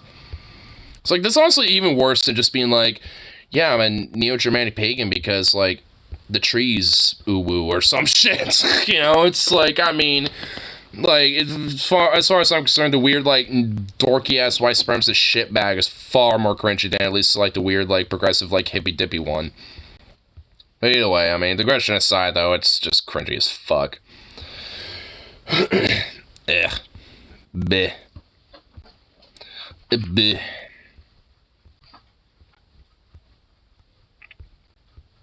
I suppose, like, you know, some of the rituals can be probably, you know, fun and stuff like that and shit, but, like, whatever. So, like, I can have, like, drinking sex orgies without inherently having to deal with, like, you know, weird rituals and shit. Oops. There we go.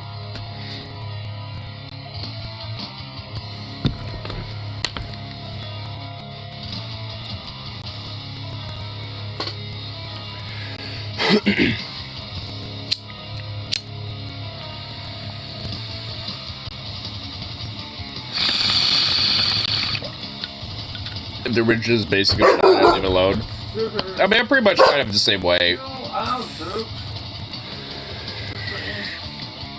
Portraying Norsemen as black and brown, like, really? Yeah, I mean, like I'm saying, it's, like, it's cringe, too. I mean, I'm just saying there's, like, different levels of cringe. Like, you know, the weird Aryan Brotherhood type of Germanic pagan types, you know, are like this deeper in the barrel of cringe, while at least those progressive neo-pagan types are kind of like in the middle of the fucking level of cringe. You know, they're in the middle of the barrel. You know, they're not like totally that deep in the cringe barrel, you know, like all in all. I like Wiccan people, their sex rituals are fun. Yeah. Murdered, I'm the prime suspect. No, you're not. Jesus Christ. Don't, why? Well, fuck, my shit's locked up. Maybe I should change the passcode.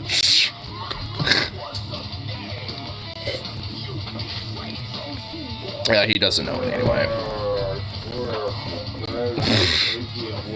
You're the one who fucking wants to help her and shit. You put yourself in that position. Was found it odd that the same one who ate resurrect European paganism. I mean, is it always the same type of ones? I mean, I guess there's like, I mean, at least, for me, I don't know, like, it seems like there's like different, like, you know, like subgroups of woke people, I guess, you know, and some of, you know, and I definitely will argue, like, a lot, you know, tend to be, you know, like that, you know, like you're talking about. But I think, you know, it's just because, like, a lot of, like, the, I guess, the negative consequences of, like, you know, modern European, like, colonial shit. Yeah, like, yeah, it's bad, but, I mean, I don't know. I mean, it's just, it's basically for them, as like any other religion or, like, broader group, is always, like, a Pikachu shit, so. It's like, yeah, these type of things good, but this other stuff bad.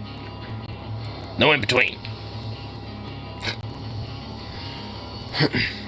I mean, granted, sure, it's like maybe their stuff is maybe not like as bad, especially considering how benign it is, but whatever.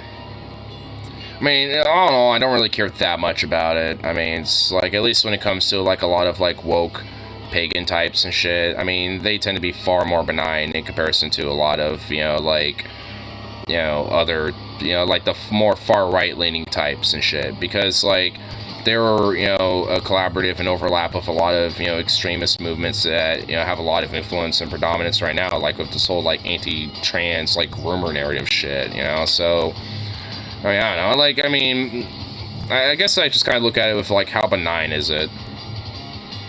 You know, if their shit, you know, is like benign, then yeah, cringe as it is, I don't care. You know, but if it's not, you know, considering, you know, the broader, you know, influential, like, capabilities of, like, you know, the consequences of that ideology, then, yeah, that, you know, to me is far more of a fucking problem than the one that's more benign. Seeing which just some player destroyer, some would just come down and wiped out of your brain. Well, what the fuck was the Black Plague? I mean, that happened once. It's called the Black Plague, the Black Death. Like, what the fuck? Like, what? Huh? Like, what? Did they wish I was more successful or some shit? What the fuck? That's so stupid. It's like, oh man. Black Plague would suck to catch that. Well, we have medicine and stuff now to where it's treatable. Like, the bubonic plague still exists. Yeah, like, the bubonic plague still exists and people can contract it, but yeah, it's something that's far more survivable and as long as you get medical treatment, yeah. The guy in Oregon, somewhere out Eastern Oregon? Hurryland died of it. Well, yeah, probably didn't get, you know, didn't get medical treatment and probably, you know, succumbed to. They had no idea what was wrong with him. Well, he tried to save his cat. He pulled a mouse out of its mouth. It was choking on. Oh, and that's how he contracted it. And he got the plague. And the doctors are just like, what the hell's wrong with this guy? They've never seen the plague. Well, because it's not, I mean, yeah, it's not like, they just like, oh, it's I mean, because it's not something that's, you know, common, you know, at this point. Like, I mean, because, yeah, I mean, it's still something that can happen. I mean, it's still around. I mean, so it's like, yeah, I mean. I should have got checked out with my cat bite, but. Well, I mean, seem fine now, so, I mean, seems like all good. Well, I'm not dead, so... Yeah, I mean, yeah, I guess there's that, you know, yeah. Get the plague, anyhow. I don't think you're gonna be getting no damn plague over a cat scratch fever. Bam, bam, bam. Cat scratch fever. Bam, bam. Actually, I should go crank that song. Oh, God. The only Ted Nugent song that's, like, somewhat tolerable. And even then, it really isn't because of how he says fever. It's not even like, you know, in a rock star fashion. It's like, cat scratch fever. It's like, cat scratch fever. It's like, you're supposed to have a little, like, slack with the lyrics there, bro. I mean, they don't have to be so, like, you know, poignant with, you know, with that.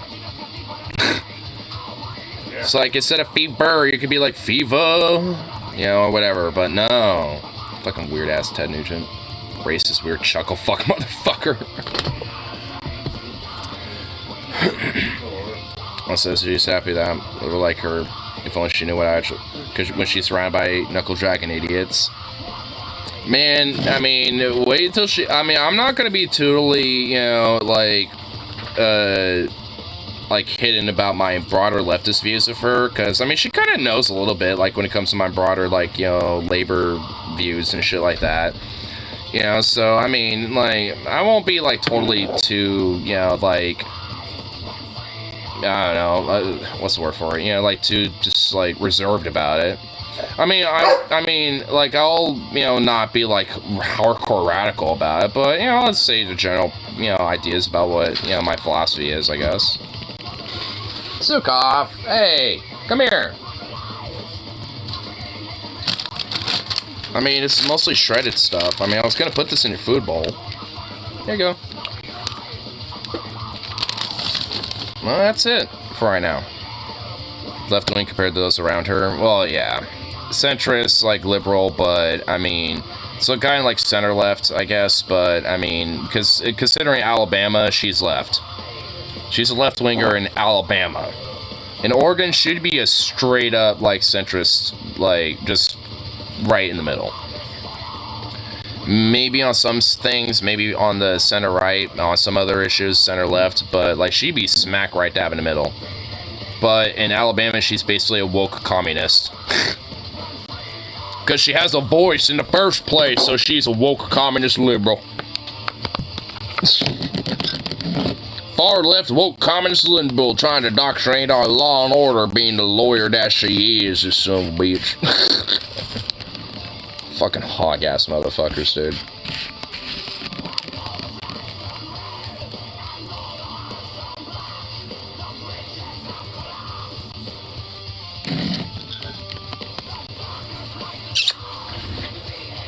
What are you doing?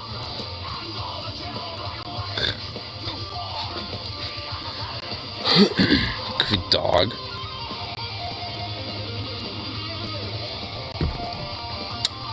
She believes in the Supreme Court and thinks it's possible to reform it. And I think this is lawyer training talking. I mean, I don't really necessarily think the Supreme Court is, like, reformable. Well, I guess it can be reformable, but I just don't necessarily think that, you know, it can be reformable in the sense to where it's actually, like, you know, in the best interest of the people. Like, honestly, I would argue that, like, I mean, like, the judicial branch should probably, like, I guess, in a sense, still be there, but the idea of the Supreme Court needs to be kind of rethunk into, like, something totally different, really. Like, I mean, at the very minimal, I mean, there needs, like, the judges at the very, you know, there needs to be, I think, a set number. And also, you know, nationally voted on. You know, just like, you know, when it comes to, like, you know, the president, you know, scale things. Like, you know, and also term limits with the judges as well. At the very minimal, there needs to be that, and, you know, not seen as, like, also at the end of the day, like, you know, inherently as the end-all be-all when it comes to, like, an edict and shit. But at the very least, you know, just, like, a broader, you know, level of, like, you know, like judicial law and stuff, you know, but it isn't necessarily, you know, just like something that like can overrule like the entirety of like a fucking, you know, bill and shit, like Roe v. Wade, for example, and shit. Like, honestly, I'd argue that, like, you know, when it comes to, like, overlooking cases that have already been set as precedent, like Roe v. Wade, they shouldn't be able to, unless voted on by Congress or some shit, should be allowed to revisit those type of cases, because the precedent's been set. And if Congress feels like that, you know, needs to be, you know, changed, then they can vote on whether the Supreme Court can, go into that or not. Because then at least, you know, adds a block, you know, so the Supreme Court can't just go on something like Roe v. Wade or some shit and be like, we changed our mind now, you know, so it kind of at least adds a little block, you know, in a sense. Like, there needs to be just a kind of restructuring, rethinking about how, or really what the Supreme Court is. Or really if it should be seen as that. I'm not really 100% sure if I'm on the side of abolishing it or just like a massive reformation of the structure of what it is, but I mean, either way, I'm just you know, like, I'm kind of like on, you know, on like either end of that. Like, I do think the current structure of the Supreme Court needs to be abolished, but I mean, I do kind of see the merit of, you know, something like that being in place, you know, but it's just like, it needs to just totally be rethunk as an idea. Like, the current structure of it is just fundamentally obsolete. Like, it needs to be rethunk in a more modernized, you know, contemporary sense.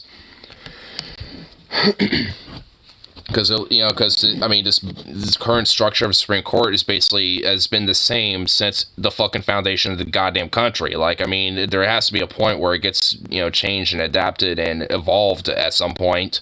And it's like, and I think that time has come, like, frankly, a while ago. But, I mean, at this point, now more than ever, really. Like I said, I'm not 100% sure if I'm like on the total abolition side of things, but I'm definitely on the massive restructuring. Not necessarily just a reformation, but like a total restructuring of the entire Supreme Court, like entirely. And just having a fresh, clean slate as well, that, you know, nationally that we could all vote on. And I think having at least like an odd number, you know, is probably a good idea as well, potentially.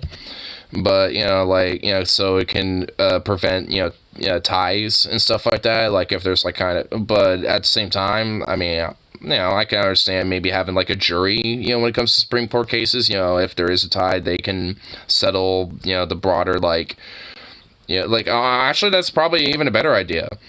You know, as well, like, actually, like, when it comes to Supreme Court cases, have an actual jury to be, like, you know, another vote, so to speak. Like, their consensus is also considered a vote.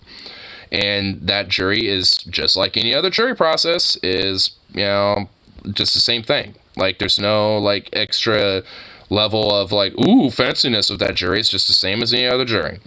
You know, so it's just like, and let them be, you know, in a sense, you know, a vote, just like, you know, Supreme Court judge would have a vote on a verdict when it comes to a case.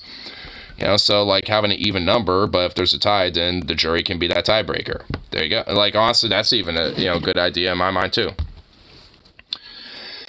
Because I'm pretty sure, as it stands now, like, when it comes to Supreme Court cases, there's no jury.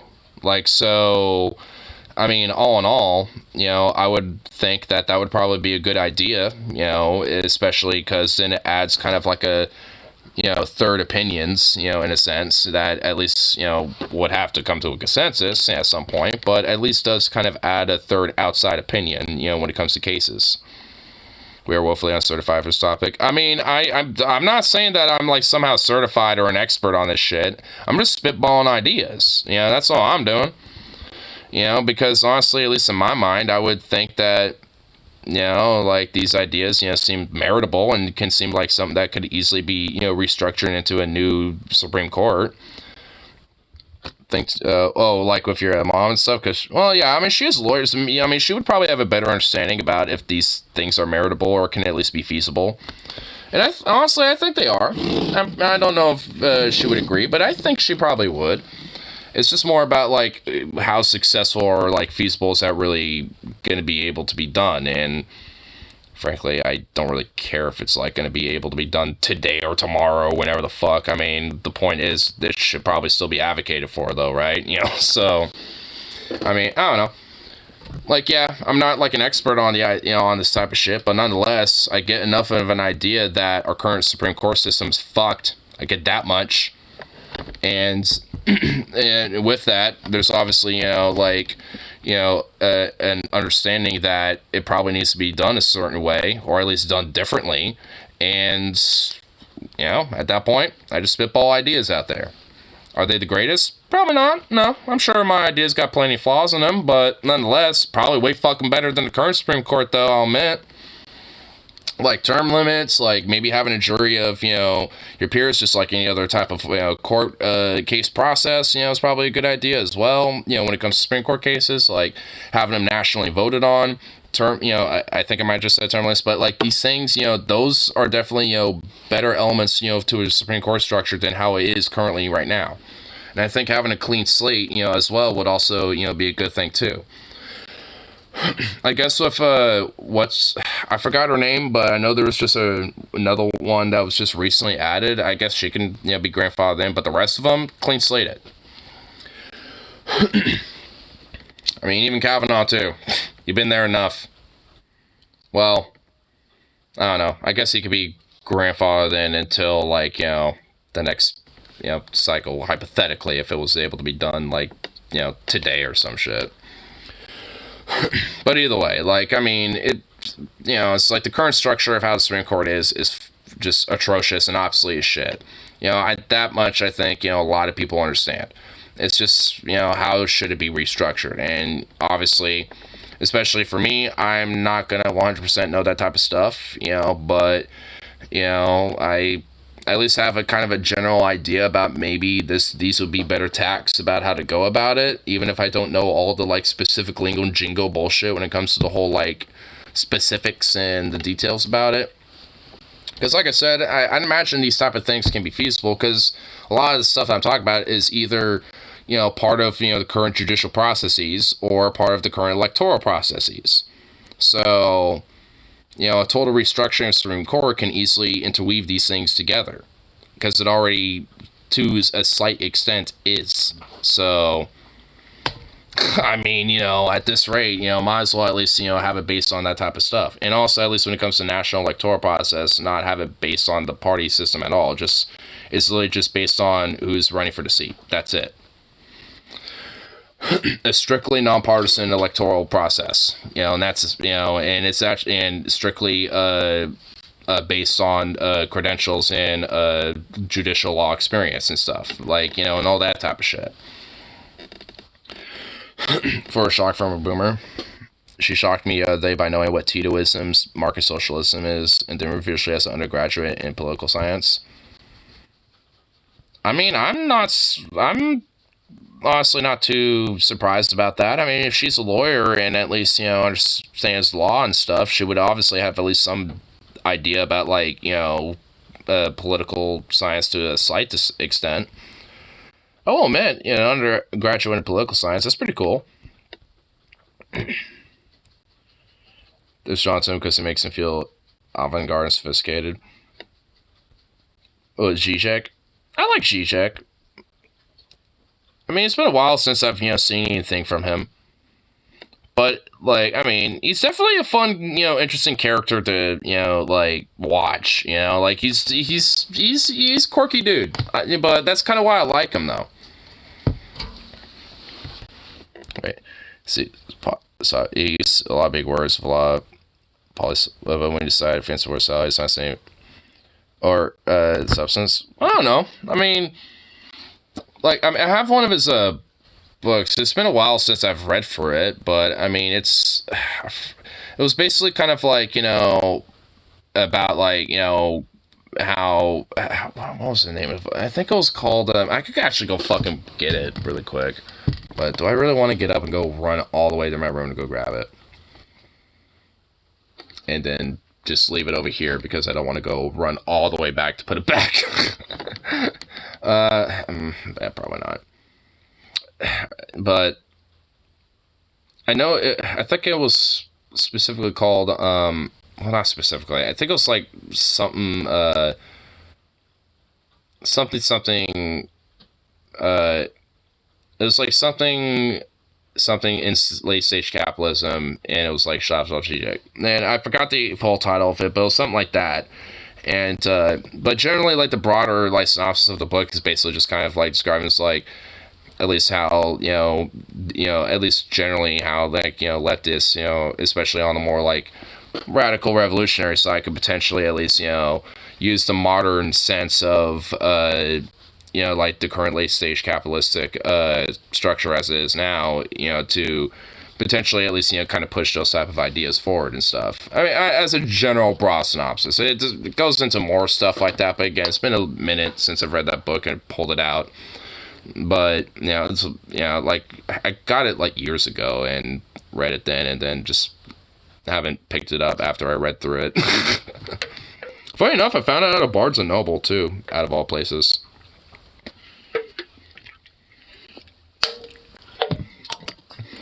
Reminds me of Postmodern said, take his truisms and cloaks and potential still book buzzword. It's facing radical avant-garde. Well, I'm sure like a lot of people probably don't legit try to like look into a lot of what he does say, because I mean he does have things that he does talk about and saying shit. He's just like very interesting with how he goes about it, because he's like I said, a very quirky character. He's very pontificating about like how it talks and shit, and very syllabic in a way, and it does kind of have like his set of buzzwords that in a sense that he kind of uses and shit. And frankly, I mean, it is kind of hard to understand everything that he's saying, especially when you got a lot of very thick accents and got a good sniffle going on. It's like when you got that going on, it makes it even harder. And plus, he's got that very thick, like Balkan accent too going on and shit. So I mean, it's like it's definitely kind of hard to pick everything that he's saying, especially when he got all that thickness going on and shit. But then again, I mean, I haven't like delved into like every single aspect about Zizek. I just kind of like a lot of his like economic philosophical ideas and stuff. And the book that I have predominantly surrounds itself around that. So I mean, beyond that, I mean, he probably does get extra sophic, or sophistry, shit when it comes to like other stuff. I mean, I don't know. I mean, I'm not like a hardcore like Zizek fan. I just like some of his economic ideas and his perspective on that stuff. But I mean, I never have held him on like some unique total pedestal. I like him as a character though. I mean, he's definitely interesting to and fun to listen to. So I don't know. All in all, I like him, but not somebody that I like look at as like some hardcore like yes, we must have him as our main influencer. Interesting dude, but I don't want to hold him to that hardcore of a pedestal and shit.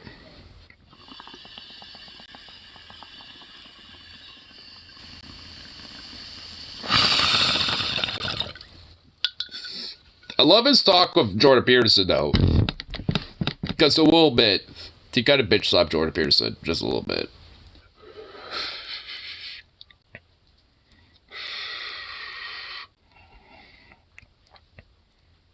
But I think if he's asking for help is weakness in himself.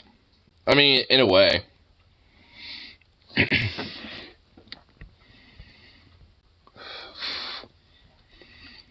mean, it's just like asking for help is not a sign of weakness. Or begging for a handout. Like, sometimes people just genuinely need help with things. Like, shit. Like, there's plenty of times where, like, I need, like, help at work or some shit. It's stuff that I've done before, but sometimes, like for example, like, lifting garbage out of, into our garbage compactor or whatever. Like, sometimes that our garbage bins are so fucking heavy that one person can't lift it unless they're, like, some big schwole, like, lifts weights fucking endlessly and shit. Whatever the fuck.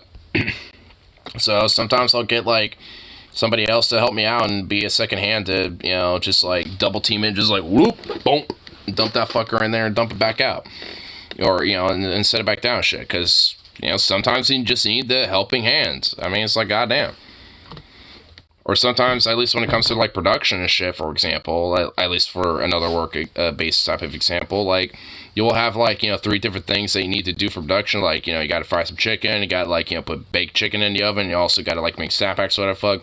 Having somebody help you out and like take care of one of those type of, objectives or whatever the fuck, like when it comes to that type of shit is not a bad thing. That's good because it, helps, make sure that work's done for one, and for two, it lightens your load up as well, and you're able to focus more on the other tasks versus, having to like, jumble a bunch of shit.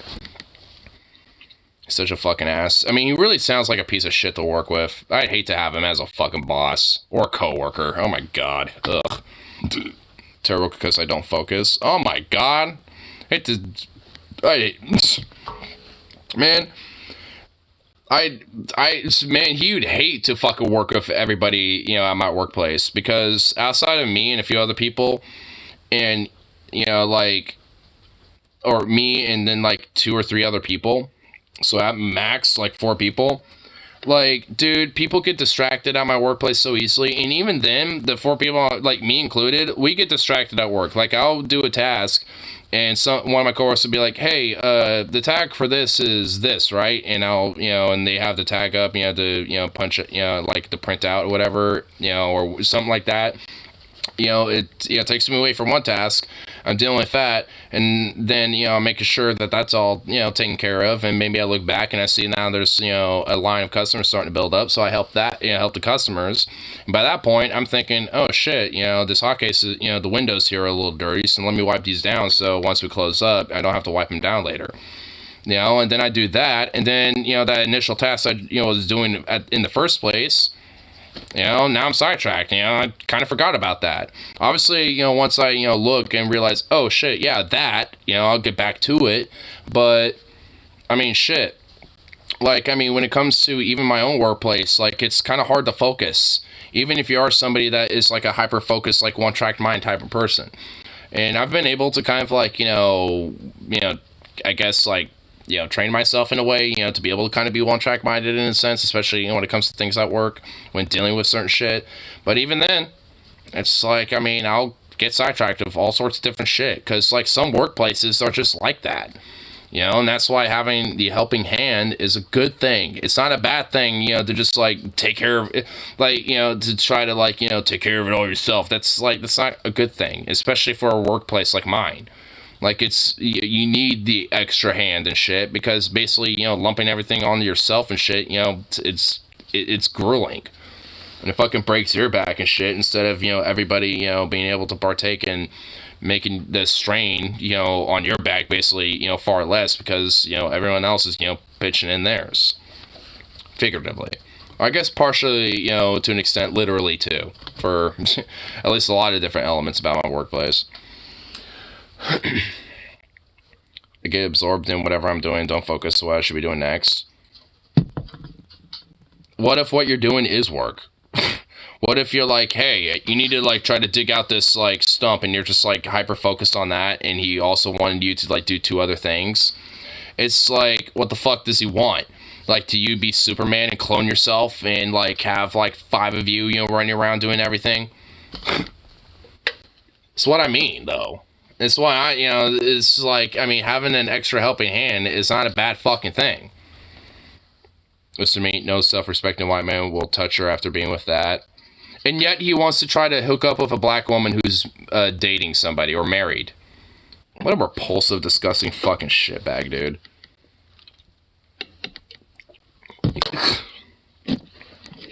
And also, that word, that. What a dehumanizing piece of fucking filthy shit, dude.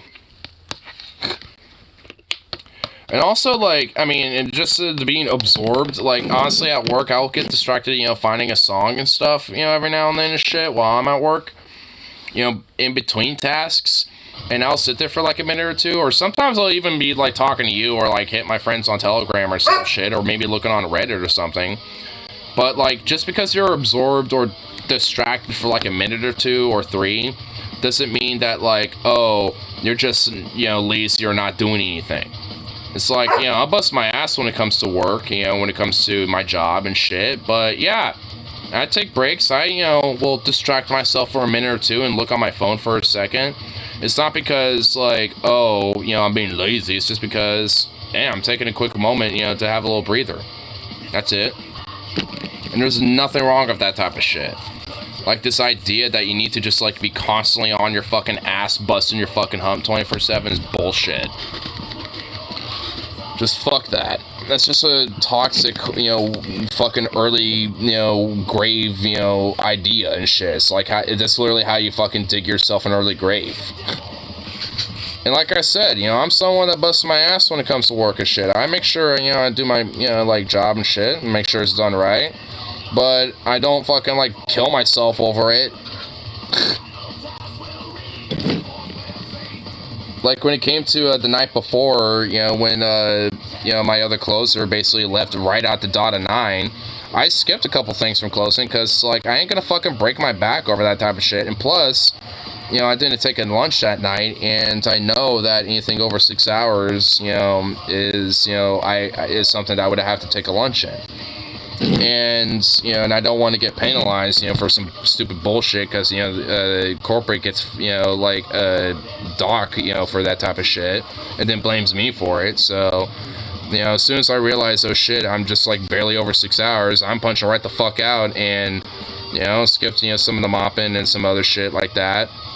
And, you know, and honestly, it's just like, I mean, I didn't leave, you know, the deli looking terrible and shit, but, you know, the things that, you know, could have used the touch-ups, I'm like, you know what, I mean, I basically, you know, I ain't gonna worry about that. Read my comment for Lamau. I honestly thought coat people were made of chocolate as a kid until I bit a black kid in 2nd grade. I was sorry, I thought you were a chocolate because my racist-ass grandma said so. Your racist-ass grandma said that, oh, black people are just, you know, humans that are made of chocolate. What the dude, your grandma's a fucking freak. When I first lived around, when I know smell like chocolate because of cocoa butter. Huh? Cocoa butter? I've never heard of that. I honestly have straight up, like, I mean, that's new to me. I straight up have never heard of that, personally. So that's new to me, I will admit. Like, oh, what?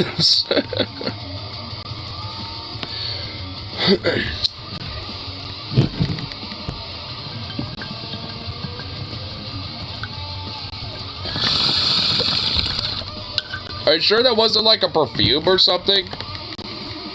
Like a chocolate scented perfume that, like, people just had, like, a really hardcore fad? Or, like, maybe black people that you, in that area that you were visiting, just happen to be into? Because I know Axe body spray unironically has a chocolate scented spray. So I'm assuming there's other, like, deodorants and things like that that are probably chocolate scented. Because of cocoa butter, huh? I know, I'm kind of confused too. I mean, because I'm just like, cocoa butter and there's a hint of chocolate? I mean, it's a first for me. I'm honestly a little, like, kind of confused. My grandmother was a feminist and white supremacist. Don't talk to mom about it because she's ashamed that, but she once sent her to school and a kid kicking her because the black kid was bullying mom. What the fuck? So she marched for women's rights, but she opposed civil rights. Oh my god. She won't be the first one. I think, like, I remember there was, like, I think it was the first female senator was, like, in Georgia, and she was technically a women's a feminist and a women's suffragette, but she was also a hardcore racist, and also, like, was an advocate and enabler of, like, lynchings and shit like that too, while also being a feminist and a women's suffragette. So yay. That I forgot what her name was, but I'm pretty sure it was either in Georgia or like Arkansas, or it was one of those states. What do you want? Oh, you need some water? Is that what it is? All this barking and nonsense, better just because you need water, you little dork.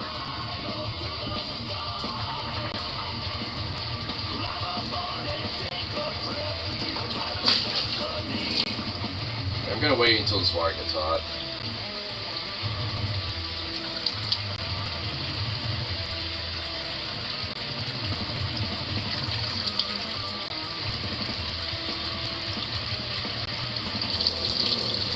Yeah.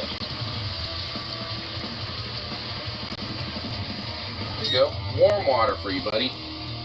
All nice and warm. There you go. Ugh. People are weird, man. Yeah, people are fucking weird. I forgot her name, but there's also like another women's suffragette who was also like a prohibitionist, you know, when it came to alcohol during the time before prohibition totally became a thing. And she would basically go into bars with hammers and would just go in there and indiscriminately cause anarchy and chaos and just start smashing shit. Like, she was that hardcore about being anti-alcohol that she would literally just go into random bars and like purposely get herself arrested and all that shit. I mean, it's like on one hand, I respect her for her, like, you know, just blatant, just like, fuck you, you know, just like smashing things with hammers, but like, she's a prohibitionist, so it's like, fuck that though, you know, she's kind of a piece of shit for that. Christian scumbag. Yeah, she was also like a hardcore Christian, like, I think she was a part of the temperance movement as well. It's like, yeah, she was, you know, like, not exactly a great, you know, the best person. I mean, I understood why, because she came from, like, an abusive relationship, and eventually when her husband died, she was like, you know what, this is my chance to just, like, take this vitriol and shit, you know, against, you know, alcohol abroad. Well, at the same time, you know, labor was also a big movement, too, because, you know, coincidentally, a lot of workers tend to be working, like, 12 plus fucking hours a day, being brutalized by the workers, or by the bosses, and fucking the working conditions, and also at the same time, you know, getting paid barely fuck all, so, you know, sounds like, you know, some similar conditions, you know, now, but anyway, I digress from that, but, you know, it's just like, you know, it's like, I mean, when you got that going on, and then all this other shit, I mean, it's just like, kind of culminates into, you know, all sorts of various different little movements, like temperance movements, you know, then, you know, like labor one, like I was mentioning, broader prohibition, women's suffragettes, stuff. Some good, some bad. Prohibition people is the same as I call prohibition people. I mean, because at the end of the day, they're all prohibitionists. Like, instead of alcohol, now it's just drug prohibition instead of just alcohol prohibition. Imagine what this says about humanity, to be blind to the fact that it was working, making everyone miserable. Well, luckily not everybody was. And I think, you know, for the same lady I'm talking about with that temperance movement shit, I mean, she kind of recognized that, but she still, you know, broadly blamed alcohol for a lot of the domestic problems and shit. And that was fundamentally far more of a priority towards her. I mean, it's like she recognized it, but it wasn't something she cared about as much. I should respect cannabis prohibition people as less than the alcohol ones, because at least alcohol has a point. Alcohol can be bad. It can be, yeah. It can be legitimately abused and actually detrimental to your health. Absolutely. But, like, I mean, either way, I mean, it's just like, that doesn't mean it should be illegal. That's why we have regulations on that stuff. That's why people who are, you know, usually 21 and over can only buy stuff like this. On top of that, there's strict penalties and, you know, laws against, you know, drinking while, you know, doing certain tasks, like either, you know, being on the job, driving, all sorts of other shit, or being just so drunk that you're kind of a hazard in public, you know, public, you know, like, just, like, drunk in public, you know, type of things. Which inherently isn't even, like, you know, against law. Like, you can't be drunk in public. It's just, like, if you're so drunk to the point that you're a hazard to yourself or other people because you're like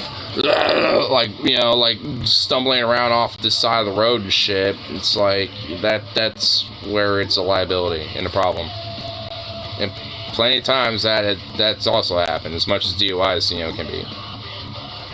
If anything, it probably doesn't get cracked down as much as probably. I mean, it doesn't even really deserve much crackdown. Just, if anything, I mean, it's like, just drive them home. If I see like a drunk stumbling, from the bar, walking home, it's just like, and I'm a cop, I'd be like, do you need a ride home? It looks like you're trying to go home. It's like, what? Yeah, probably. It's like, alright, well, do you know where your address is? Yeah, it's like somewhere around over here and stuff. It's like, alright, well, I know it's probably on your ID. Mind if I just see that, and just so I can at least make sure I know where it is and be like, alright, here, let me take you there. But that would have to imply that cops actually, served the community like there's hypothetically are supposed to, but, that never ever fucking happens. What are you doing back there? What are you getting into?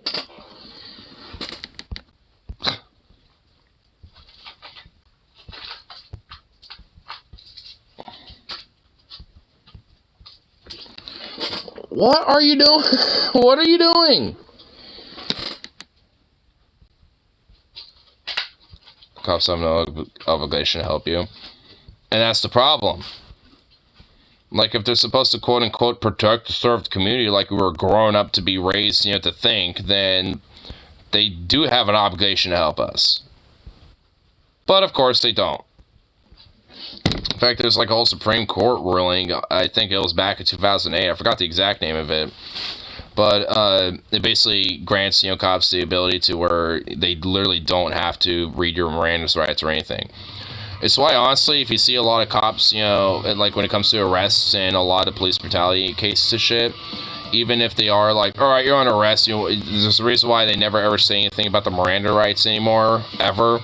It's because they're, by obligation, they're no longer, needed to tell you that by law. Because the Supreme Court said otherwise. Another reason why the Supreme Court shit needs to be totally restructured and how obsolete it is.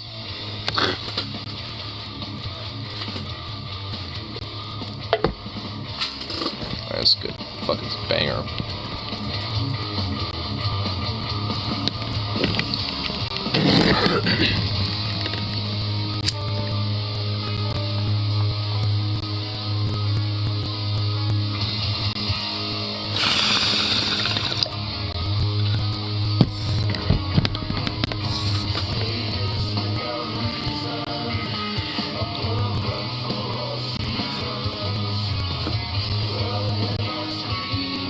Stepdad thinks if you run from a cop, it makes it okay for him to kill you. So he's a fucking tyrant. If anything, I've learned that old people in charge of shit is 9% bad at the time. Yeah, he's one of these comply and nothing bad will happen to you types. Even if you do comply, that, will, potentially lead to bad things happening to you because cops don't give a fuck about your general personal safety. And also, like, that's why when it came to, like, the two major, like, things you need to do when it comes to talking with cops is, one, shut the fuck up, and then two, cooperate with the basic, things that they want. There's a reason why rule number one is shutting the fuck up first. Because if there's no obligation for you to comply in the given circumstance, you don't need to. So don't say shit. If they don't have a legal probable cause to stop you, you don't gotta say fucking shit. So don't say a damn word.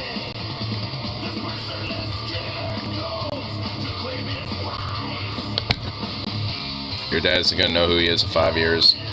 Yeah, I mean, with the brain rot that he's facing, he is definitely gonna be schizophrenic or facing Alzheimer's or some shit and going senile pretty soon.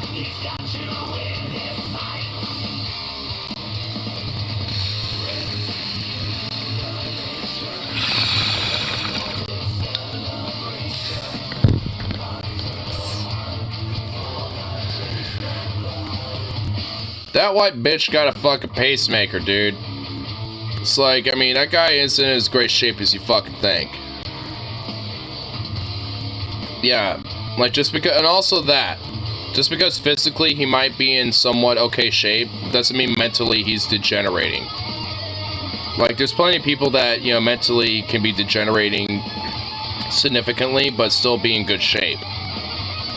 I mean, you know about the whole, like, CTE, right? You know, like, you know, the whole, like, thing that, like, football players, you know, suffer through and shit.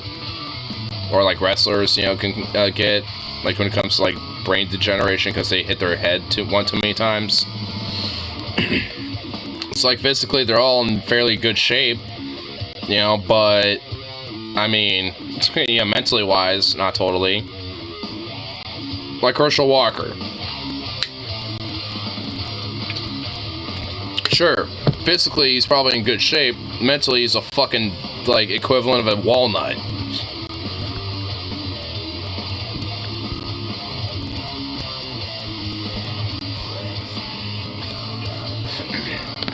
And honestly, I probably just insulted walnuts everywhere. In the face. That's not bad out of context. I mean, I'm honestly, like, I've told him, like, he needs to, like, kind of step in verbally before it blows up so bad it actually ends up being physical. It kind of needs to start stepping up a little bit, I will admit. But, I mean, you know, you can't, you know, because if anything, just so, you know, you don't bottle it up so you snap. Because that's going to be a lot worse than just, like, letting it out. You know, so that's meant to be a hate preacher. So?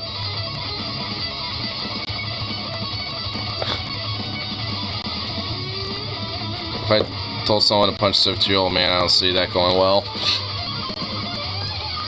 Well, it's why I don't necessarily, you know, say that he should outright do that. Yet. I mean, if he, you know, if he got punched first, then yeah, throw those fucking hands. But from what he said about his stepdad, he's the guy who will wait for the first punch. So he doesn't strike first, usually. So as far as I'm concerned, he doesn't outright necessarily, you know, have anything totally to worry about. This guy's out here assaulting the elderly. He's advocating for assaulting old elderly people. What, he wants to see, like, some old granddad in a wheelchair just beating the shit out of? This fucking piece of shit. Cancel him! Cancel him right now!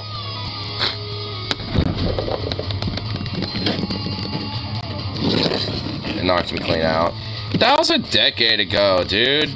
And honestly, considering all the labor that he's making you do, that's beefing you up, whether you know it or not. I mean, you're a different man, you know, from 10 years ago to now. 10 years is, you know, 10 years ago. And I had concussion. Well, you made his fucking nose bleed. You got a good hit on him too. I mean, so what? He threw one, you threw one back. I mean, it doesn't sound like you got knocked out. I mean, totally, because you threw a punch back at him. So, I mean, seems like, you know, you handle that shit.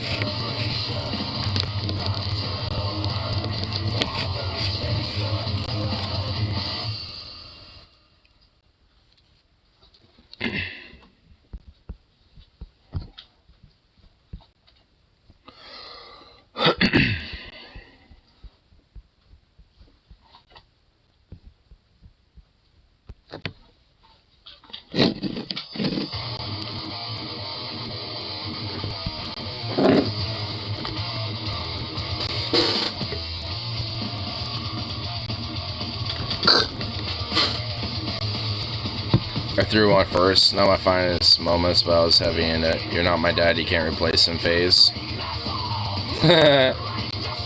Whatever. Hey, you threw one first, but you still made him bleed. It's like, yeah, you knocked him out, or he knocked you out, but you made him bleed. Were you bleeding?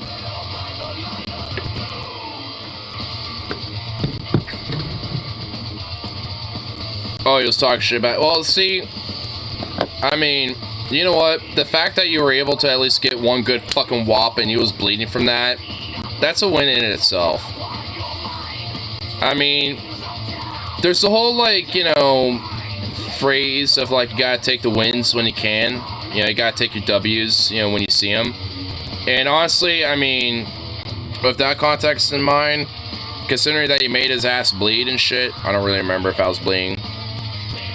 I'm assuming you probably weren't. You probably got bruised up real good, but you probably weren't bleeding. You made him bleed. So, you know, as far as I'm concerned, you know, yeah, he might have knocked your ass out, you know, as retaliation, but what the fuck ever. He was talking shit.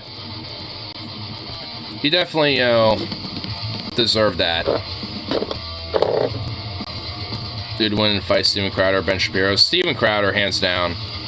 Dude, Ben Shapiro's a little twink fuckboy, dude. Steven Crowder will literally bend his ass over and spread those cheeks and fuck that little ass. Like, I mean, he would just, like, just destroy Ben Shapiro, dude.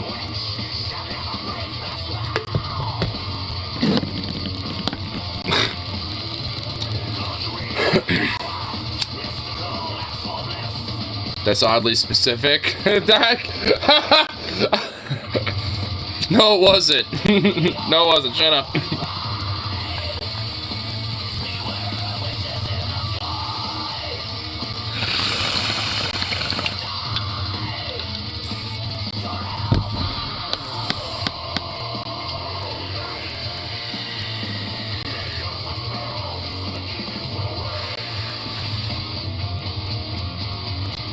I remember sitting outside waiting for a cop to show up and arrest me, and then him decide not to, then tell me I probably won't be able to get a gun, so I never tried because I trusted cops. I guarantee you probably could. And yeah, because that cop lied to you. If you don't have a record and you don't got anything, then you're fine.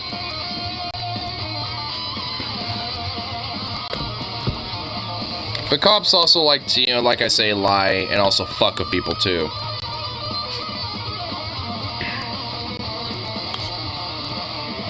I'm already gonna, like, assume the answer is yes to Stoney's question. Yes.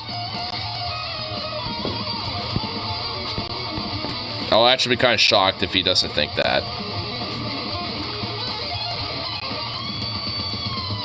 Like, genuinely. I'll be kind of shocked. He talks about, he does that about white people breaking into. So he just fantasizes about anybody potentially breaking in to his house and wanting to gun them down.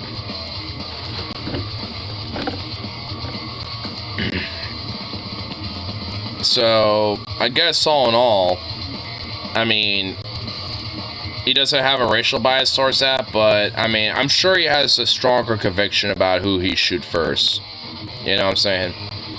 Like, if it was a white person, you'd probably be like, you get the fuck out of my house right now, you boy.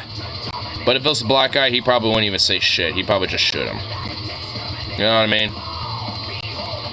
Like, I mean, like, he would probably be okay with shooting whoever the fuck, but he would have a different tact about how he approach it depending on who it is.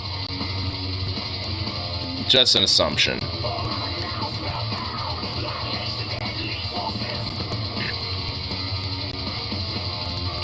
Could guys please stop projecting their action hero fans onto everything like they're 12? I mean, for fucking real, dude. Like, I mean, I got guns myself, but I don't fucking, you know, like, spend my waking fucking life, you know, fantasizing about, like, oh, am I gonna use them one day? It's like, good lord.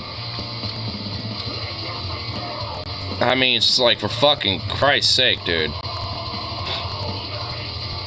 I mean, there's, like, one thing about being responsible about firearms and, you know, and understanding how to use them, and also, like, you know, knowing the layout of your house, you know, and knowing where a firearm is in accordance to where you're, you know, the layout of your household. Like, those are good things to understand and know and be responsible about, abso-fucking-lutely. And with that, obviously, there's, you know, thoughts and hypotheticals like, you know, hey, let's say, you know, someone does decide to break in, and, you know, knowing where my firearms are in the house, you know, like, would I be able to acquire them, and would that be the first thing that I would go to? You know, it's like, you know, and for someone who's a legitimate, responsible gun owner, you know, at least when it comes to should that be the first thing I go to, should be one, no, because there's plenty of other fucking objects and plenty of other things and, you know, other tools you can use, you know, to, you know, get rid of someone who's, you know, in your house, you know. And it's just like, and for me, it's like, and I have two right now, and I got one right here, and I got one in my room, and it's just like, and either way, those won't be the first fucking things I go to, you know, like at the end of the day. Like, I got things in my room and in here and pretty much everywhere else in my house that I can use that would be just as fine, you know, to deter somebody that is, you know, invading my home or invading my property. You know what I mean? So it's like someone who's a legitimate, responsible gun owner would consider that shit. You know, it's like when it comes to trying to unlock my safe or get my shotty out in my room, like those are, you know, like the last ditch effort, like, you know, people's lives are at risk and I need to fucking step in right the fuck now type of shit.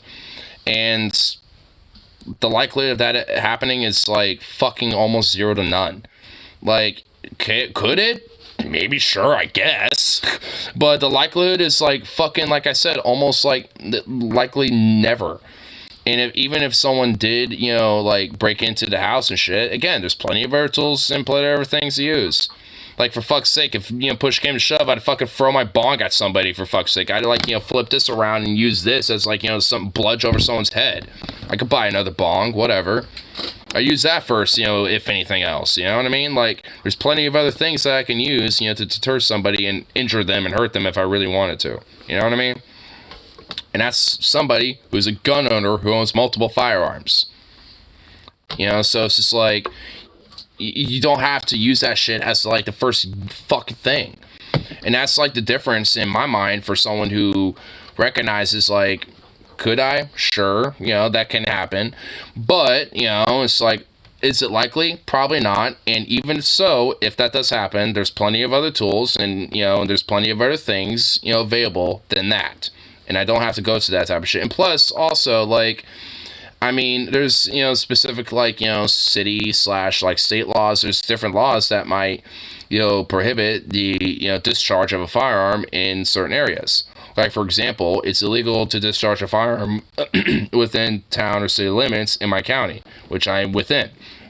So, like, I would basically, you know, still, you know, would be likely, you know, potentially let's charge or something where I have to go to court with, and given the context of the situation, likely would be dropped, potentially, but there would still be an entire fucking process I would have to go to just because I decided to use my firearm to defend myself from a home invader. That's not something I want to go through. So, there's plenty of other tools that I'd rather use than that. Because of other fucking shit, because I recognize, you know, the laws in my state and in the county, and that type of shit. You know, as someone who's a gun owner, understanding those type of fucking laws is probably a good idea. You know, so it's like, and these are just various different things that somebody who is a legitimately responsible gun owner, you know, would recognize and go through and shit and look through. And unfortunately, the gun culture in America is not bent towards that type of mentality. It needs to be. It absolutely needs to strictly and strongly, like, you know, change, you know, into that type of mindset, because it ruins it for all of us. You know, that, you know, like people like me that just enjoy having them. Like, I ain't wanting to fucking use my shit on people at the end of the day. Like, I mean, I just want to fucking shoot targets, clay pigeons, and, you know, go into competition shooting and, you know, do stuff like that, you know, like sports shooting, you know, like at most and stuff, you know what I mean? And hunting, you know, maybe and stuff. You know, like, that's about what I want to do. I don't give a fuck.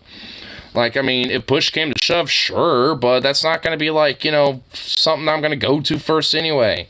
Because, like, we don't have to, like, you know, go to, like, boomsticks first and shit when it comes to, like, you know, shit. It's like, goddamn. It's a thing called being pragmatic. And that just needs to be, like, more of a, you know, like, a part of the broader American gun culture. It's like being pragmatic and, you know, just, you know, like putting two brain cells together and shit. Like, goddamn. And I love when my chat's talking about opioids and drugs. Drugs and guns. Woo, America, baby. Drugs, guns, and sex. Let's go, baby. Drugs, guns, and rock and roll. Let's do it.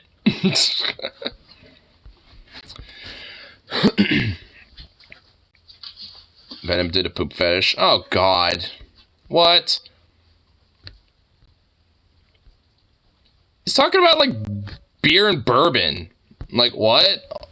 No, he's not. You're just saying that. You're gaslighting Venom.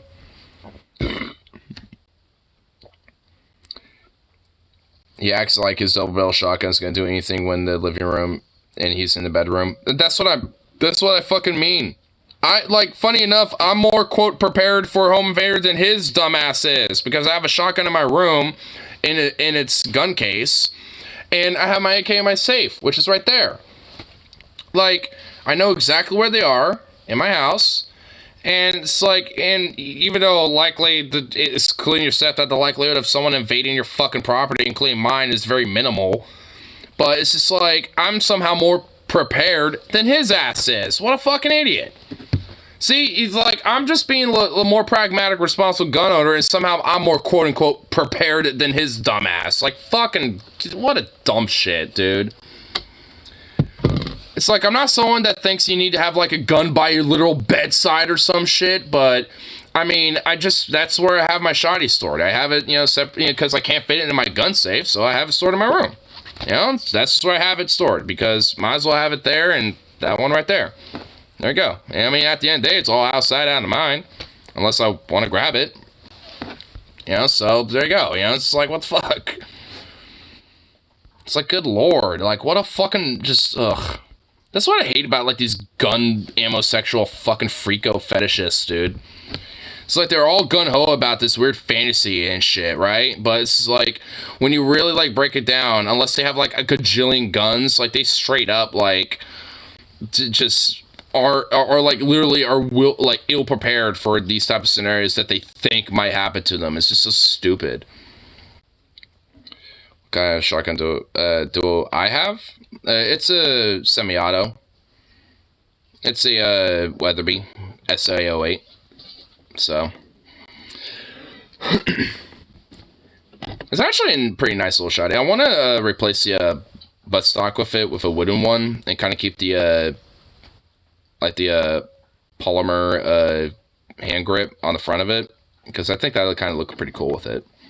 I actually been eyeballing one on Optics Planet that's just been sitting there for a while. Like, no one's bought it, so one of these paychecks I'm probably going to buy that. That's a Browning Auto 5, long recoil operated. Yeah, like, it has a recoil spring in the buttstock, or there's something like that. Like, I know, like, the recoil spring is, like, technically, like, within the stock. I've taken it apart. Like, I've seen where it is.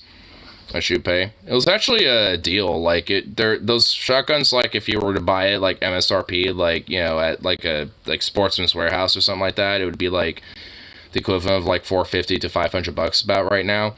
And I got it for, like, $250. So, pretty much, like, half off.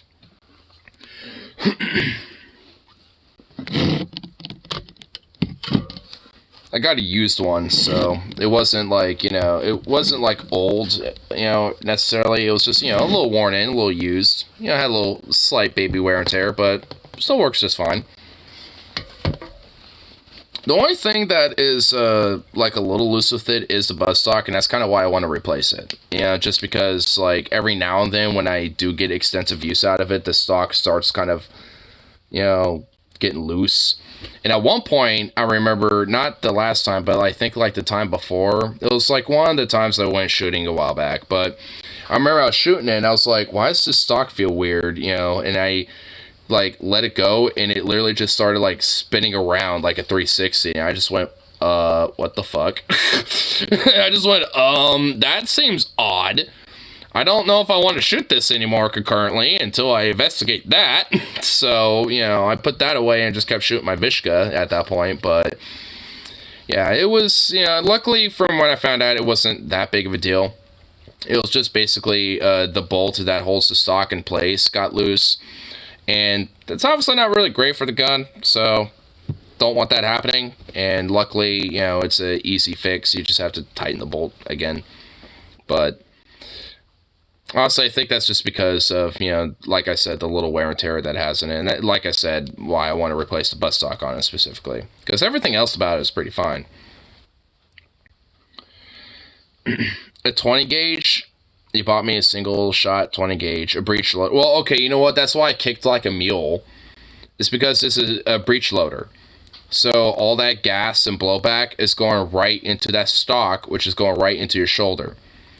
See, a shotgun like mine is partially a gas blowback, so because it's semi-automatic. And because of that, the gas that is exerted from the shell is used to blow the bolt back, and also the spring kind of cushions the recoil. So for my 12 gauge, the recoil is actually not even that bad at all. I'm not even kidding, I've shot that shotgun one-handed. I mean, it's very light, and I basically, would just kind of like crouch down and just kind of like, let it kind of barely rest on my knee and just kind of like hold it up a little bit. And, honestly, like I said, recoil is not even really that bad at all. I mean, because of the gas blowback, type of recoil spring system that's in it. Because of it being semi-automatic. Like a pump action or breech loaders, a lot of gas is either going straight out or right into your shoulder, because of, a lot of that is just basically going right into you.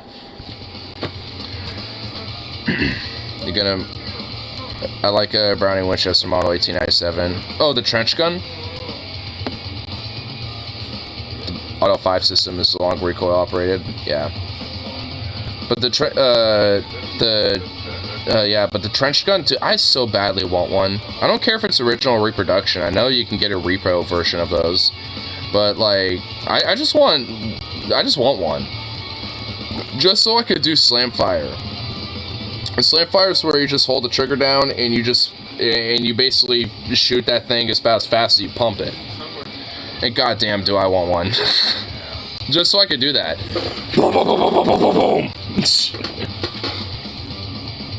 Yeah, the military trench gun variant. Yeah, the heat shield. Yeah, with the bayonet. Yeah, dude, I want that one. And from my understanding, they do reproduce those.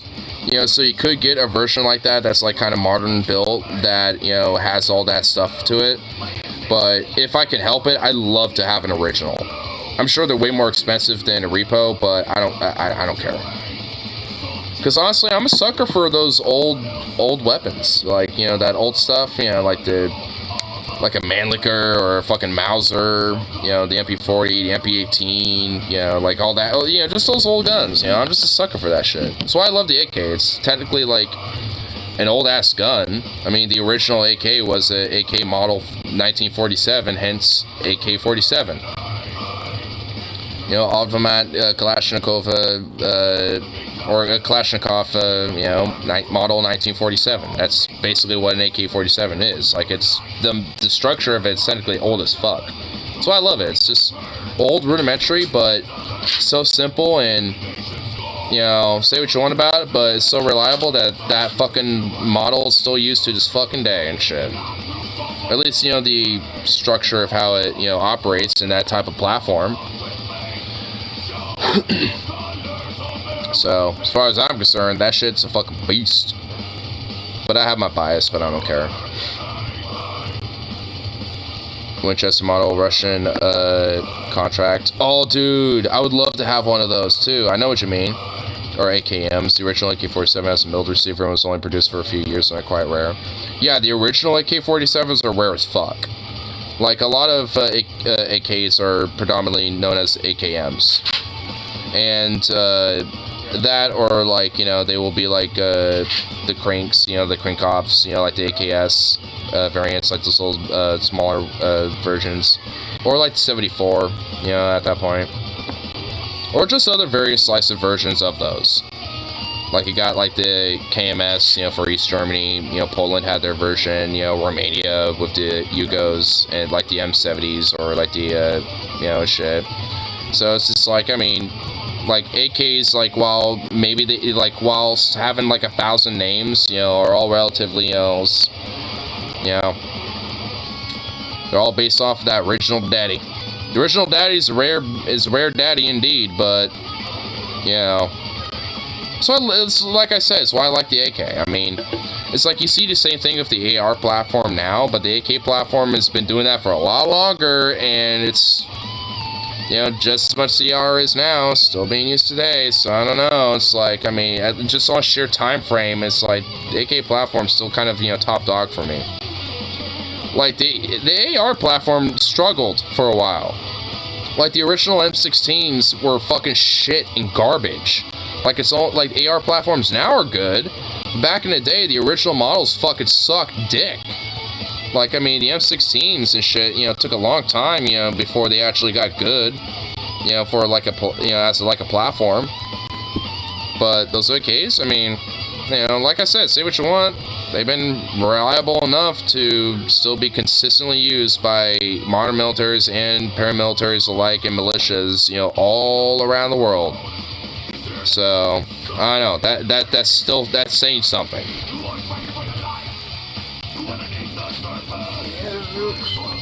And I think a lot of it's just due to, you know, like I said, that reliability.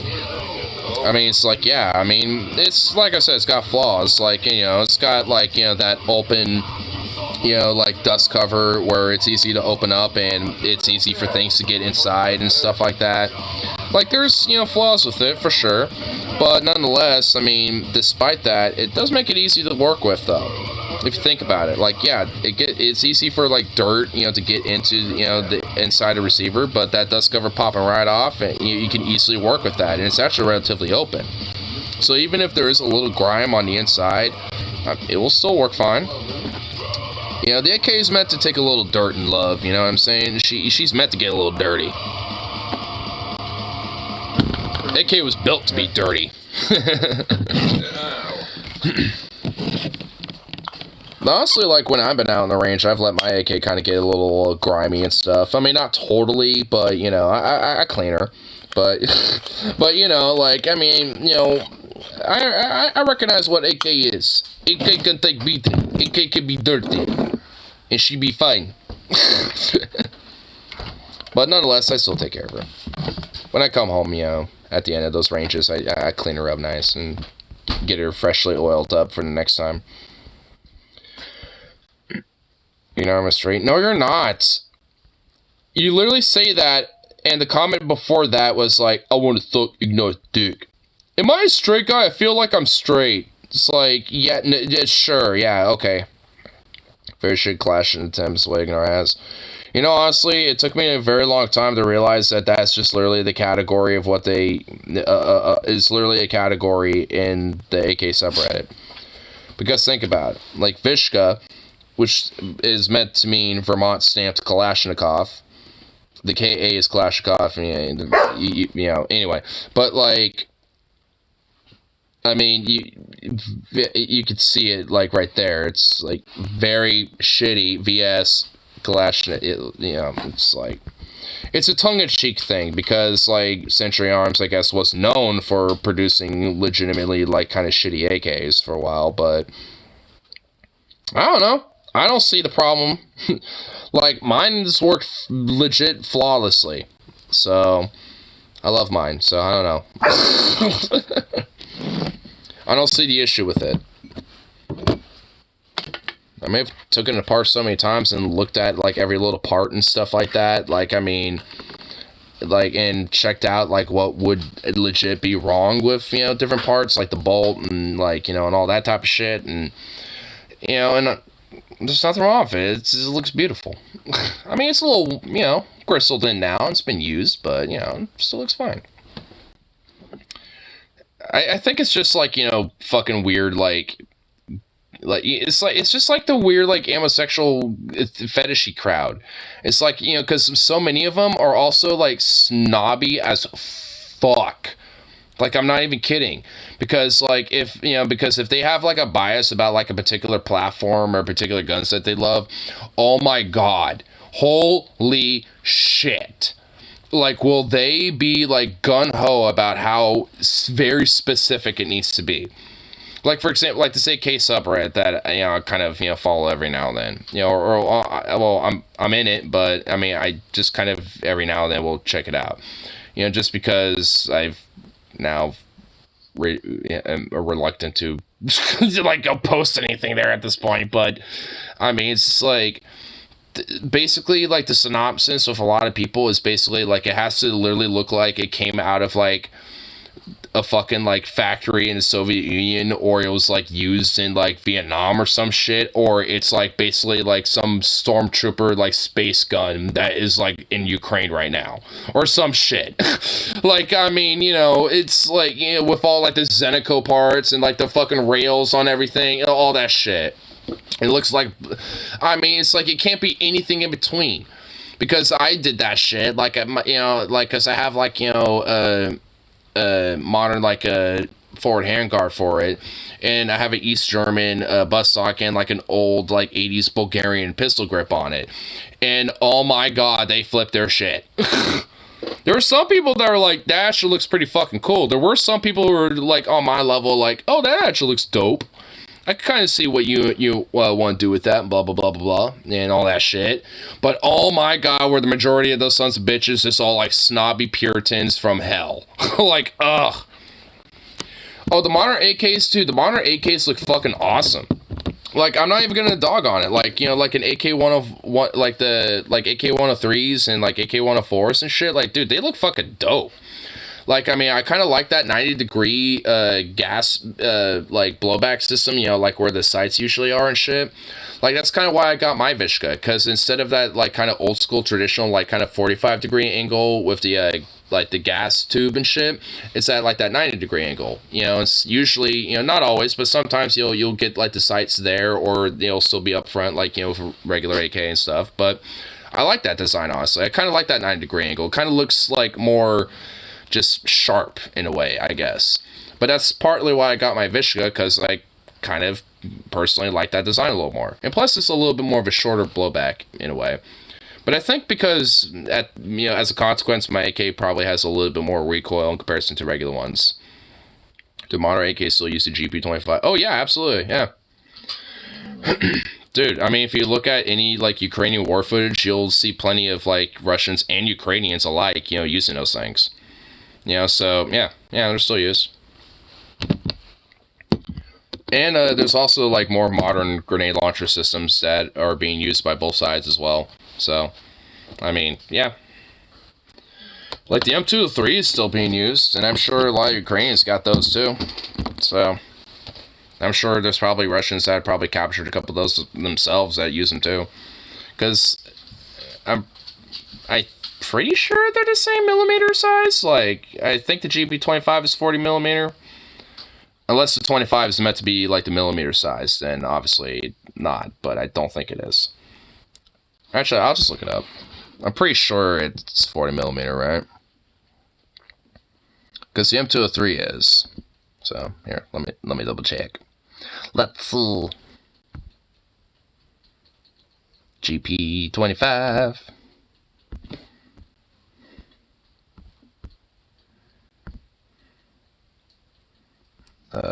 Yeah, let's see. It is a 40 mil. Yep, it is. It's a 40 millimeter caseless grenade. So it doesn't take a case. Like, so the M203, okay, so I'm assuming that the M203 would have a case with it, but this one doesn't?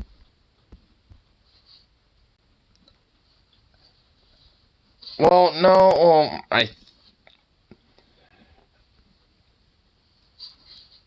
because at least in, like, if video games have taught me anything with the GP25, when you shoot that thing, you kind of flick it because there's, like, that shell that's left it. Yeah, so it's not like, okay, so I think caseless means something different in that way. They were first seen in the by the West in 1984 during the Soviet invasion of Afghanistan. So the GP25 was first used in the Soviet-Afghan War. at least in the most common patterns worldwide, is the Heckler Colt Cage K33. The roller relay blowback system from the MP5 G3 scaled up dynamic caliber. Case list, video games wrong. Okay, well, that's why I say, if video games told me anything, which I'm assuming, yeah. I'm assuming that would probably be wrong, yeah. I mean, it's 40mm, but yeah. I guess it's completely caseless. Okay. So there isn't, like, an actual, like, shell casing. Okay.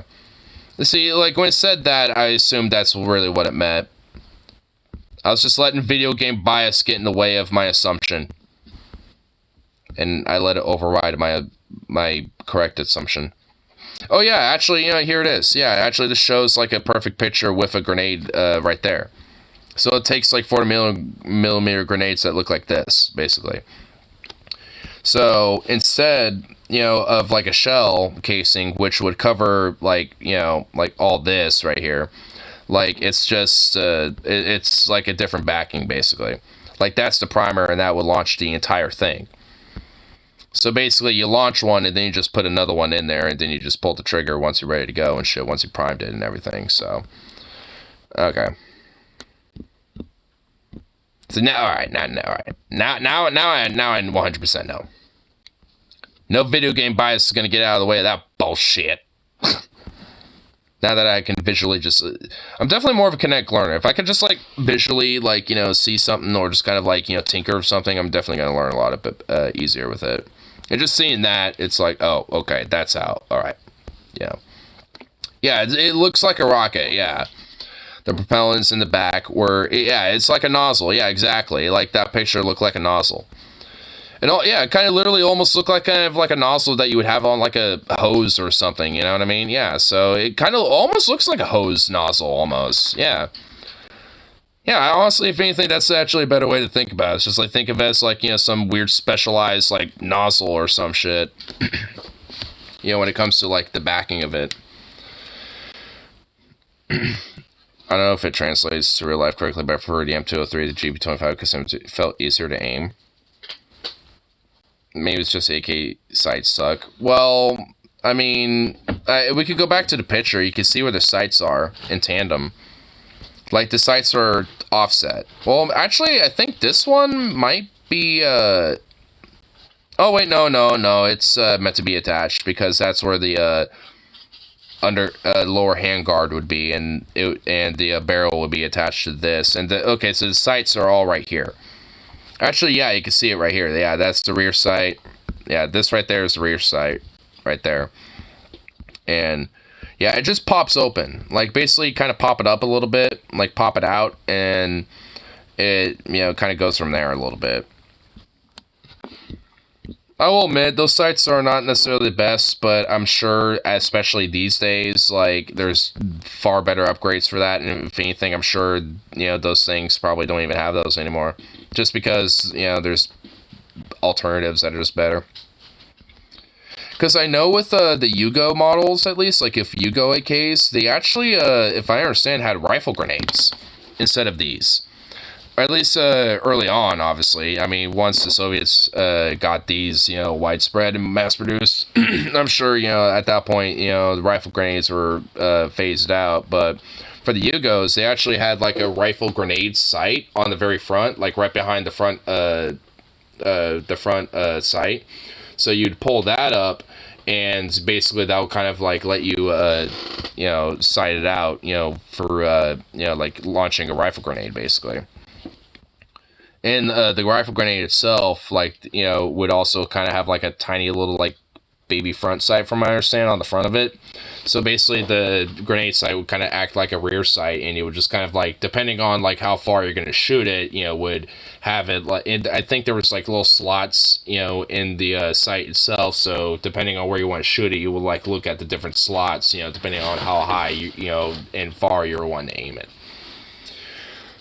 So, it's, you know, kind of, it was an interesting little piece of tech, honestly, you know, for the Yugos, but actually, there might have been the Romanian AKs. I don't know, it was one of those. Oh, man, I don't know why, but I get the Romanian Yugo AKs kind of mixed up for some reason. But I think it's because their designs are relatively similar. Like, more similar in comparison to, like, a AKM. because the Yugos were built slightly different. I know for the furniture on it, it's a little bit more like fatter in comparison, like more bulky in a way, if that makes sense. Because I actually have some Romanian wooden furniture, and it's definitely more like bulky in comparison to the other furniture that I have for my AK, and also it does not fit at all. Like I mean, I could if I modified it and trimmed some of the like wood teeth, you know, to insert it in, but it's an original, like, you know, handguard. Like, I don't really want to fuck with it. Like, at that rate, you know, I'm just might as well get it like a Yugo AK specifically at that point, you know, so I could just, you know, put that on it. Which I might have a milled one and then have a Yugo version, so I can at least have the Yugo parts be interchanged to that.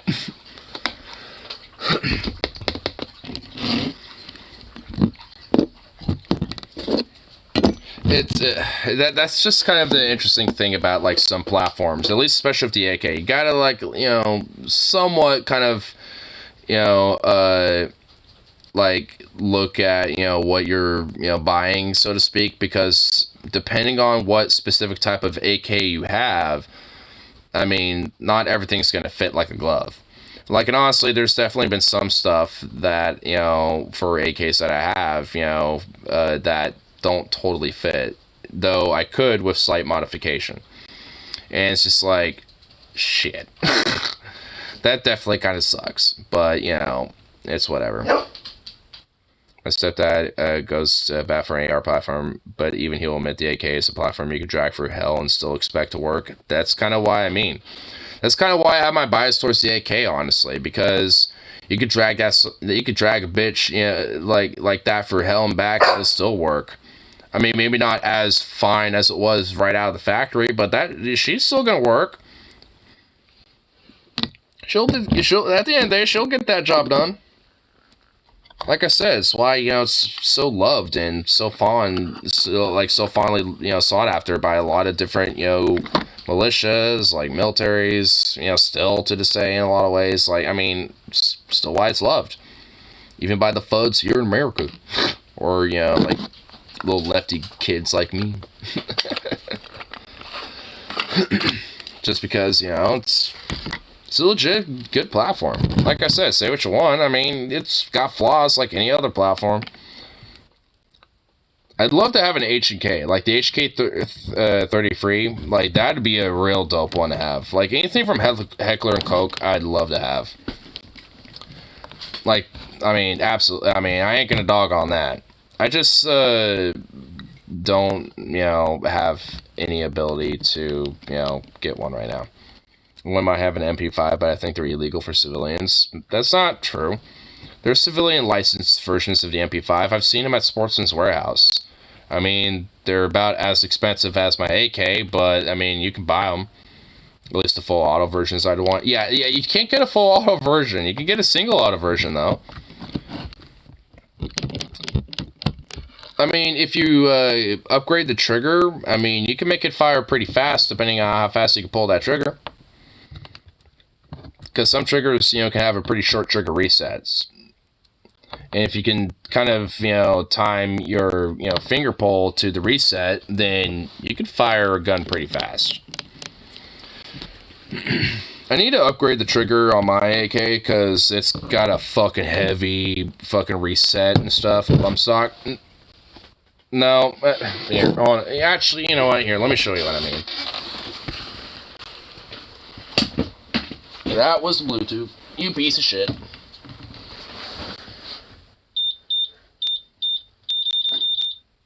Really?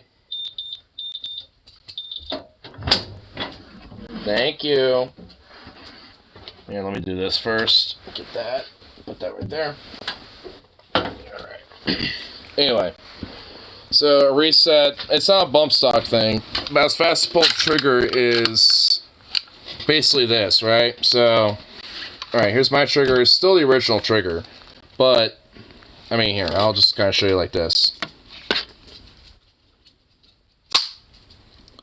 Notice that?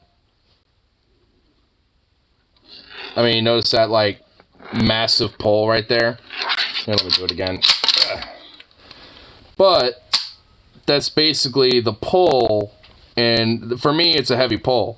And then to reset it, you basically just like will pull it back. And for me, it doesn't make a sound at all. It's just, that's it. But for some firearms, you can kind of hear a slight little like reset in the trigger, especially when especially if it's empty like this.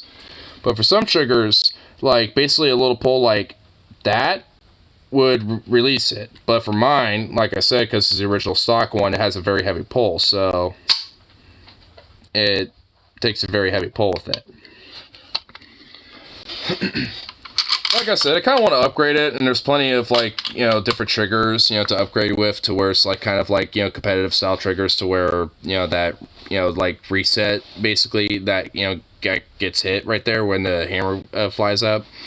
Like, I mean, there's, like I said, there could be some that, you could pull it really lightly and, it could do that. And it's not a bump stock or anything, obviously, it's just a trigger. It's not a hair trigger either, by the way. It's just like just a different style of trigger in comparison to like a stock one like this.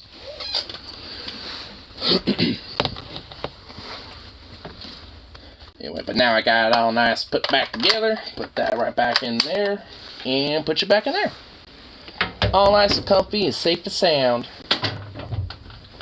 Sleeps like a little baby in there.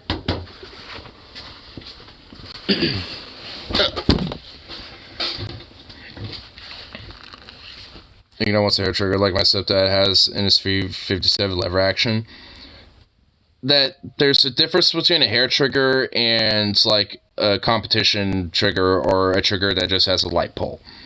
Like a hair trigger is like you basically fucking touch it and it like sets a hammer off because it's like so shaved down. Like that, those are like modified to the point where it's like illegal type of shit.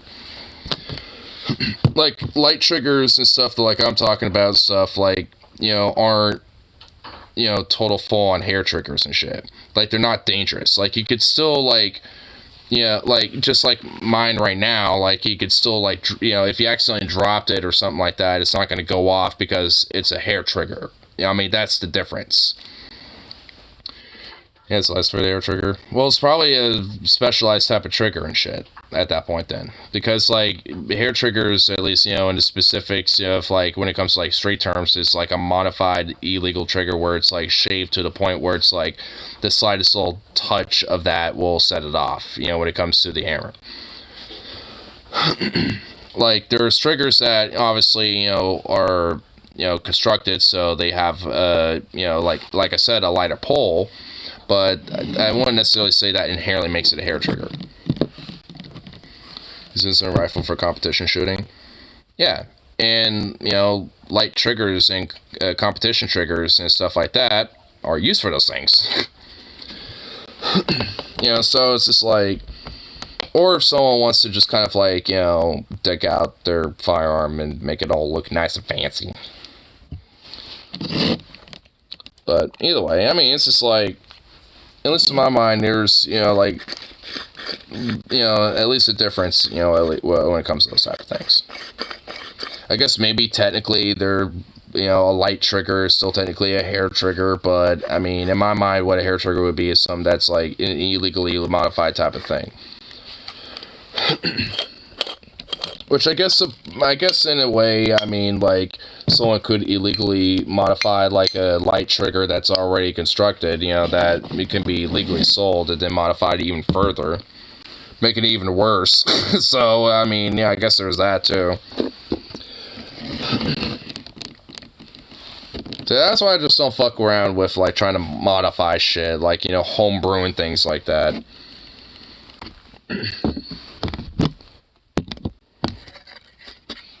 Because at least for, like, my AK, at least, for example, like, and for some of them, if you notice, like, how some AKs have, like, kind of a little, like, something on the side of it, at least on the left-hand side, it's because that's, like, a side railing. So you can put, like, rail attachments so you can have, like, a scope, or, like, optics, for an AK and stuff. Mine doesn't have that.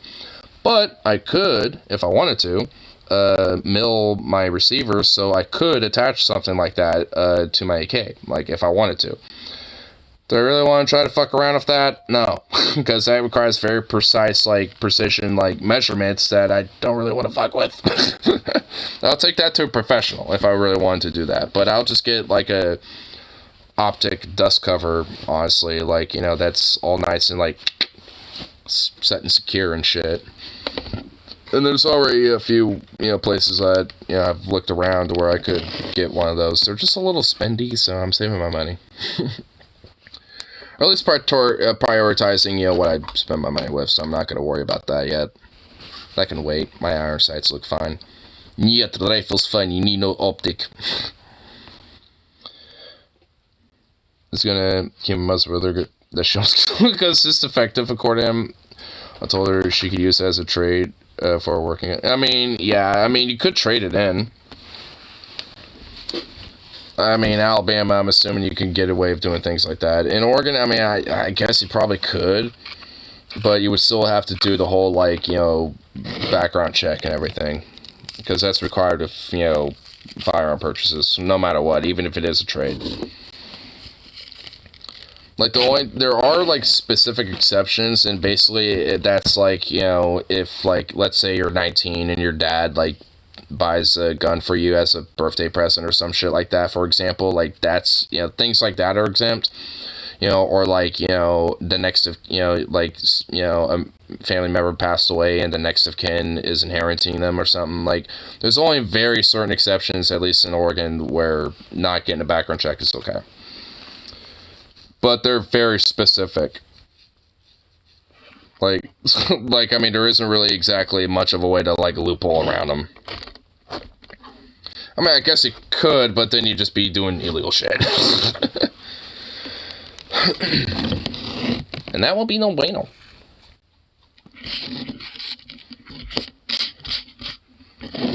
Black Firearm, Arizona. Well, I mean, if you eventually move up here after, you know, spending time in Arizona, bring it up here. Then we can go to the range and have fun together. You bust out your boomstick and I bust out mine, or my boomsticks, I guess I should say. Just have fun from there. I've been needing to go out and shooting again, honestly, but this weather sucks, and unfortunately it prohibits such fun activities. I don't live out in the boonies where I could just go out my damn backyard for that shit. I mean, if I could, I would, honestly. I will admit.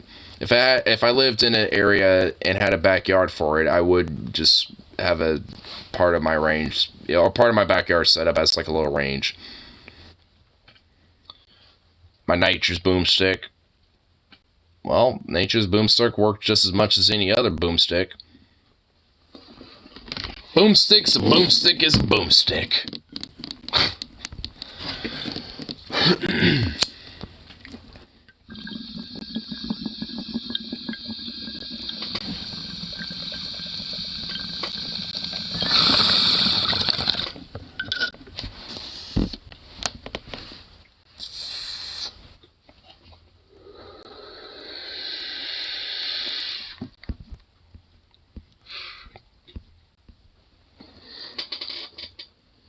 Aw. A little ball. Dorky little dog.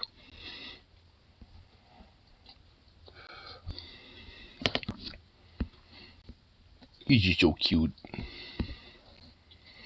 She wants a shotgun, but I think in her health she needs something with less kick. Well, like I said, there's different types of shotguns, like semi-automatic ones, for example, that don't have as much kick as you think. And also, she get like a 410 or a 20. And I recommend a 410 for her personally.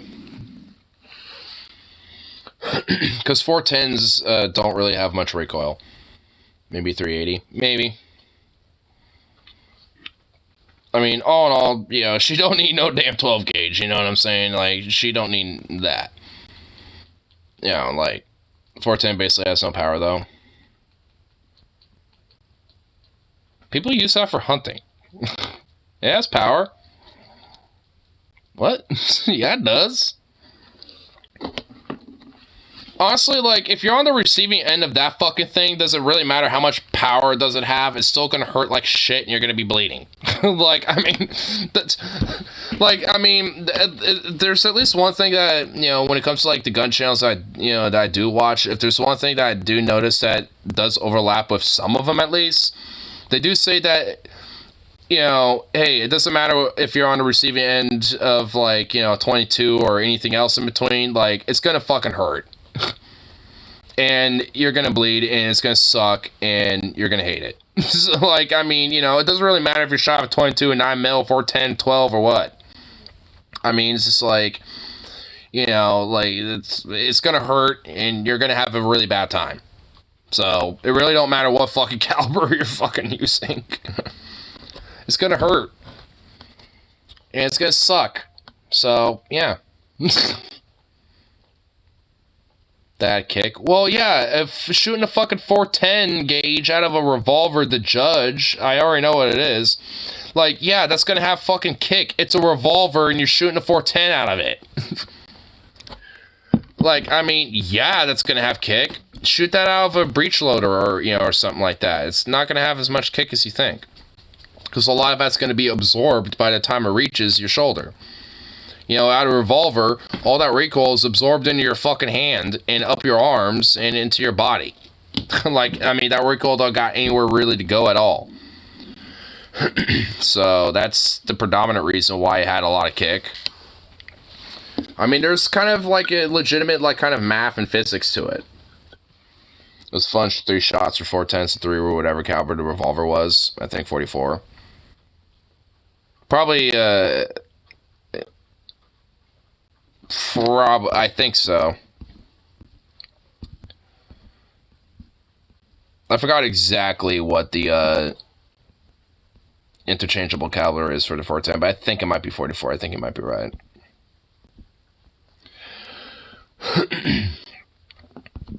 I'll admit, I've also kind of goofed on my friends with my 12 gauge because I've bought slugs before, and I would load them for them, and I'm not even kidding, like, watching their reactions when the slug would, you know, hit. Like, I would load, like, some birdshot.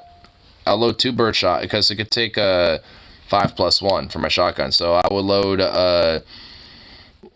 2 birdshots, and then I'll put a slug in there. And then I'll, put, 2 more birshots, and then I'll load 1 in the chamber as just a regular old birdshot. So, they basically get, like, 4 birshots, a slug, and then 2 more birshots. You know, and sometimes I want to do it like that. Sometimes I'll put the slug in first, you know, so it's the last shot they get. Sometimes I'll do it every other one, so, like, they would get, like, 2 birshots, and then a slug, and a birdshot, and a slug, you know, and shit. And then the last one would be a birdshot. So, like, I've kind of messed around with my friends a little bit with that, and it's always fun watching the reaction. Like, what the fuck? Whoa, what was that? It's like, that right there was a slug. Was legal for normies, Lamau. I'd love to go hunting with flamethrower shot. Well, it's illegal to hunt with a dragon's breath. I can buy those if I wanted to. You just have to, there's just very specific designated areas where you can only use those at. You can't just, like, use those anywhere.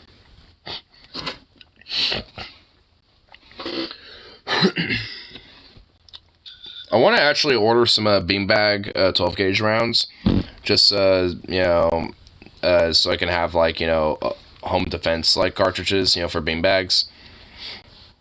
Because obviously those don't really penetrate, and those are meant to be, like, either non/sub-lethal rounds and shit, so definitely want some of those. And also I want what's called a, it's basically a shotgun blank, but it's basically meant to be a loud as fuck shot, basically. It doesn't, like, obviously outside of, you know, the blank of it, like, launching a lot of gas out of the barrel, like, I mean, it's basically meant to just make a very big noise. I mean, obviously a blank, you know, or shooting a gun, no matter what, whether it's a blank or not, it's going to be loud. But the purpose of it is meant to be, like, super fucking loud. So basically, you know, it really hits your ears. So it's not necessarily for the faint of heart, obviously, but whoever's on the receiving end of the barrel is going to be super fucking deaf for a minute. In comparison to like a regular shot, essentially. Like it's meant to, from my understanding, basically be like double the decibel from like a regular shot, you know, from a shotgun, essentially. I don't know what causes that. I'm assuming it probably has like a very large powder load in there, but it's just not. This just has no projectiles in it, so that's what I'm assuming. It's like it's a non-projectile, like very heavy powder loaded shell. I'm guessing. It says he used to make coin shot out of foreign money when he was deployed and stuff. Oh, what, your stepdad? What, you didn't collect the foreign money to keep it? I'd just fucking make coin shot out of American currency and shit. Boo.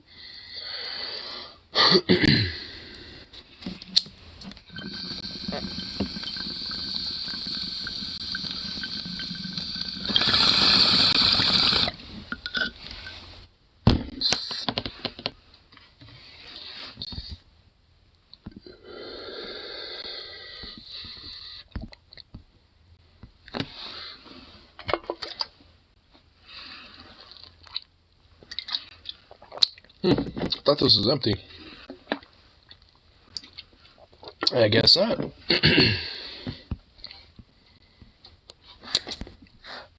Yeah, what time is it? It's a little after 3. It says getting hit with coin shot is 100% your day because the kinetic energy of the shot. Well, yeah, I would assume so. At least to some extent. And plus, just like the sheer like ripping power of, you know, the coins too, and plus like the heat of, you know, the metal will probably like get soft, and probably like, you know, just literally melt in your body and all that shit. It sounds like a horrible experience all around.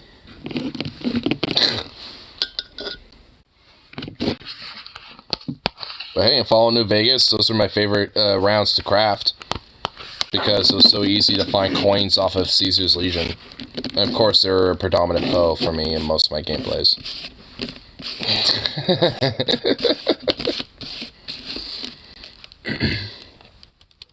Oh, Fallout.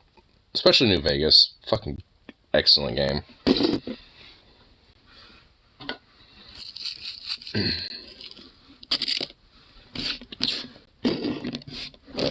Get one more little bowl of cash down here.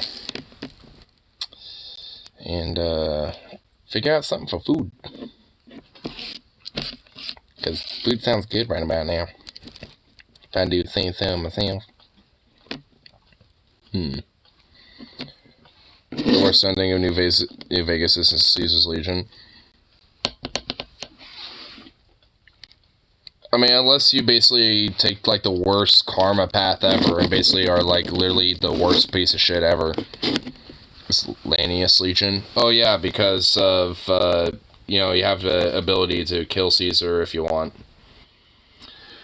Because he has, like, a brain tumor, and you can make the auto-dock, you know, falter and basically, you know, kill him instead. Which thus Lanius takes over, so.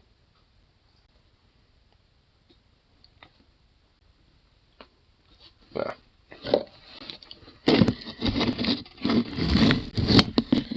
I think from my quote-unquote like worst ending that I had, which is actually my first hardcore playthrough that I did, I'm pretty sure that like I kept Caesar alive, but it wasn't really because of the auto-dock. I think it was eventually somebody, you know, I think it was eventually, you know, something that he was going to die from anyway, because I didn't totally, you know, complete that side quest. Lanius is some charming asshole Caesar is, and is enabled to hold the Legion together. Yeah. Like he, you know, eventually causes a total collapse of the Legion. Yeah.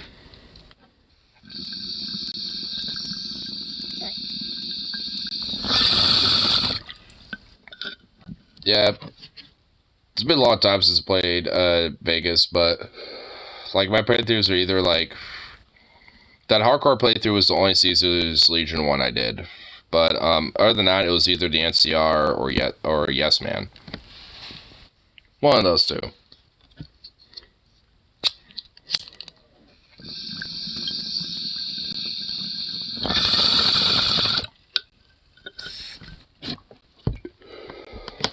But anyway, think I grabbed myself some food and all that shit. So, yeah. Like, Boosh, my guy, my dude, my guy. Vosh, my dude. My guy, when God takes a shit, the world trembles, my dude. Anyway, but like I said, I'm gonna get myself some food. Call good for the evening, so peace out. And of course, I'll be back around for the next one, so. Toodaloo, my young little